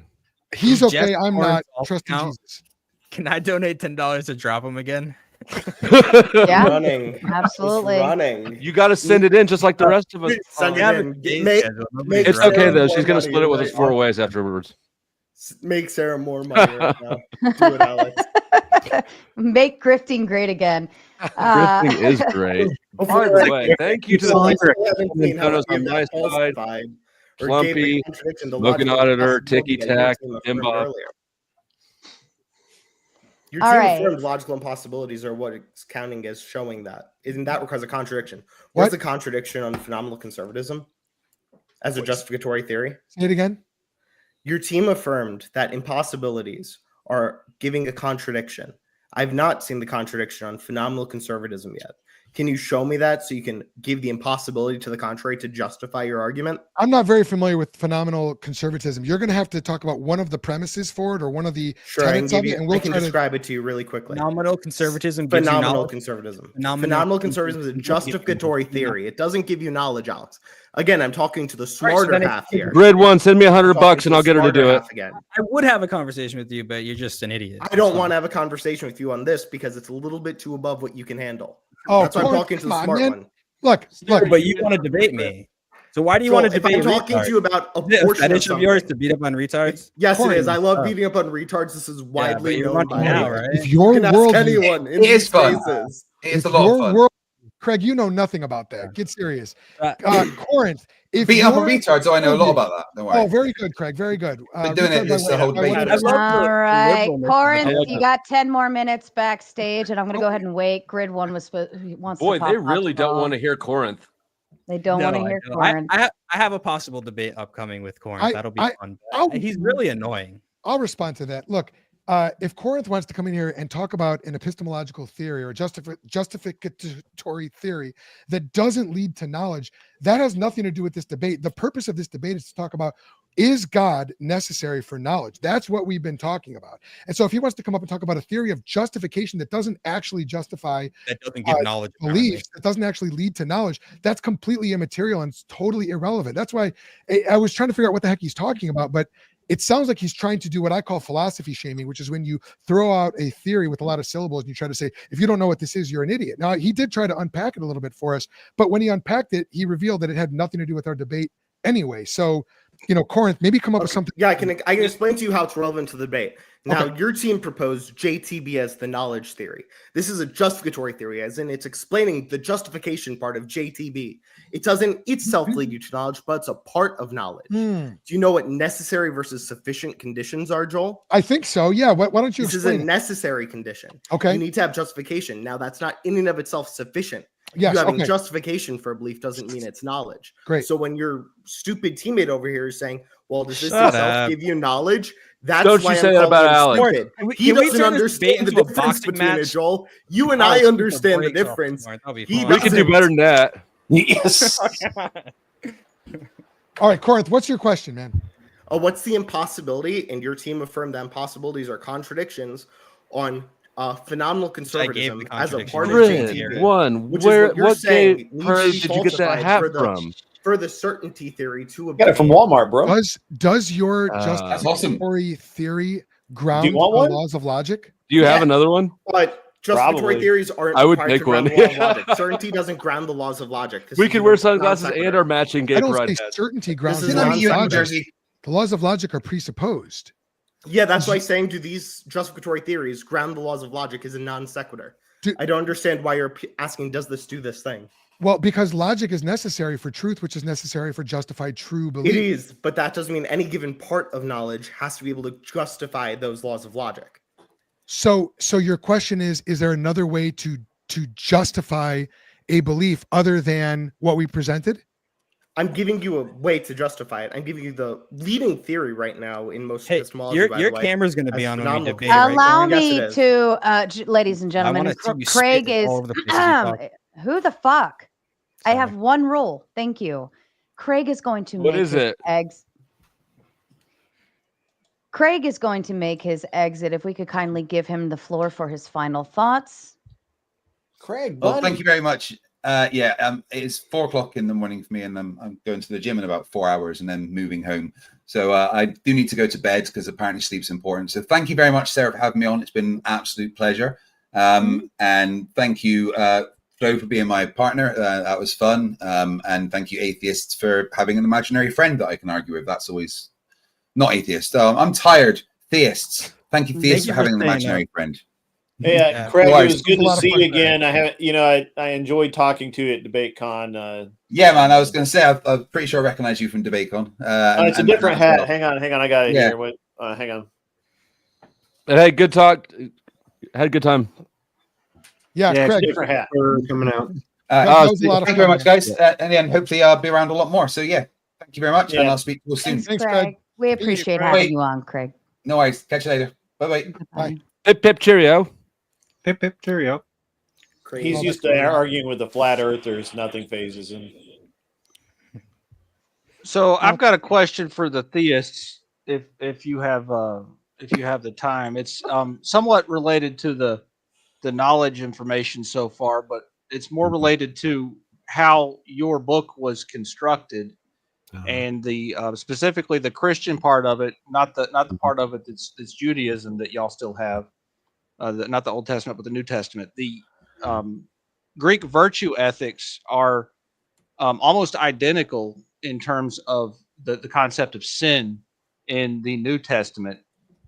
Why did y'all borrow so heavily from the pagans if God is your truth? I mean, couldn't your Christian people come up with something different, or was it just that the people who wrote the Bible had those beliefs? How do you know that they when they borrowed were from writing the book, they just took what was handy and used You'll it have for to it? ask the Romans who wrote it. Yeah. Give an example. All of the concepts of sin that Thomas Aquinas wrote about, he connected these dots together too, and it wasn't Thomas controversial. Aquinas wouldn't demonstrate that we borrowed from pagans. Okay, Well, I can pull up some Obviously you sources did, for you to though. stick them in the Yeah, you back can chat. pull up whatever the fuck you want. That doesn't demonstrate anything. Do you deny that you borrowed from pagans? You didn't borrow from pagans, no. God damn.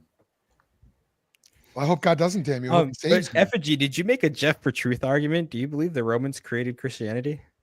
It could go either way as far as I'm concerned. What I like to say is it is more likely that the Romans completely invented your religion than any supernatural claim in the Bible is true. That's unbelievable. Okay. Yeah. It is way more likely that all that shit is made up than any supernatural claim Likely is true. according to what standard of probability? That's a naturalistic presupposition. But if Under the anybody's standard interested, I that did a debate on supernatural that shit topic has with not my been friend. proven to be true. Yeah. What standard is that? We can do this. We can say it's probably invented because we've never seen a virgin birth, right? The probability of that being true is relatively slim.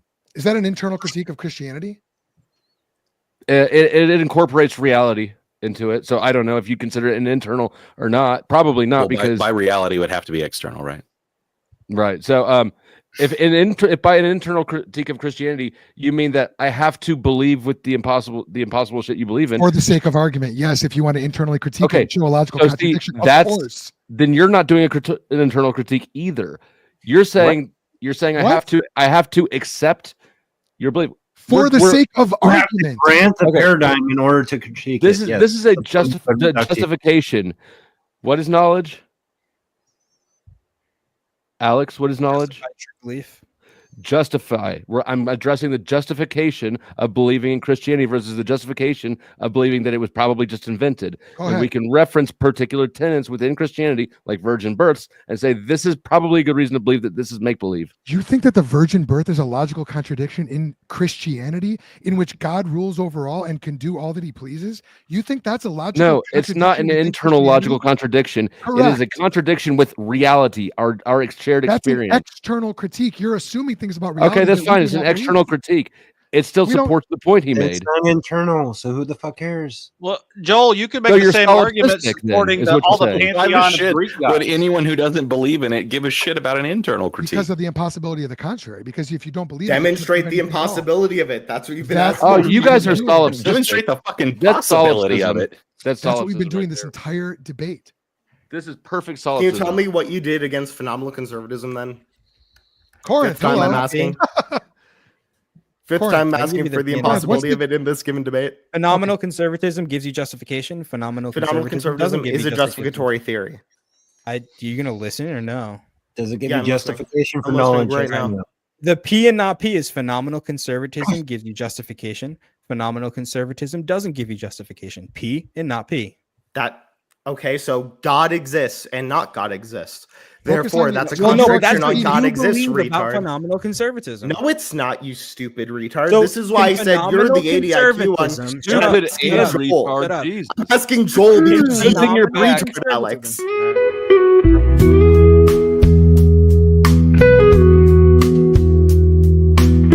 This message is sponsored in part by. Already shut the fuck up. Okay, here's what we're gonna do. For starters, everybody in the back fucking stage, if you're messaging in the private chat, stop. I will just boot you the fuck out. Yeah, I said bitches. logistics only back there. It's getting on my fucking nerves with that little bleep thing going off. Stop doing Bitches. it. All right. Secondly, if you are if you're watching on Raging Tomato, I'm going to drop a link for the gauntlet. You need, if you're not a member on the Raging Tomato, you need to go ahead and start heading over to the gauntlet. You can still watch the same stream. You can still chat over there, but it's going to be members only over on Raging Tomato. And then anybody that's not a member, watch from the gauntlet. We're trying to boost that channel up. This is where the open panel portion of things will soon be living. So you might as well get used to going over there now. Yeah, Otherwise, we're just going to leave it as members only on this side. So I'm going to just keep dropping it in the link. If the wrenches can go ahead and do that, I'll give you a few minutes to start heading over there. And then the Raging Tomato will be just members only. Okay. I will leave it. I was just going to say that I'll leave it here, and me and Corinth How are can you have a tonight, discussion Sarah? during our debate. That way we can have an actual moderator. You might have to do more hands-on moderating during that debate, but obviously we can't have a conversation without a moderator, it seems. I think Could that's this be a fair. after? Yeah. I think that's fair. Corinth, did you have any other question? Yeah, I have the to- same question I've been asking originally to Joel. Good luck. Can you show Well, me the it doesn't contradiction on sound phenomenal conservatism? well. Again, I don't think you're going to They've been get doing it on it. panel, Sarah. Well, hold on. Okay, Corinth, I'm going to remove you. You can wait until your debate with them and let me bring somebody else up. I think, Furby, you still have 10 minutes back there. Brenda, let's try again. And again, ad homs are okay here. If you're going to spend your time worried I about ad understand. homs and all of that other shit, then I'm just going to boot you again. Brenda's got a all right. but Brenda's barely got a brain. I understand Evan that Lord. ad homs are okay with you. Evan Lord, I wanted to know your thoughts. I think you've been pretty quiet here. Can you go ahead? All right. On the entire kind of like topic on this, it seems like it'd be socially useful to go and have the basis of all morality and the basis of reality, considering there's a lot of philosophical uncertainties there about it, where having a God is useful and it helps keep society together because it makes it Could so other things keep society together? no. Only God? Religion is something that every society So has. 'cause Islam could keep otherwise, society Are together. there religions without gods? Islam could keep society together. then, Yes, right? there are lots of them. Atheism is one, I believe. Shinto. Flat Earth is one of them. The Yeah, Mandela effect. Shintoism. Yeah. I All knew of I those liked could- Why don't you just list All Buddhism? of those could keep society together. What's the question? Can you have a religion without a god? Yeah, Buddhism. Yeah, atheism is one for sure. No, you believe in a bunch of shit too. I'm not an atheist. I'm an agnostic. Yeah, I'm an atheist. Doesn't matter. Atheists believe in a And- bunch of shit too. If you're an agnostic, you are an atheist. Okay. No. Point made. Belief is a true dichotomy. You either do or you don't. If you say I don't know, by definition, you're saying you do not affirmatively believe something. Therefore, It's, belief is so a true I, dichotomy. that's why atheism, I think, There is are no religion such because things it as has a agnostics. positive. It's just atheists who don't want to admit it. Atheism is a No, because propositional atheism is a positive belief in no God. What I'm telling you is, No. you have a religion. You have your atheist religion. I don't have that. Atheism is not I'm a saying religion. I don't know what God is Atheism here. just the disbelief in a claim. That's all Okay. it is, literally. That's all it I'm not is. an anti-theist. I'm not- I don't go out of my way to be a Okay, so we're being Gnostic, persnickety with the definitions. Okay, that's anti-theist. fine. My point is that I don't. With their definitions, I you don't have to have be a persnickety about positive them, man. disbelief One at a in a God. time. If the God of the Bible is there, then everyone has sufficient evidence to already know him. And so any denial What of the him, fuck is that? quiet, any denial of Absolutely him not. is a Hey, you don't know positive me. claim that God does not exist. It does So not exist. Gnosticism is. Are you a is cop? to- Are you a to, cop?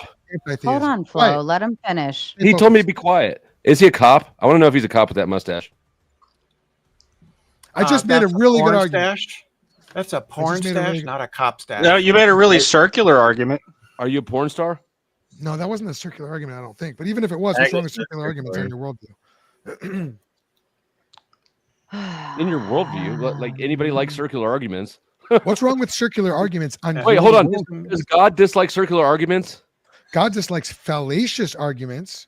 He likes fellatio. You're in trouble, It's always then. so funny to me when You Christians hear like everything claim you hear. logic and they're like, Yeah. logic cannot exist outside my Logic, worldview. logic presupposes God. Yes, It- that's right. it's- That's what this No, it debate is doesn't. about. Logic is simply a property of the universe. My Oh, God, okay, my, and you know that because of God. Yes, my God is the one that has. No, the I know that knowledge because to the make universe your God. exists. you know Like, that because and we're that's sitting here in because it of God. having this conversation. Does Account- God know all account true for God, propositions? or account for logic without God. Okay. Does God know all true propositions? Yes. So he knows what it's like to suck a cock. Oh my God. All right, I'll move it on. Okay. that was- So, Joel, would you say that you Would he- said earlier would he- Very low bar. Would he know? hold that we're all Would atheists, he even if know? sorry, that we all believe in God, even if we deny it because of our behavior? Tacitly, yes. Yeah, that's just But- a begging the question but- fallacy. Hold on. But Dusty, it's possible to hold a belief that you do not believe in God. It is possible to be self-deluded or self-deceived. Alex mentioned that earlier. So by your behavior, by the way that you live your life, you reveal what you do believe. You also hold a superlative, a super, what we might call a superrogative belief on top of that, which is the belief that you don't believe in God. But I really do. I really like this. That is some tying yourself in a fucking knot shit, man. Law of logic thing again. A belief that you don't believe. That's correct. That's called an. That's what you think. It's called believing. It's called thinking about your beliefs or believing. lack about your of beliefs. belief. So which one do I believe? Well, you believe both of them, and you need to only believe the one that's true. So is the part of me that believes in God? Does that mean I'm saved? No, you do not believe in. Well, let me ask you this: do you believe that Jesus Christ died on the cross for your sins and rose again on the third day? Well, I should ask you: do I believe that? Because no, I don't think that you believe that. But I mean, if you do believe that, you shouldn't have been. But you said that he believes that he doesn't believe. Yeah, I think so. Yeah. But therefore, he would be believing, this right? This is why you have to get young people. You have to start teaching them young. What I'm saying is not contradictory. It's confusing. It simply begs the question. It doesn't beg literally the what question. No, it doesn't. Yes, it is. You're presupposing the truth of your conclusion. Yes, I'm presupposing the truth of my conclusion, and I'm justifying. Yeah, that's called begging the question. Breaking the third law. Literally called begging the question. The presupposition. There's nothing wrong with presupposing something. You presuppose things too. You actually presuppose God. I don't actually use logic. The question is, axioms can I don't your presuppose. metaphysical scheme justify your tacit belief in the laws of logic? Can we justify our axioms? I don't deal with axioms. I deal with presuppositions. That's what Craig was saying. They're the same thing, moron. No, they're not. They're not. Yes, they are. No, they're an not. Axiom. Yes, they are. No, they're not. They're not the same thing, Brenda. They're not. A equals A is an axiom. You're just presuppose that it's true. Yes. That's incorrect, Brenda. So when we're talking about presuppositions, we're talking about the necessary thing for having an axiom. You couldn't have an axiom without That's not what a presupposition is. Yeah, it is. We're talking about prior to logical systems. Axioms are within logical systems. We're talking about what is necessary prior to have a logical system in the first place. So we're talking before axioms. Yeah, that's not what the definition says. So I've got a question. So the chimpanzees that know sign language, do they have that knowledge because God gave it to them, or did they learn that from a human? They're going to hell either way. They learned it Yeah, from for sure. Oh, okay. So they didn't need God. They just needed another human to teach them. You're confusing our argument. Our argument is not that you must be a Christian. No, I'm making fun of it. Is what I'm doing.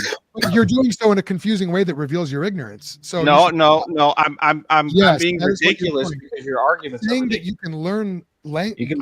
I'm mocking you. Language or use logic from other sources without being a Christian is not the same thing as saying that God is necessary for knowledge. You should really know that. And I'm not shaming you for not knowing it, but you shouldn't make that prove argument. that God is necessary for knowledge. You That's still haven't done Yes, because knowledge requires something absolute, unchanging, and eternal. How are you having logical consistency without like a concrete universal? What's the argument for that? Semantic. How the fuck does it follow? Like all knowledge is a belief held to such a degree that it would be world changing if you lost it. It doesn't even say whether knowledge doesn't even by its own nature mean that it's true or false. Okay, but knowledge requires logical consistency, and where are we getting logical consistency without an absolute, unchanging God? Knowledge. You can have knowledge that is incorrect. I realize that, but knowledge is universal. Determine if it's right or wrong. It's just a warranted belief. That's all. Do you accept that there's logical consistency? Because if you do, you're going to need a concrete universal to account metaphysically tether your logical consistency. No, you don't need that. What? The universe is the concrete universe. The laws of logic that are built into the universe that necessitate the way it exists are the concrete. Yes, it does. No, they already exist within one at a time. You're all it absolutely does.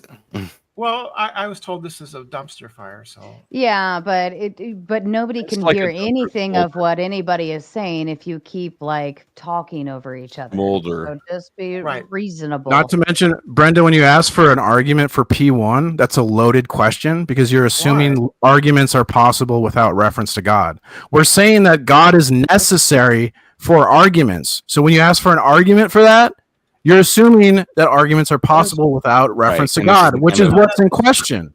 That's the just kind of you rot begging brain the thinking you have when you beg- think things like logic comes from God. Calling it rot brain is maybe rhetorically powerful to some Mars. people, but it does absolutely I was nothing impressed. to rebut or It's just an refute the admiral. argument. What we've been doing this Good one. entire time is explaining how God has the necessary attributes It's to just a ground stupid way to logic. negate everyone's You can argument. call it That's all it is. stupid. That's just an ad hominem. You're not a Christian, Just therefore throwing you can't argue stones with me. over the fence. What we've Why done is does- You're not using an show internal critique God where you're already has the wrong. necessary Guys, attributes guys, in order to guys, ground logic. guys. That's the argument.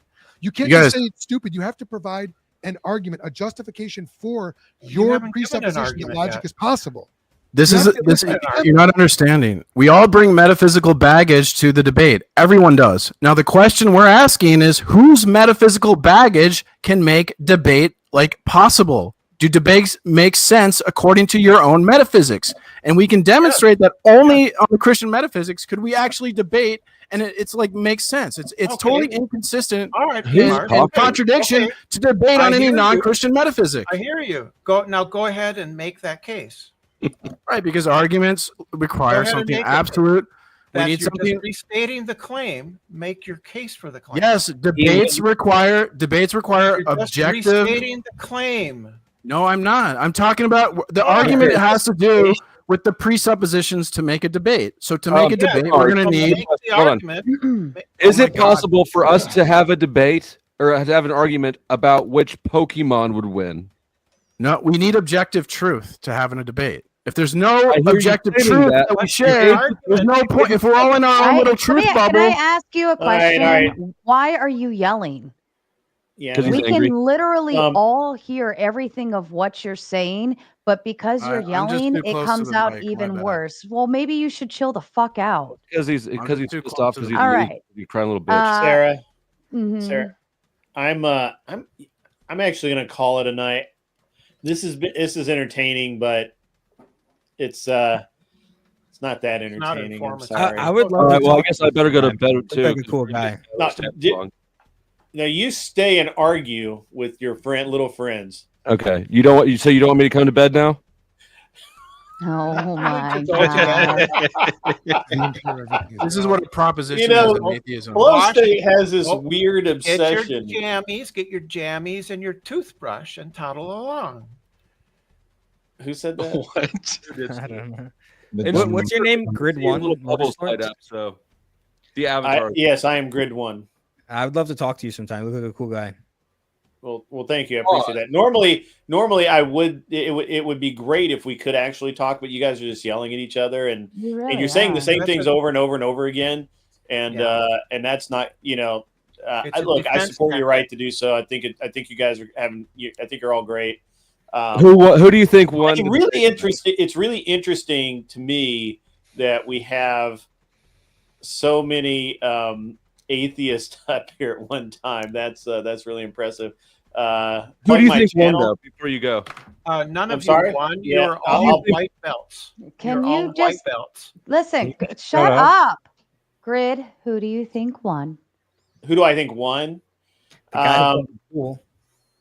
I mean, look, I got to be honest. Flo and Corinth have made some pretty solid, and Anson have made some pretty solid arguments. I haven't heard Animated Effigy's arguments, but I don't know. I think the Christians are, and look, and I'm on your side here. Your arguments need to be a little tighter. They just need to be a little tightened up. I think you're right. Who are you talking to? The Christians. Yes. I don't know all of your names. I'm sorry. It's all right. Did you understand? Did you understand their argument? Guy in the hat. I'm sorry. Who said that? I did. Brenda. Brenda. Guy Brenda. in the Okay. hat. I've forgotten your name. I don't know people's names. The first time here.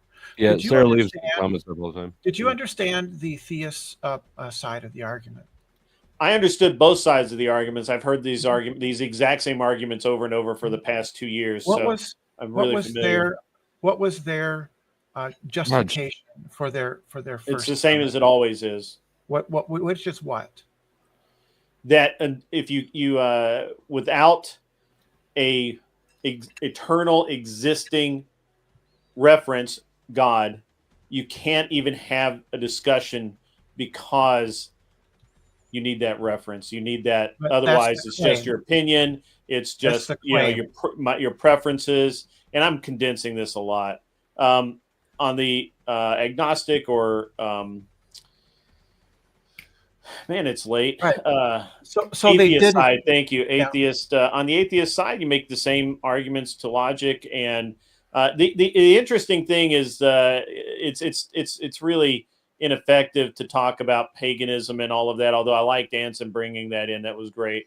But it's interesting. It's a good sidebar, but I personally, it doesn't sway me. Right. Theists, Thank tighten your you. arguments up. Atheist, you guys got it pretty good. In what Got it sense? down pretty So, good. According to you, dude, and the red hat, they didn't justify their first premise. I don't It's have all a you- red hat. It looks red It's in my just monitor. because you're lighting. That's all. Oh, I see. Okay. That's because Yeah, that's so- not our first premise. Well, he said it was. No, he never did. That's Yeah, he said it that's was. no, that was the. Can we hear topic. the rest of Grid's conclusion while he's leaving? Yeah, can just Or was Grid that it? finish up without Right. being He interrupted. He said 5 that seconds. God is a necessary precondition for knowledge, right? What And he said is the that was atheists won the the argument. debate, but Christianity relies on faith, so it works. Right. It works. It actually works for us to win the debate. What is- This is actually the No, conclusion that never faith- ends. I'm just going to jump in and Doesn't say, work. yet again, that the laws of logic presuppose the exact God, the triune God of Scripture. He is the only God. He is the only possible Assertion. grounding for the There laws are of no logic laws because of of their logic. attributes. The attributes of the laws of logic are that they are immaterial, universal, absolute, knowable, unchangeable over time, universal, and they are three in and Those are- one in nature. Those are Without claims. God, we do not Back meet up. the laws of Those are logic. claims. I love Now, that you can keep say smuggling that's that in there like claim it's and not that's an just a issue. presupposition. Look how everybody gets so upset Well, because no, they know. no, we get upset this because you argument just is make like air assertion tight. after assertion They know after the assertion after assertion. assertion. I'm actually trying to can't leave, even- so you guys can All right, continue everybody, this. shut up. Go ahead, Take it easy, Grid. Grid. Hey, All Grid, right, nice to so meet you. yeah, so Shut up. I honestly would Grid call wants this one a you. draw. I think Yeah. the theists I think they have a better argument, but You're tonight Christian. the atheists actually made a cleaner argument. That's what I'm going to say, and if you don't have to agree with me. Actually, what That you was had- diplomatic. Yeah, A very what you reasonable actually had- man. He's a very reasonable man. No, he's I'm not. unreasonable. I Oh, am shit. unreasonable. Yeah. He's unreasonable as hell. You guys can find me on at on YouTube. And Unreasonable Man. It is at Grid1-Motorsports. Oh my god! And you can come find me there. I don't argue religion because I'm not qualified, and I don't judge religion because I'm not qualified. You folks have a great night. You're all beautiful people, except you, Flo. And I'll be to bed after this or whenever you say Which you're one ready. Which one is Flo? Which one is Flo? I don't know. anyway, The powder there- dusty. you guys have a great night. Enjoy You too. all of it. So Nice to meet you, bro. see ya. Good to see you, Grid. Thanks, Good man. night. Take Good care. night, So, Grid. And Brenda- let me actually, Furby, your timer has come out. I have a question for Brenda- the non-Christian theists. It came out. Can I ask that? Can I just say something real quick? So, Brenda, when you say that's just a claim, you're predicating, and predication requires something absolute, unchanging, and eternal. So, what's absolute, Assertion. unchanging, and eternal? Yeah, That's but not- it doesn't Begging the though. question. You're just begging the question, P. Mars. I'm not begging. You predicated when you predicate, you're assuming, presupposing something absolute, unchanging, and No, eternal. you're not. In order I don't for you to predicate, Get any? I don't. So think how we're are you gonna get anywhere predicating? with this? how are you predicating? If you're Because not you made a assuming- claim. You're like a being scratch parasitic. CD or something. Mm-hmm. Your view is parasitic on our view because you're predicating without No, a. it's- No, Okay. your view is parasitic on human behavior and interactions. It's parasiting logic. It's parasiting morals. It parasited Christmas. It parasited Judaism. Get the Are you fuck out talking of to here with Brenda or parasiting. P. Mars? He's talking. He's trying to say that about Mars and I Christianity. are talking. Okay, because you cut off Brenda to say that, Flo. Like maybe No, let I her don't. finish. I don't give a fuck about Brenda either. Brenda's no better. Yeah, you have that kind of bias. I'll I've be right noticed back. that. All right. I have a question for the non-Christian, non-theists here in the room. Non-Christian, non-theist. If you are a fallibilist, if fallibilism is true, fallibilism says that you can set the threshold for what is considered knowledge at anything less than 100% certainty. If knowledge does not require certainty, what principled reason do you have for setting that threshold of justification at any particular percentage? And why not 1%? And before you answer that, Furby, you got another 10 minutes backstage. Cool transphobia. 20 minutes now. All right, timer. And let me get you out of here. Mel got extra 10 minutes for being. And actually, stand by because I do need to do a overlay and a voice confirmation. Brandon, are you with us, darling? Yes, I am back with you. Okay. What's 7 plus 3? 10. 10. And we're not going to show anything on screen that we shouldn't, correct? No, absolutely not. That's why I had my cam off. Well, all right. That sounds Kidding, good. Thank but, you. You know, Why do you Also, ask it's the not number like- question? Like, are you You reading out can- chatbots that can pretend to be human but not do simple math? Well, you can change the question every time so they don't have a prepared answer. If I ask the same question every time, it would be easy just to prepare the But answer in advance. if they could navigate the answer, then they can do the math on the fly. It's a lot harder, though, right?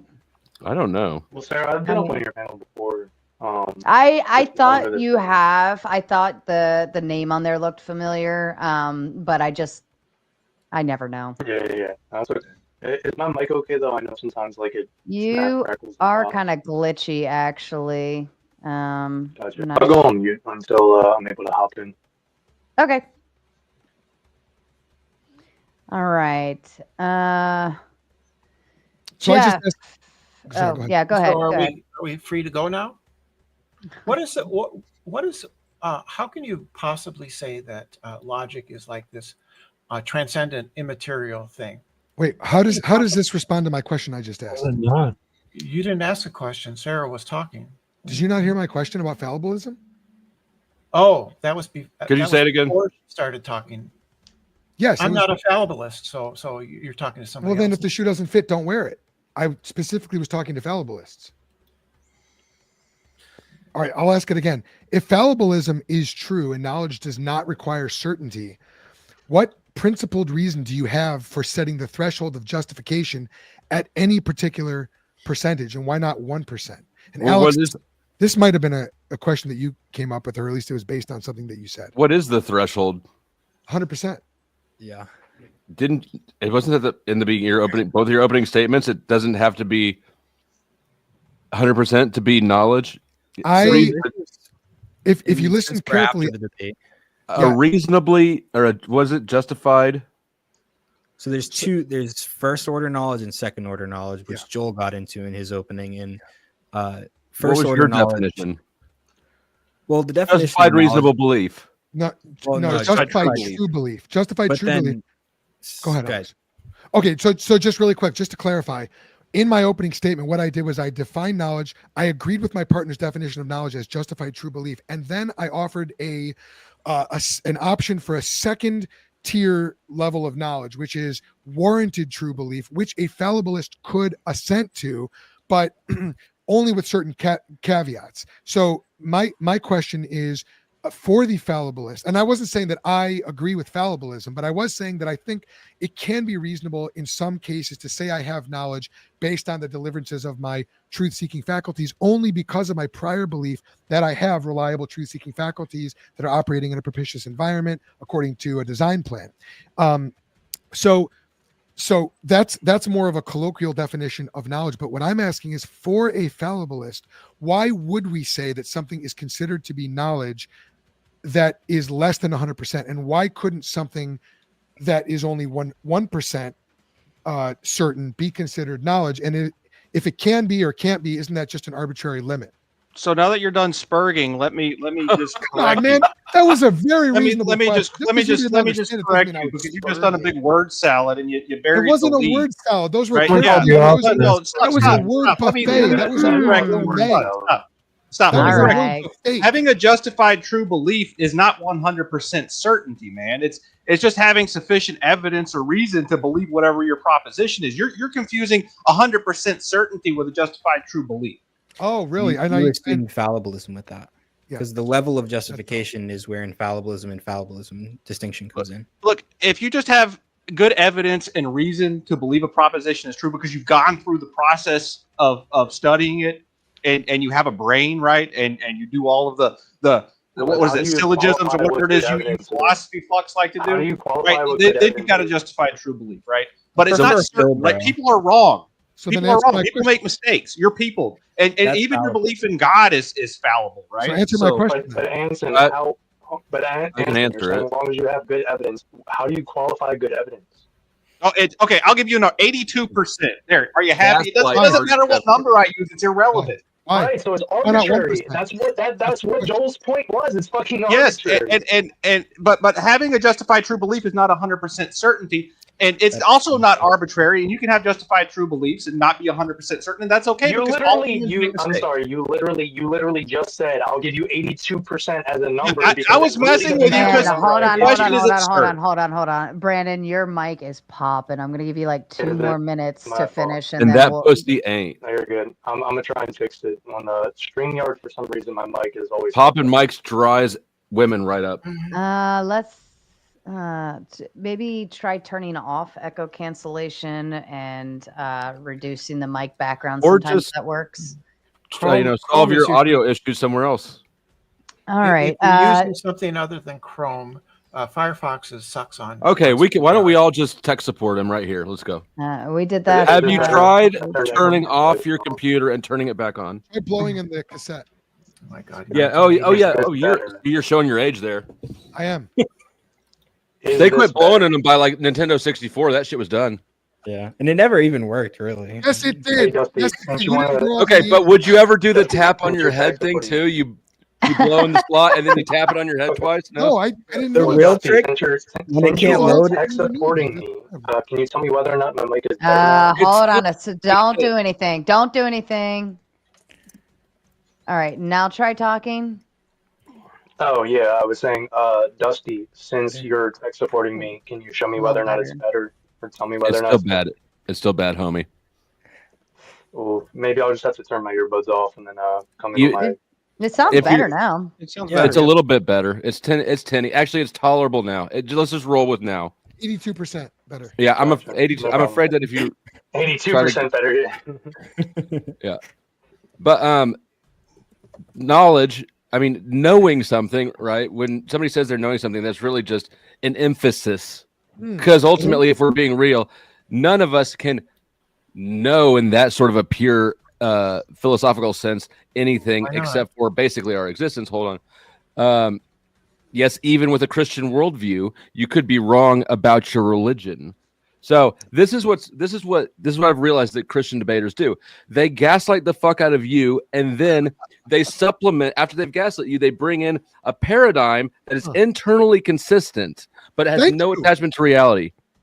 But it's not attached to reality at all. Wait, how do you determine whether or not it's attached to reality? No, see, if I may, like, this is my problem here. Like the hinging on knowledge, right? And of course, these guys probably consider that their religious beliefs are knowledge to them, right? So if other people have just as ardent religious beliefs, they would say that those people's knowledge could be false. So in the same turn, your knowledge that you hold the most certainty in could be absolutely false. Defend that.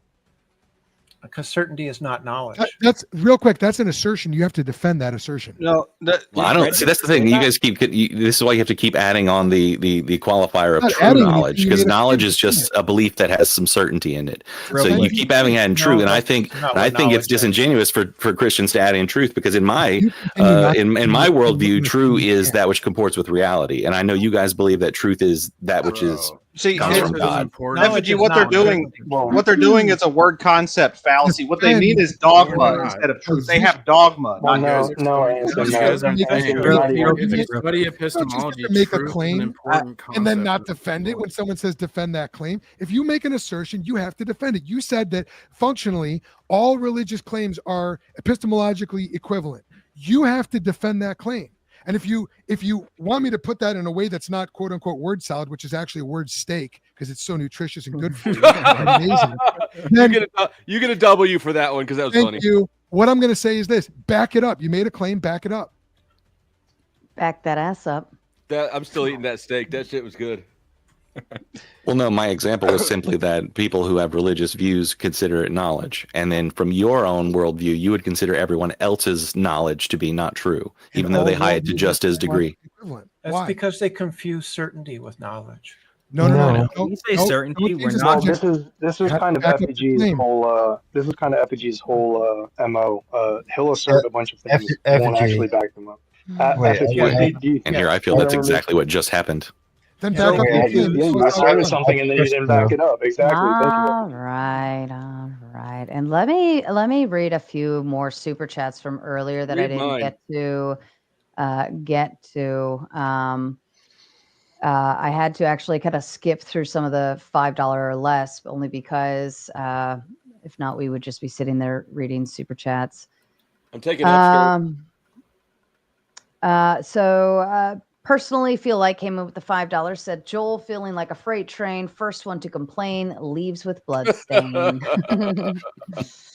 Aisha's go with the big 7. I love the raging tomato. A Q-tar with the big 5 says, since knowledge relies on your senses, would knowledge exist if you personally did not exist? That's about the dumbest question you can think of. Why? No, he's asking about whether or not knowledge is mind dependent or mind independent. You can know things without pretty simple question. them being. You can know something without it being. I mean, our knowledge empirical. wouldn't exist, but somebody else's probably would, right? We know that because when somebody dies, we don't stop knowing things. So God's knowledge would always exist, the defenses of the Christian worldview become increasingly more solipsistic the further down that rabbit hole you go. Well, no, Dusty. They're asking whether or not knowledge relies upon a mind. I feel like I would say that it does. Sarcastic Saint with the big 5 said, second worst panel ever, Sarah. Please change Craig's adult diaper and give him his bottle so he shuts up. Now I see why Craig is losing all his hair. It's quite the Boy, hit. that was a hard seed. That was a lot of seething packed into one. He didn't really talk that much. He didn't really Flo talk that kept much. interrupting him. Yeah, so he didn't really talk that much. He was taking. I wanted to go in a different direction. That's fair. B Twix with the big 5 saying, show me God exists entails presuppositions. LOL. Does Cringe Craig really not understand what he's even saying? What's the presupposition? I'm pretty sure Craig doesn't know what he's saying. But I mean, okay, that's fine. But what about for example, here I can show you logic, Dusty. knowledge. Me entails that there is a self. Exists entails existence itself. You're making presuppositions. This is actually why I came up on the panel, because I wanted to talk to Craig, because he said, "I think, therefore I am." Right, and this presupposes the self in the word "I." It presupposes that you're able to have thought in the first place, which is think. You understand that language is derivative of reality. It's not reality. You also understand that it presupposes that logic. I mean, not logic. Language the map is able not to be the territory. Logic too. Right. Nothing to do with here's what I'm saying, Dusty. Here's what you're not catching this, Dusty. Listen. So the words "I think, therefore I am," this argument, right, presupposes multiple things. It presupposes the I, which is the self. It presupposes that language has meaning, otherwise you couldn't give the argument to begin with. It presupposes that existence is actually a thing because I exist, right? You're presupposing. And all these presuppositions could be wrong. It is possible that I'm a crazy person and you're all figments of my imagination. But when you say the fundamental, the fundamental grounding for your position is "I think, therefore I am," you're not actually giving a grounding. You're just making another claim which has more presuppositions baked into it. It's such as the super chat that just came up. Show me God exists. It does have presuppositions as an entailment. Me means that there is a self, and I. The presuppositions don't. Then that doesn't demonstrate God. B. Oh shit! What's the guy's name with the purple B? What's your name again? Brandon. Right. So the cogito. Yeah, you're talking about Russell's interpretation of the cogito, right? So there's another interpretation, which is that it's not making an argument. It's simply an experience. No, it's a self-evident. Right. Well, you would have to presuppose existence in order to have an experience. You would that's presuppose a Russell's- mind or a brain in It's not a order. presupposition. You're just here. That's Yeah, that's but okay, Russell's- great. But I'm not even that's talking about Russell's Bertrand critique. Russell. I'm not even giving Yes, Bertrand you Russell's are. argument. I know. All right. Next question. I know the Good. arguments that you don't even know you're Good talking question came in with the big five. No, There no, were Russell said it's circular. good question came in with the big five. Says there were people 60,000 years before Yahweh created Yahweh. Dyslexia. Is that like a created new the Australian beer or something? What the fuck is that? Yahweh created the I'd try one Christian too. universe. So God is unnecessary for knowledge. He tries this on my channel. Yeah, he tries to say this. No, there weren't. No, there weren't. Because to assume that the biblical timeline is incorrect is to cut off the limb that you're sitting on, the limb of the tree that you're sitting on. It's literally, it's a man climbing up into a tree, taking a saw, sitting on a tree branch and sawing off the branch that he's sitting on. Your whole world is going to collapse. Can we address this? If somebody wants to say that the Bible's timeline is wrong, you're attempting to disprove the Bible's epistemology, but now you've lost the grounding for the That's laws just of logic. your interpretation of the Bible's timeline. Are you Yes, a it's my younger interpretation. creationist? Where did all the water go from the flood? So we know for a fact that the Earth is in fact 4.5 billion years Are old. you certain about that? We don't know that for a fact. Don't You're certain about that, overreach. according to Don't what standard of overreach. absolute certainty? What? Don't Science- overreach You know what? with your claims. This is how they're going to fuck you up. You're going to make a claim like that you can't support, and then they're going to fuck you up. Dusty, you're not far from the kingdom of God, man. I am the kingdom of God. I Well, learned that because I read my fucking Bible. Dusty, you're not far from the Did you kingdom do of a God. Bible You need to study with repent Billy and trust in the Carson? Lord Jesus Christ. I am doing Bible studies every Tuesday night now. So, No, but you should invite Billy Carson. Hey, to answer his question, to answer Dusty, his question, invite me to one of your Bible studies. sometime. science Look, I'm- doesn't give you Every absolute. Tuesday night, he has one. Tuesday He night. reads the Bible. Every Tuesday night at 8. I normally don't open the panel until after a couple hours. But tomorrow, if you want to join me, you can join as a special guest. I appreciate So, that. to I'm gonna answer check my the schedule plaid and I guy really in want to plaid. join you. Yeah, so to answer the guy in plaid, right? Science doesn't have certainty. It doesn't give you that, right? So we know to a considerable degree What of degree? confidence that percentage? the Earth is 4.5 billion years old. To a What high degree, percentage? a very high degree. I don't know, right? So higher we know than 50%. because we know because our physical laws about radioactive decay would be wrong. This is the same person that said they weren't a fallibilist, by the way. This is the same person that said that's the first premise. Good premise. question Reliable. with the good question with the big five again. Says ravioli, penne, lasagna are consubstantial and share in the glory of pasta. God is pasta and Jesus is ravioli. I love comments like this because it shows the absolute inanity and folly of atheism. Yeah, okay, yeah. If that's your comment, you're not helping your cause at all. You're making yourself look foolish, not the Christian. What's wrong with It's what he not said? a cause. Oh, there's nothing Atheism wrong is with not a making group. comments like that. Dusty, get him. It's a religion. So the issue is that it's not wrong. It's just it illustrates something that's good, proper to point out.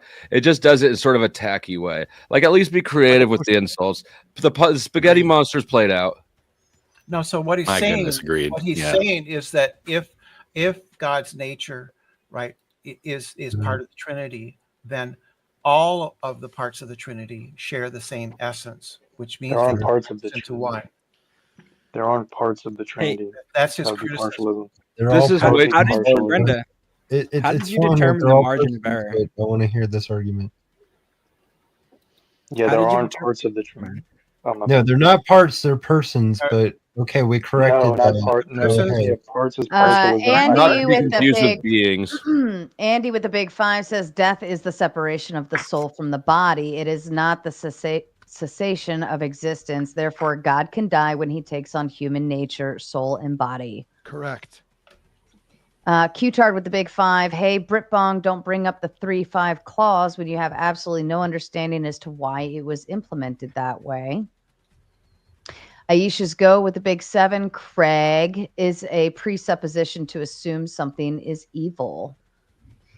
Andy with the big 5. Craig, science proves the laws of logic exist before we put language to them because it its ever test leans on a coherence we don't invent. Which science? Can you refer me to the science that was used to prove the laws of logic, Andy? There are no laws of logic, dude. Is there a science issue that you have in mind? I'm just asking for support for the claim. I think he's saying that the laws of logic have to exist before we do science because we need them to observe the world. So we need to have a language that we can communicate our science in to do science. The laws of logic they're not a language. They're truths about truth. There are no laws of logic. Well, So then there you're are subject- laws. if you don't believe logic, you also shouldn't- get why are out you of here. debating? What? Logic is based on axioms, not laws. Okay, well, you're contradicting yourself if you Well, don't believe they're logic not. and you're They're debating. based All the on laws of axioms, logic not are really laws. defining is distinctions. We're No, just look, distinguishing You between have no things. idea what you're talking No, about. the laws of logic are I know exactly what the fuck truths I'm talking about about. truth. Listen to me and learn something. No, Dusty, you don't. You're Dude, have you you're ever saying read a that book? logic. You're saying logic itself is the second law of logic, which is the law of identity. That's what you're trying. That's the each first thing law is of the logic. Let me teach you That's the something. second. That's actually the first second. law First of law logic is the law of non-contradiction. identity. Those are The first law is actually the law of third one. non-contradiction. You dummy. axioms. They are No, the not third not one is the law fucking of exclusion middle. axioms. But however you want to add, however you want to number them, doesn't matter. Okay, and so are they all referring to distinguishing between things? You're all No. going to hell. No, we're No, not. the, You're on only the- only the are. law of Yes, they identity. fucking Like are. I said, Only you the don't law have of a identity fucking does this. clue No, what you're talking the about. non-self-contradiction. This can't be that. If this isn't that, Yes, all we're that's doing is called drawing the law distinction. of identity. That's called the law of identity. No, the law of non-self-contradiction says that two No, things. no, it's not non-self-contradiction, it's non-contradiction. And it would say that X cannot be X and non-X at the same time in the same Right. sense. Right. You're cooking So yourself. all at this that is point. a distinction between X and non-X. These are three ways of making distinctions. No. No. Q-Tard with Okay, the so big what's the law? five Sorry. says, someone explained to me logically how Blue Flannel Mustache Man time traveled from 1984 to beat Craig and Flo. Thanks. That's a He got cop. rid of the Cop Indian. right Got there. rid of the Indian and the construction worker. That's how. Made by Jim Bob with the big five says, Flo, is it wrong to teach kids that it's wrong to brainwash kids? It is wrong, but unless somebody wants to sit around silently for 5 minutes while I explain what morals are and why they're important, I'm not going to argue. I can't wait to hear how you get morals absent God. Real quick, I do have to Is run. Jim Bob tired of being humiliated yet? I would think so. When has he been humiliated? When? Repeatedly. Oh, by me for sure. Yeah, he ran from me. He kicked me from his Discord. He's scared of me. I don't think he's scared of you. I just think that you're retarded. Yeah, that's a convenient excuse. I mean, if I were a coward, I'd call everyone I don't like retarded as well. Basically, Yeah, I nobody don't can like except people for either. it's not because he got scared of you. He can't figure Actually, out a lot of smart people tend to Embarrassed by love me. Max too. You saw that, right? Smart people tend to love me, actually. Sarcasm. That's a claim without evidence. All right. Joe Cool with a big five. The show is not complete if you don't let Craig roast a flat earther. I don't think we didn't have any flat earthers come on, did we? No. Craig would have to be able to have knowledge in order to do that. So I do have to run. Mhm. I don't know. I don't know if I have any last words. I think I said it in my closing, but I hope I run into you at an event somewhere, Flo. I'd like to have a beer with you. You're a fun guy. Bet if you ever come through Kansas City, hit me up. Cool. Flo doesn't Shout even out Jeff drink. for being here. I met Jeff. Hey, good to see you, Wi-Fi. Thanks, Joel. Thank you, Sarah. I appreciate you guys. Thank you, Alex. I appreciate having you on, and we'll finish up for your next debate, getting that set up. Triple X, I just want to say that you're welcome for carrying the debate for you. And, you know, I'll continue your lessons and hopefully someday you'll get it. Okay. God bless Yeah, you. sounds good. If God uttered a contradiction or a lie, would we stop knowing? If a square had only three sides, would a pizza fly swiftly under the much? If God, for instance, said you had a jar and there's 500 marbles in the jar, The circles were and God, squares and God leans pants over have to you. God leans over to you. And he shorts. whispers in your ear. He Could says, shorts be "There's pants and 500 the squares there's have 500 circles? Could you stop? There's 500. Yeah, can you stop asking stupid questions? Right? I kind of agree with both. Would knowing stop? I'm so Would sad. knowing stop? I'm so Would sad. knowing stop? Yeah, if there was, what you're saying is if there was no logically coherent foundation for logic, would we be able to know truths? Obviously, Would it stop, right? So obviously we say- wouldn't be able to know anything. God does not lie. That's not an internal critique of Christianity. Right. So consider this hypothetical. I mean, God right? leans So over to you just got your and- answer. No, God leans over to you and tells you Which a God? fib. The God who necessarily tells the truth at all times. How many gods are there? Right. And so he leans over you. Well, I've got my true one, and he's got his false one. Whispers a fib in your ear. On the other side of the United States, a waitress asks a man what sandwich he'd like, and the man only hears wah, wah, wah, wah, wah, wah, wah, wah, wah, because he can't know anything now, right? Those Is were that good what happens? wants. Yeah, they go, Yeah, Brenda, if you're trying to give an internal critique, I think what Joel, What in the I think world was is the trying to say is that it's a One. Is the loneliest number. Sarah, I'm about to get off the panel. I just wanted to say something to kind of bring people together a little bit, because there's something that most atheists can learn from theists, and something that theists can learn from atheists. And I think that one of the things that the atheists can learn from theists is that we don't view knowledge or beliefs in the same sort of dogmatic way that y'all do. Skepticism is a integral part of any belief, right? Even what I consider to be a justified true belief, in order for it to still be a belief, I have to be able to question it. And with dogma, you can't say, well, is God real? Right? Is this person that wrote all this Bible, is this stuff actually real? No, you have to actually just believe it on faith. And that's the component. And as for the atheists, from my perspective, we can learn that not deifying ourselves and looking to something higher than ourselves is actually necessary for the human condition, because we are terrible guides of our own life. Hey, Knowles. And generally create I have nihilistic a question. society. I have a So question. I'm going to go. I have to go. See you later. Well said, Anson. As well, but can I jump in on that? 'Cause that was- Are we trying to read then I'm gonna super head chats out. right now? Everybody, shut up. Joel, would you like to make your exit? Yes, I do need to make my exit. And I just want to say that I've really enjoyed this. I enjoyed the channel. I really enjoyed getting to know my interlocutors quite a bit, and I am actually hoping that I can make the Bible study tomorrow, and if not, then hopefully soon. I gotta figure out my schedule, because I'm doing a lot of these things lately, and I gotta make sure I spend time with my family too.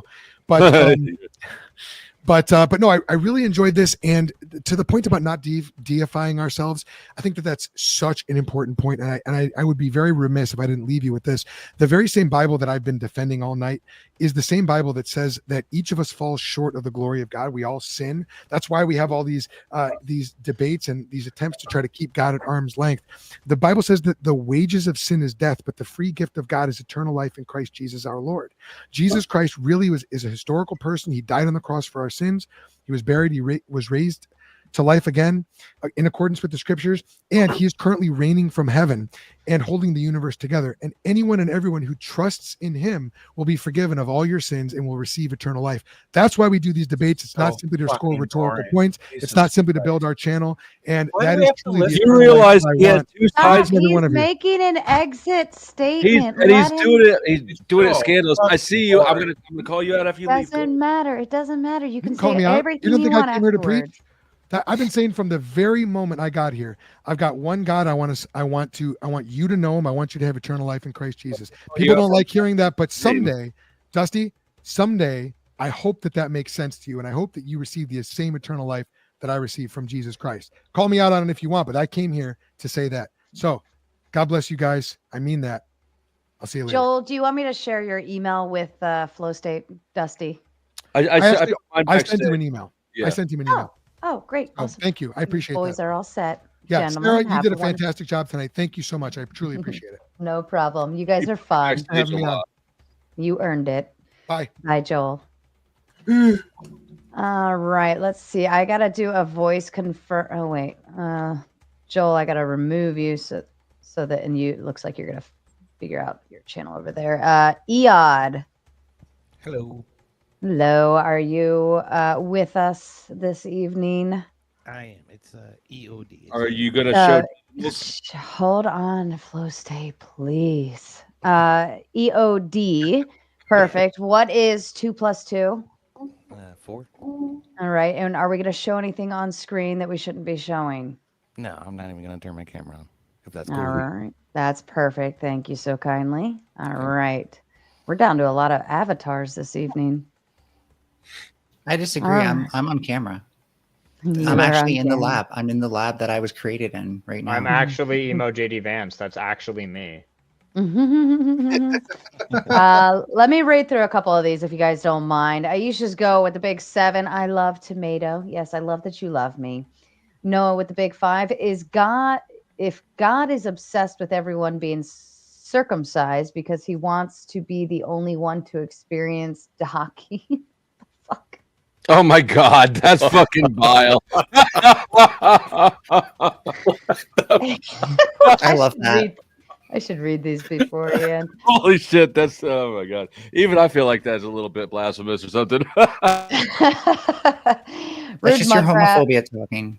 Rude Mudcrab with the big 5. If God gave knowledge, then knowledge would be subjective and not unchanging. Dude created the dinosaurs and then changed his mind about that shit too. Any thoughts? Anybody? All right. Krabby again with the big 5. Is it possible to simultaneously have knowledge and faith when it comes to God's existence? No, they're logically contradictory. No, they aren't. They actually aren't. Absolutely are. They absolutely are. No, Faith is belief without evidence. Knowledge is evidential belief. No, you could. Well, you could have faith in, say, like a specific detail of God. What is faith? Well, hold on. Am I allowed to respond or not? Yeah, go for it. Tell me what faith is. Faith is belief in things unseen. No, it's belief without evidence. So okay, on the Christian view, it's belief in things unseen. That's as defined by Paul. That's incorrect. It's incorrect. Okay, well then I guess you're using a different definition and is at that point. I'm using the one that Plato used 4,000 years ago. Well, at that point, it's irrelevant within the Christian frame because the Christian frame has a specific definition of these terms. If you're going to say that Christianity has a wrong definition, well, okay, that's fine. But within the Christian frame, these terms have specific meanings. And if you're saying, okay, external to the Christian frame, this doesn't apply. It's like, okay, fine, external that doesn't apply. It's number one. Actually, it's not against the Bible. Belief without evidence is in fact the biblical definition of faith. Okay, show it. No, actually it is. Show it. You show it is. Show it. Show it. And so knowledge. Show it. Yeah, please support your claim. Knowledge is show it. Belief based on evidence. Can you support evidence? Just blow past it. Don't prove the claim. Just blow past it. Yep. Yeah. Go for it. You know the passage. Yeah, show it. Well, yeah, I told you what the fucking passage said. Belief in things unseen. That's belief without evidence. Right. Okay. You gave the and Mel, you are being sent to the back for $10. Read the whole message though.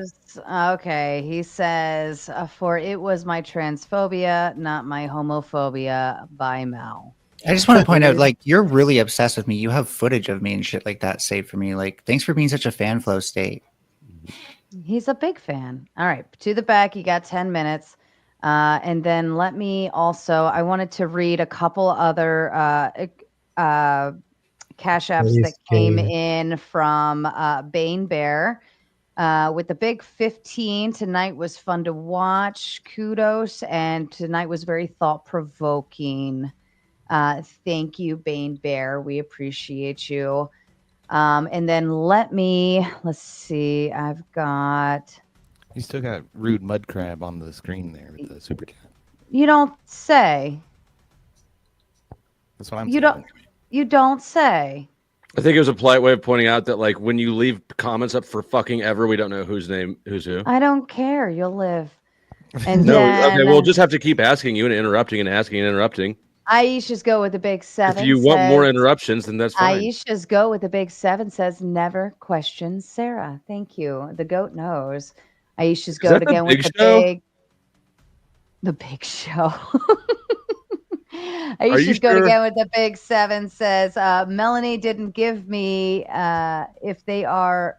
Melanie didn't tell me if they are man or woman. Well, I mean, I don't know if you want to like open up legs. And Flo, you have Big Show. Flo, you look you've beautiful, been subjected to a teabagging, please. And Brenda, my apologies. You are being sent to the back. I for was 10 about to minutes put my as finishing move on the Big well. Show of all timing. And I've got fifth backstage coming up. All right. And now you need to do a tea bag there, Flow State, if you so choose. I've set it up. Make sure that my pants are buttoned. All right, we're good. Salute to everybody on the panel. How you doing, Sarah? Hello, darling. How are you this Look evening? up. Well, Nice I nice actually hair had a lady. question for Flow State. Nice hair lady. Well, put them under me. We can do it, everybody at once. Horrible form. Okay, well, Horrible I'm just form. sitting here for a while, so I can keep waiting.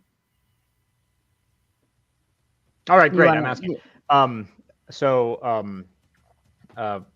Flow State. So when you're saying that laws of logic are merely linguistic, I don't understand what exactly you mean by that. Like, I actually don't understand the position. It seems weird to me. So, what I'm saying is like the law of identity, for instance, right? This can't. Yeah. This is a lighter. This is a knife, and the reason that we know what they are is because we've got a word for it, right? This is a lighter. If I were to say this is an item and this is an item, that would be true, right?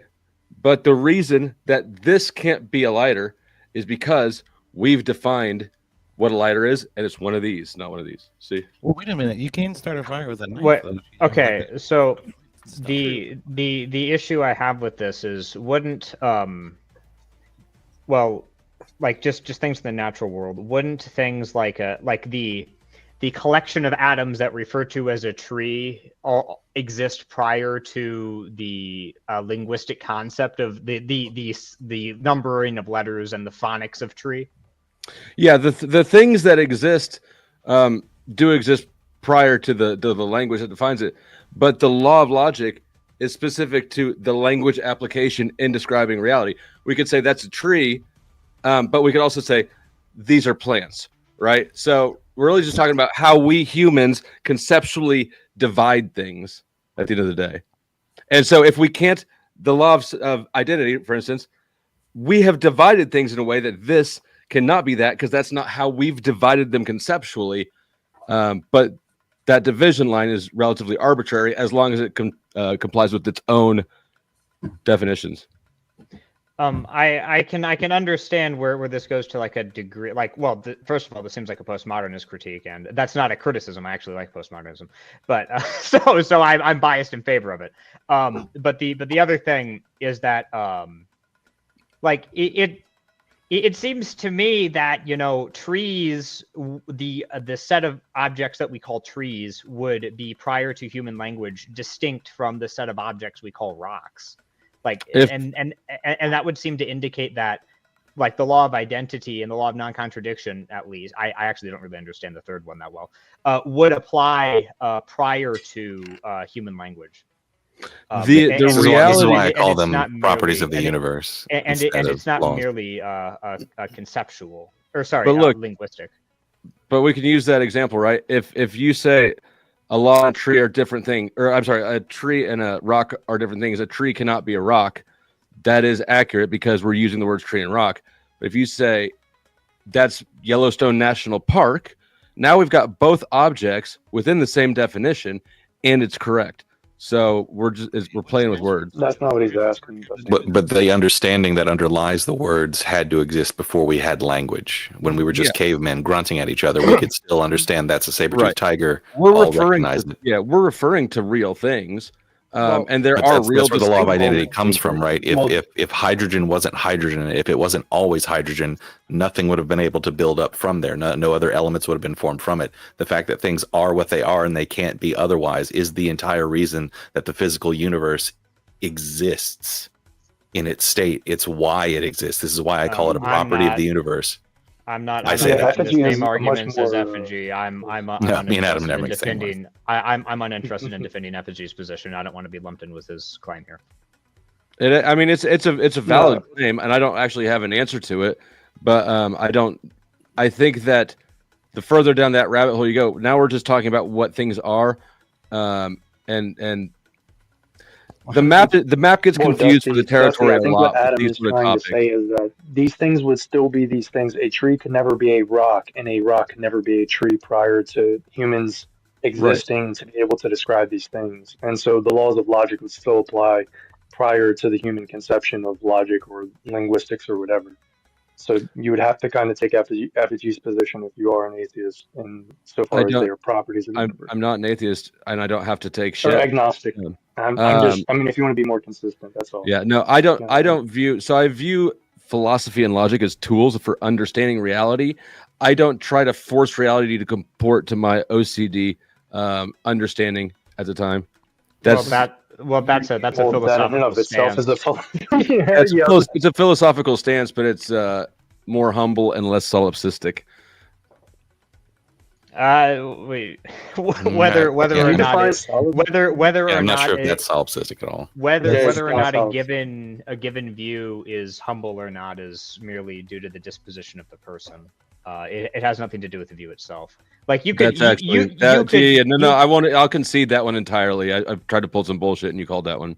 So yeah, I have met very humble egoists. I will have you know. Okay, yeah. Well, that one. So that one would have worked on most people. I don't know who you are, but that one didn't work on you. Well, like your whole argument is. Wait, me and you have fucking screamed at each other in verbal combat before. What are you talking about? I haven't been to verbal combat in like at least a year. I don't. Well, okay. Well, I feel very sad that you don't remember. I apologize. Don't take it personally. I scream at lots of people. It's my job. You know, that's a good reason. Laws of logic sort of presuppose that God doesn't exist, isn't that right, Ballard? What? Okay, so and this is something that's been really pissing me off the whole night. Claims. Hold on a sec. Red, whatever. Do you actually have something to add? Because you're kind of going stupid in the back chat, and like there's other people waiting to get on here to actually add to the big topic. show. Ma'am, I've never seen your thing before. It's an epistemological debate about theism. That's fine. Transcendental claims, my nigga. Like what? Are you not? Okay. Well, considering underneath your name there, you have some pretty hateful, stupid shit. I'm listening, ma'am. If you want me to go in the back, I will. Yeah, I'll send you to the back. You go figure. Okay. You're over here saying that you're drunk in the back chat. Yes, whatever. Like, yeah, degeneracy is great, but we don't have to like act stupid, or if we want to add something to the topic. In the chat, ma'am. And by the way, a solipsism. So completely, real quick, transcendentalist claims before you send me to the nether regions of the back. That sounds really weird and sexual, by the way.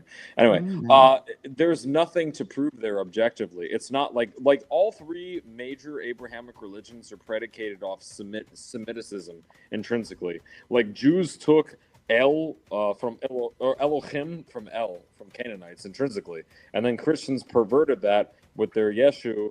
Great. Reveler, can you substantiate that? Isaiah 2:4 and Isaiah 7:14, that nation will not take up sword against another nation. I don't like to. Well, as a Christian, I love Jews, so that's not actually a good niggers argument. too. Other piece of shit. Probably love the niggers too. All right. Enough of that. Who could have seen that coming? Black people are genuine Americans, and as I'm surprised he didn't get All right. show it to the camera. Yeah, let me just go ahead and because that's not tolerated over here, so we're just gonna go ahead. He can live in the chat. Eli. Hi. Whoa. Hold on. Let me adjust your mic here a little bit. You're coming in very heavy. Eli, can you tell me what 4 + 4 is? 8. What? What? 8. That's an 8. Get him out of here. God damn it. Can you just let me voice? You know I can't see anything. I'm flying blind. I'm trying to test this. It says it's a bad test because an AI bot will be able to tell you the fucking answer to that. If it's do we just find a better test? The laws of logic define that you. I'm an atheist. Okay. I'm an atheist. Are you What's we're 4 not going to plus show 4? it. I'm an atheist. Oh my God. If you guys could shut up, I could move along a lot faster. All right, Eli, we're not going to show anything on screen that we should not be showing, correct? No, I don't have you on camera. I'd rather you not see me. Fair. Yeah. Okay. All right. Why are go you ahead. ugly? So, are there still Christians on the panel? Yes, I'm a Christian. Yeah. Okay. Why should we believe your Bible if your Bible makes the testable claims it's proven by modern science? The Bible doesn't. So whether or not it does or doesn't depends on your interpretation. So let's go through these. So words don't mean what they mean. Okay. So have you ever read Alice in Wonderland? Seen the movie? No. I've seen the movie. Yeah. Well, have you ever read have you ever read poetry? What am I, gay? What, like Homer, like fucking poetry. No, okay, so you're comparing it with other British poetry. You're comparing it with other myths, right? No, I'm not. I'm asking you about poetry. Okay. You ever read T.S. Eliot? Do you know who T.S. Eliot is? Yes. Okay, so have you read T.S. Eliot? Okay, yes. So, could you get to your point? So you understand that T.S. Eliot is saying true things often through very flowery and metaphorical language. Like you understand that he does that sometimes, right? In his poetry. Okay, so then what would be the proper mechanism to know if parts of the Bible are not true or metaphorical, which is what you like to say? Yeah, it's called linguistics. Well, you can determine that depending on the part and like genre, which is what biblical scholars can do. I'm not an expert in this field, like with individual parts, but I can say that the Song of Solomon isn't meant to be taken perfectly literally. That's one. Clearly, if you read the Song of Solomon, it's very clear that all of the descriptions of the body parts are not meant to be taken perfectly literally. That's my favorite. Well, okay, so basically post ad hoc rationalization. So, okay, do you know what a love song is? Yes. So, did you know that Song of Solomon is a love song? Why doesn't it say that at the beginning? Oh, this is going to be a love song. Why didn't Captain argue? Maybe to be fair, maybe God just didn't expect people to be as low-brained as you are. Right, that too. Okay, well then prove it. Just empirical, objectively verifiable, observable, repeatable, test no evidence, and go collect your Nobel Prize. So you're asking things that cannot be empirically proven to be empirically proven. So remember that these are empiricism through empiricism. Remember, these are books that are put together. It would be more true to say that one of the 15 or 16 anonymous authors didn't agree. So yeah, these are books that are put together. So you're trying to subjugate one book out of all of these many canons to defy it. That's not how they put it together. Eli, you don't even know what you're talking about. You said all of these many canons. What are you talking about here? There's one canon. That's not me. I'm not saying any of that. No, there are at least 3 separate canons, I think. And it was compiled by my great-great-grandpa Constantine. You're welcome, guys, for the Bible. Hey, at least you're smarter than the chick. 40 times great-grandpa. King James was the one that did that. Constantine didn't even do that. That was you take it back, you're gonna get inquisitioned or some shit. Well, no. So Constantine called for it to be compiled, but he didn't do the actual compiling. Well, yeah, we have peasants do our work for us, right, Sarah? Well, no. In order to compile, in order to understand whether or not it's valid or not, they would have to be literate. And we're talking about a time when mass literacy wasn't a thing, so it literally couldn't have been peasants. Well, it's not just mass literacy, but it's also trying to decide what's gospel and what isn't, what's heretical, and the books that were floating around. And there's a lot in Coptic Christianity. I'll tell you the ones they left out. The ones that said you didn't need to go to it. Did the flood happen? Did the flood happen? Yes or no? Where did all the water go from the flood too? There's physical evidence that the flood happened. But what happened to all the water if the whole world was covered in water? How are you going to Never heard of an ocean? You know what an ocean is? They're trying to be an objective atheist. But the oceans were already on the world. The whole world was covered in water. There's a lot of and now they're in the ocean. Plates. If the whole world was covered in water, that would include the oceans, wouldn't it? Sure. Yes. So the oceans were already full with water. So they can't take on any more water, can they? So that opened up under the throw a water. little point of real reality into this. The oceans are over 400 feet higher than they were 12,000 years ago because of the melting of the ice caps after the Ice Age.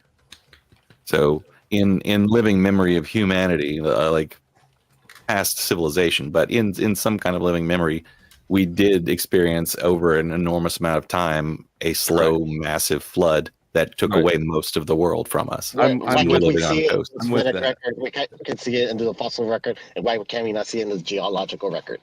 We can. There are fossils. Here's what I'm trying to point out is that if you think about the world and you think about how water works, if the whole world was covered in water, that means that there would be too much water to just sweep into the oceans.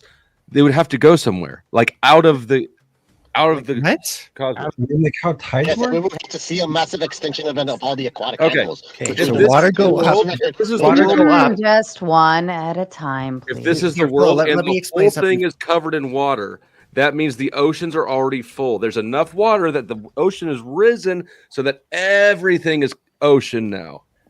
I thought the flood was more regionally based, though. I think if they Not according to that's the Christians. They didn't really No, know how I'm- big the world was. at the I'm time. pretty sure there is a diversity of views on this. Yeah. Some scholars will Well, claim there that are it was thousands of flood merely a myths, regional yeah. flood. Well, some people believe it was some people believe it was a regional flood, and other people believe it was like literally the entire planet. What does the Bible say about it? All across the world all at the same time? How do you explain the Bible? So The words Bible don't mean what they mean.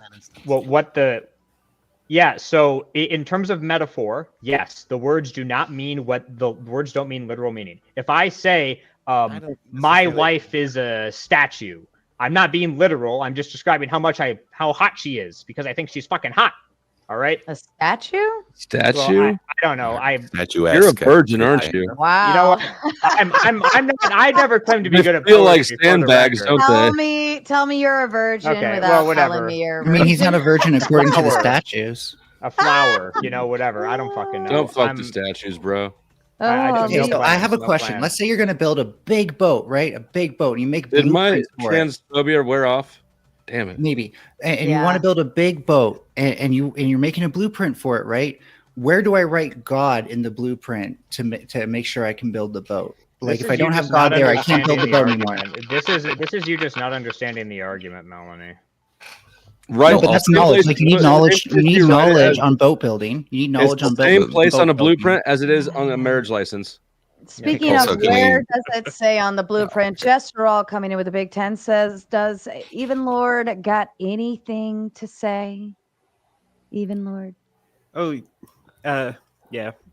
What? Yes, I'm a bit nervous on going in. It's just I'm gonna fuck you up more, man. No, he has nothing to say. Pick him. You better fight for your right. All right. Well, let's make him more nervous. Here you go. All right. I'd say earlier, Flow State, in terms of virgin births, there has been a case of a shark giving a virgin birth, but that isn't people. All right, and I can see. Good that. point. Good point. Then Mary's probably okay. And for like where the water could go, like tectonic plates, like it could have cracked and the water It fell could have it fell into hell. It flooded hell. It's not hell. or like just get absorbed into. So the if ground. you met a girl, if you're at the grocery store and you're in line behind a pregnant chick, and she turns around and she goes, "I'm a virgin," would you say, "Oh yeah, I heard that happens to sharks too," or would you be like, "The fuck if you are"? Hey, I just just find it before you hilarious create that the Flo doesn't understand the concept of water go up, land go down. Well, also, Do you think, Mel, that the water from the global flood fell into the middle of the earth?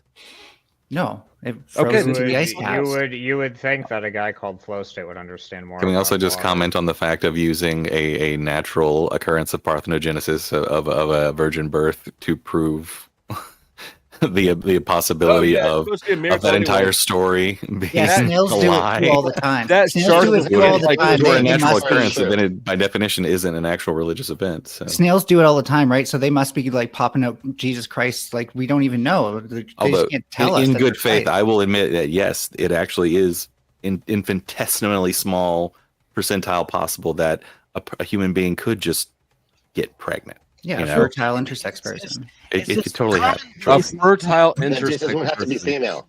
Intelligent life. That would be a Wait, chimera. hermaphrodite. I should be more specific. That's not a sex. That's a deformity. Spawning up life. Where is all the life, man? If they're There's enough fertile, advice for that. by the way, if a hermaphrodite is fertile, then their sexual fertility would be both. So good statement. Flo. No, it wouldn't. There's never been. Who is trying to talk and is not talking? Like it sounds like you're. Is it? It seems. Oh, that's Adam, I think. No, I haven't been. That's Is it Ellie. Eli or EOD? It's me. What if I did this? Does this help? Yes. That's better. Definitely. Okay. Sorry. I had to turn off echo cancellation. Well, to be clear, the response regarding virgin birth is responding to the person who's saying, "Oh, well, we don't see this in nature, therefore it's impossible. Therefore, we're going to reject all of Christianity." I didn't say it was We don't impossible. see people. No, he said we don't see people. I'm not saying you're saying that, Flow State. I understand that your arguments have actually been pretty sophisticated compared to what I normally expect from you. Honestly, you've been doing good this debate. Fuck you, bitch. I can still be crass and lame. Well, okay, sophisticated meaning well thought out, not nice. You're not a nice guy. You're a real mean son of a bitch. Well, since we're still talking about the flood, though, can we get the? We're talking about me. Can we get the Christians to admit that the flood story came from older? No, it didn't come from older myths. Jesus went to the light room. Jooms with the big Sudra and the Sumerian. Jooms with the big 2 Exact says same. Bible says the waters are separated with the dome. Speaking of flooding, if I set up a new goal. I set up a new goal for the next 30 minutes. It's going to be 2 a.m. here in about half an hour. And at 2 a.m., I can either shut down or we can press on for another hour. The goal has been set in the chat. It is up to you, chat, if you want to keep going. Otherwise, in 30 minutes, this bitch shuts down. Okay, back to you. Don't refer to yourself that way. I am You a put me bitch. backstage a lot, but you're not a bitch. Every woman is occasionally a bitch, just like every man is occasionally a dick. It's part of being alive. True. Okay, so I have something to say about the flood. You know, if you say the flood is true, you're basically saying that the theory of evolution is not true. And It's not by saying true. that, I'll say both of them are false. Of course, a Christian would say that. Like, so that's So, Flo, why haven't you challenged me to a 1v1 if you're so fucking tough? I don't like you, and you're a bad faith debater. Just admit you know you'd lose then, okay? So cool. Look. You really wanted. You You're a really little want bitch. attention, don't You're you? gonna sit here and talk about fucking bad faith. You're I'm both bad not faithists. inviting you on. You're a I little don't bitch. like you. You're a I little don't want to bitch. give you that much attention. Run. You better hit the cash up or the Like super chat Bobby, for run. $50. If you do it, then I'll debate you for an hour. No, you're not worth my money. Okay. Well, you're not worth my time. My time is more important than your money. Sure it is, buddy. Prove me wrong. Prove me wrong. Change my mind. Anyways, yeah, so my question was about like when do we use God and like the knowledge of shipbuilding? Because there's knowledge that it requires to make a ship, right? That requires knowledge. Huh? Completely atheist and build a ship from top to bottom, from raw materials even, and not even think about God once. So where Do you does want to talk about? require Do you want to knowledge? talk about the hermaphrodite that is sexually viable?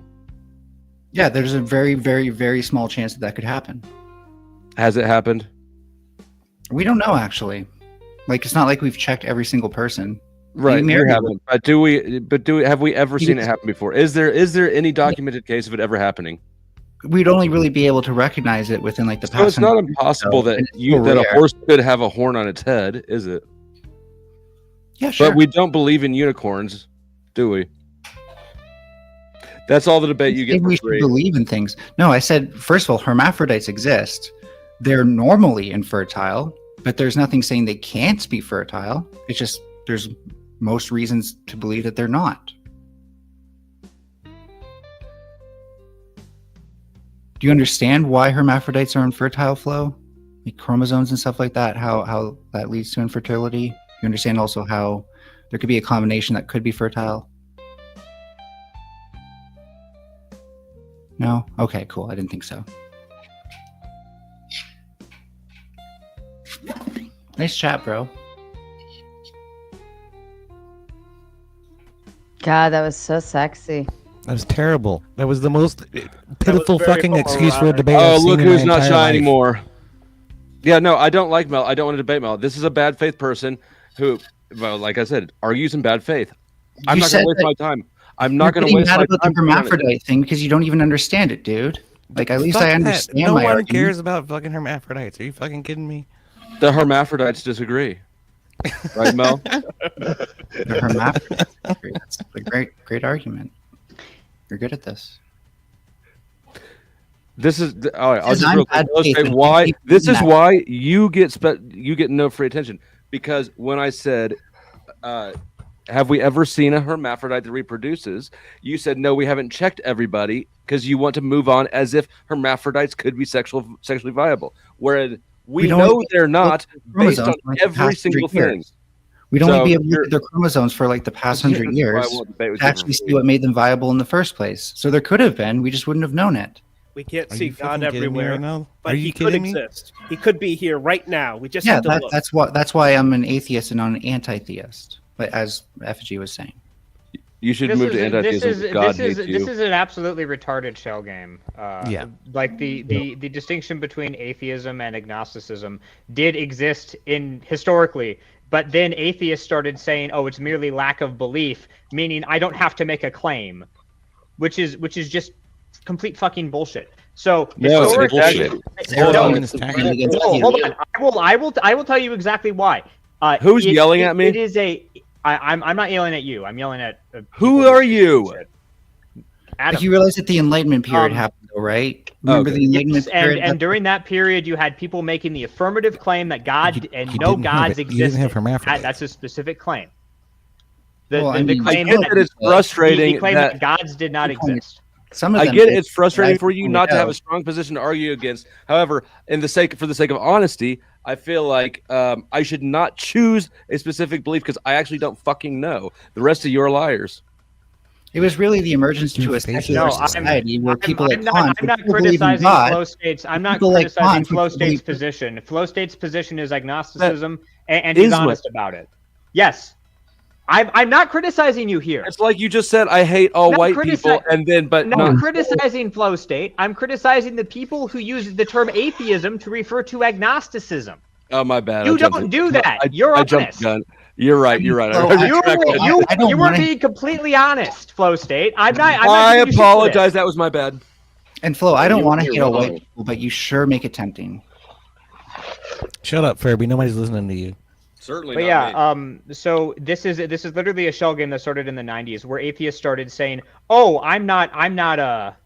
atheism is just lack of belief," because they want to have a fucking tradition of atheism So what's from the an Enlightenment anti-theist behind them. then? Then what's an An anti-theist? anti-theist is somebody who believes that you ought not believe in theism. That sounds more like an atheist, whereas the moral stance, whereas an anti-theist believes that there is no God. Because you realize that, like, No, an atheist. Okay, the anti is more negative. the affirmative. Pull up any fucking encyclopedia philosophy right now, Mel. Yeah, Do it. let's Pull think up, about pull up prefixes for any a second. encyclopedia philosophy, and You it'll don't tell need you it. exactly what hang it's on, saying. hang on, hang on. Let's think about for a second, Adam. I want to respond to Adam. No, fucking do it, Guys, Do it, Melanie. Okay, Prove your Adam, fucking definition. Adam. Everybody can hear you. Chill So the I just- fuck out. Here's what I would like. I put Ticky Tack on because I like it when Ticky Tack comes in and just destroys everybody. So I'm going to remove myself again, and I'm going to put Ticky Tack back on the screen, and I'd like him to talk. Well, I appreciate that, but I was actually enjoying the outrage over here. You're talking atheist. I just want us to focus on prefixes Sitting for a back second, and right? If I watching say the I'm world burn. asexual versus anti-sex, You can focus on you just Asexual move the words is around. not having sex. It doesn't Why mean is I'm everything against about sex. sex? Anti-sex would mean I'm against sex. It's not about sex. Wow. I'm making a Wow, comparison. how brilliant, Melanie, Well, taking no, hang on, the conversation Adam. about Very brilliant philosophical to use- terminology and bringing it into an entirely different area. Wow, It's great for entirely English different. class. It's Wow, an so entirely different area. brilliant. Look, Yes, you're so- in no okay, position so- to so educate anybody on sex philosophical- at all. And you're in no position So to philosophical discriminate. terms and terms denoting sexual preferences are entirely different categories and entirely different fields. Prefixes.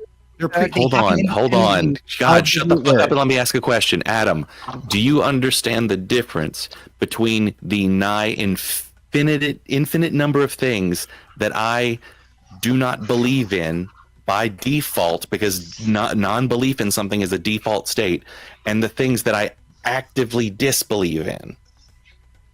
Like, do you not see the difference there? Yeah, so atheism is a positive position. It isn't a lack of belief. That's negative. So no, it's a reaction to someone else's claim. Atheism is the positive claim that God does not exist. No, it's a lack of belief. But you haven't met the burden of proof. See, now this is the position I'm criticizing because it's ahistorical and aphilosophical. It's a unique position developed by atheists in the 90s to avoid taking position in debates because they want to have the enlightenment behind them, but they don't want to take the same views How as the has it enlightenment stopped us from taking positions in debates? It's just taking a righteous position, because we know having to take a position where we're saying that we can prove there are no gods, that no gods exist, means that we would have to reach for a level of proof that is incalculable to a human being at this point. Exactly. That's why you shift the quantifier. It's a quantifier shift. Initially, a qualifier. We're being more shift. honest and righteous with our position. Yes, because you're actually agnostic, but you don't want to call yourself agnostic. Everyone is agnostic. Most Christians are agnostic as is into the knowledge of knowing whether or not a God exists. That's the whole point of it. No, a Christian is necessarily a theist. As in, theism deals with belief. They hold the positive Gnosticism deals with view knowledge. that God exists. No, Gnosticism is a Gotcha. So agnostic refers in the sense of a religious discussion. Agnostic literally means without knowledge. It literally means without knowledge. So agnosticism. Okay, so do you understand that terms have specific meanings in specific fields, Effigy? No, I understand you're using a colloquial version of the word agnostic. That's what agnostics do. Is they use they do. They use it for a consider position. Adam, you don't understand between a true dichotomy. This isn't belief is a true dichotomy. Isn't a colloquialism. Like, you can fucking open up the Stanford Encyclopedia of Philosophy right now, and it'll tell you everything I'm saying. Like, I'm saying that this is philosophical terms. These are philosophical terms, and they have specific philosophical meanings. In the realm of theology, agnosticism means a specific thing, and in the realm of philosophy, atheism means a specific thing. Like, what the fuck are you talking about? Yes, atheism without belief in a God. Agnostic without knowledge. No, that's not what atheism means. Atheism, not theism, meaning not God. Yes. What is theism? The belief in a God. Atheism without the belief in a God. Yes. So they believe in no God. Yes, they don't claim knowledge. They don't sit there and go like, well, we have proof. You are making an etymological argument. You do realize that etymology isn't the only place that terms come from, like the definitions come from, right? Have you ever realized that sometimes etymology has nothing to do with the meaning of a term? Like irregardless, the word irregardless, you know that? The etymology means the opposite of what the people who are trying to make a fence-sitting position in between belief use the word agnostic when it doesn't actually mean that. So Effigy, I want everybody who's watching to realize Effigy just admitted that etymology isn't the end-all be-all. So appealing to the etymology of the word atheism has nothing to do with this. Anyway, so when you're talking about the actual historical definition of atheism and what it meant historically, it meant the positive claim that no God existed. Tradition? What?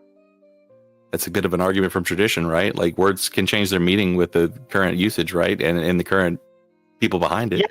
Yes. My criticism is that you are using the same term to appeal to the same tradition while simultaneously taking a weaker position than they did, because it's a sneaky little trick, and I hate it. It's not sneaky at all. It's very admitting sneaky. what you don't know and what you can't know. Yeah, well then why don't you call yourself an agnostic? Can't even leave the planet. Why would we say that we scoured the universe to find things? Then why don't you call yourself an agnostic? Then why don't you call yourself an agnostic? Those of us who think like this understand that we are agnostic atheists. We are without knowledge, without belief. The same way most Christians are agnostic theists. They are without knowledge with belief. They understand that they don't know, but they believe anyway. That's why they call it faith. Okay, so do you agree that the term agnostic means something specific in the context of theological discussion?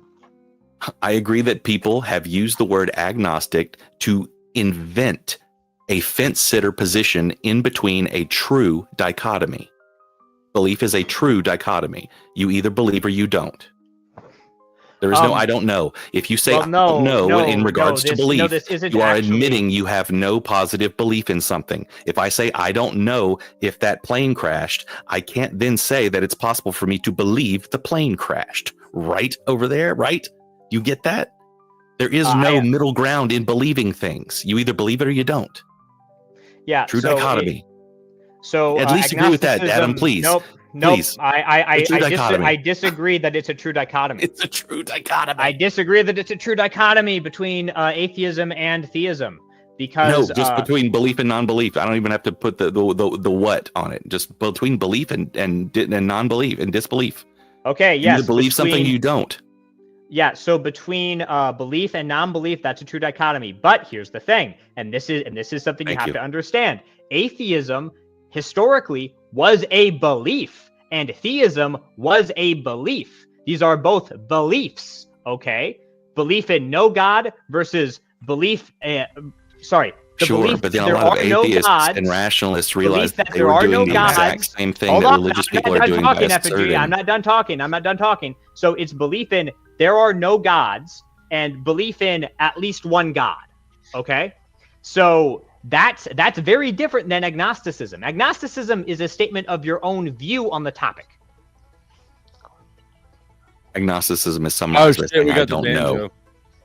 Adam, can you understand the idea that some people just don't believe in something?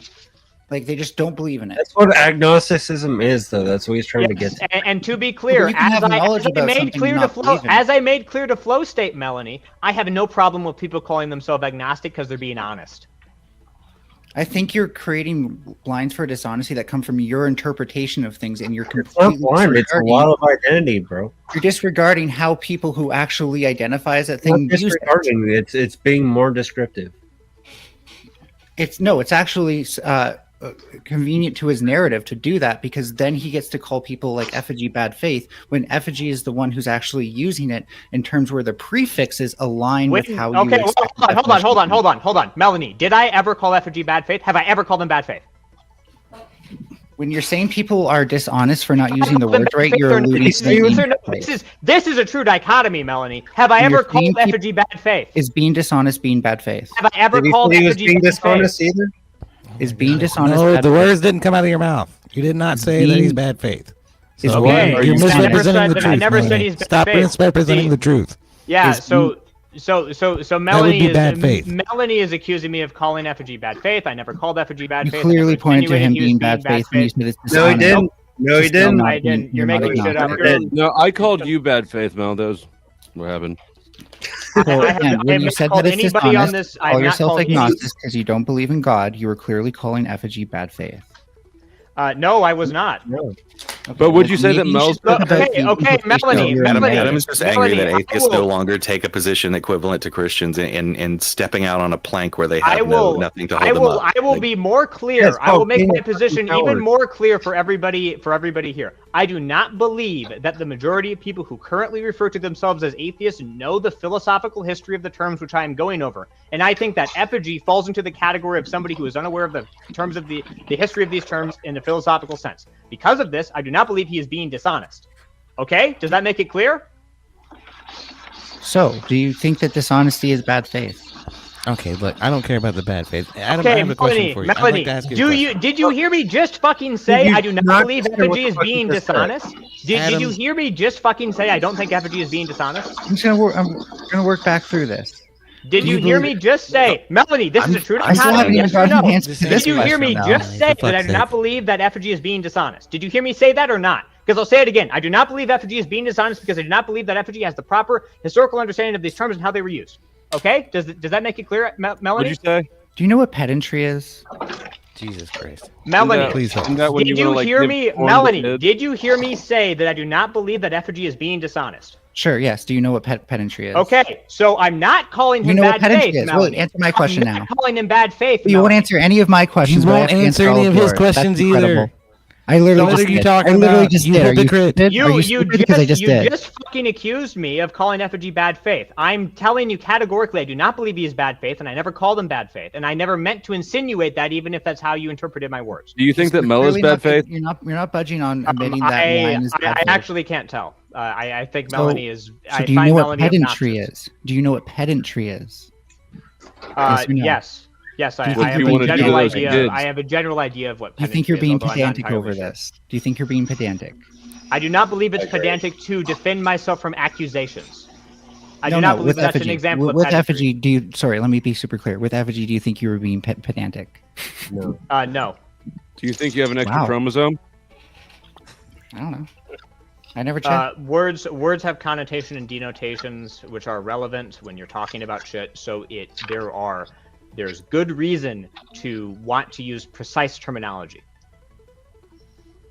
Okay, but here's the thing, right? Like, if you're encountering somebody who says, "I have proof God doesn't exist," then you know that you need a word for that versus the general amount of people who just simply don't have a belief that God exists. The general word. Oh, atheism and agnosticism. No, agnosticism again is actually people who would say like, "I don't." God could very much exist because I don't know. Therefore, I have a belief that God exists, but I just can't substantiate it. So again, you need something to categorize these people. You need something to categorize these people who have a belief against it versus an ambivalent belief. A belief versus against no it. belief a at belief all. against it is atheism. What are you talking about? But believing that God does not exist, that's atheism. In the classical philosophical sense. That's ambivalent to the idea that God probably doesn't exist. The against it would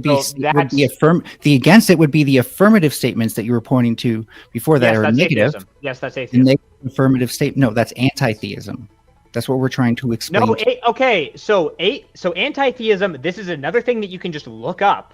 Anti-theism is the affirmative position that people ought not believe in God. Boring. You can actually be. I literally just said that. No, so the claim that you ought not believe in God is different than the claim that that God doesn't exist. Like Jeff, what is your favorite genre of porn?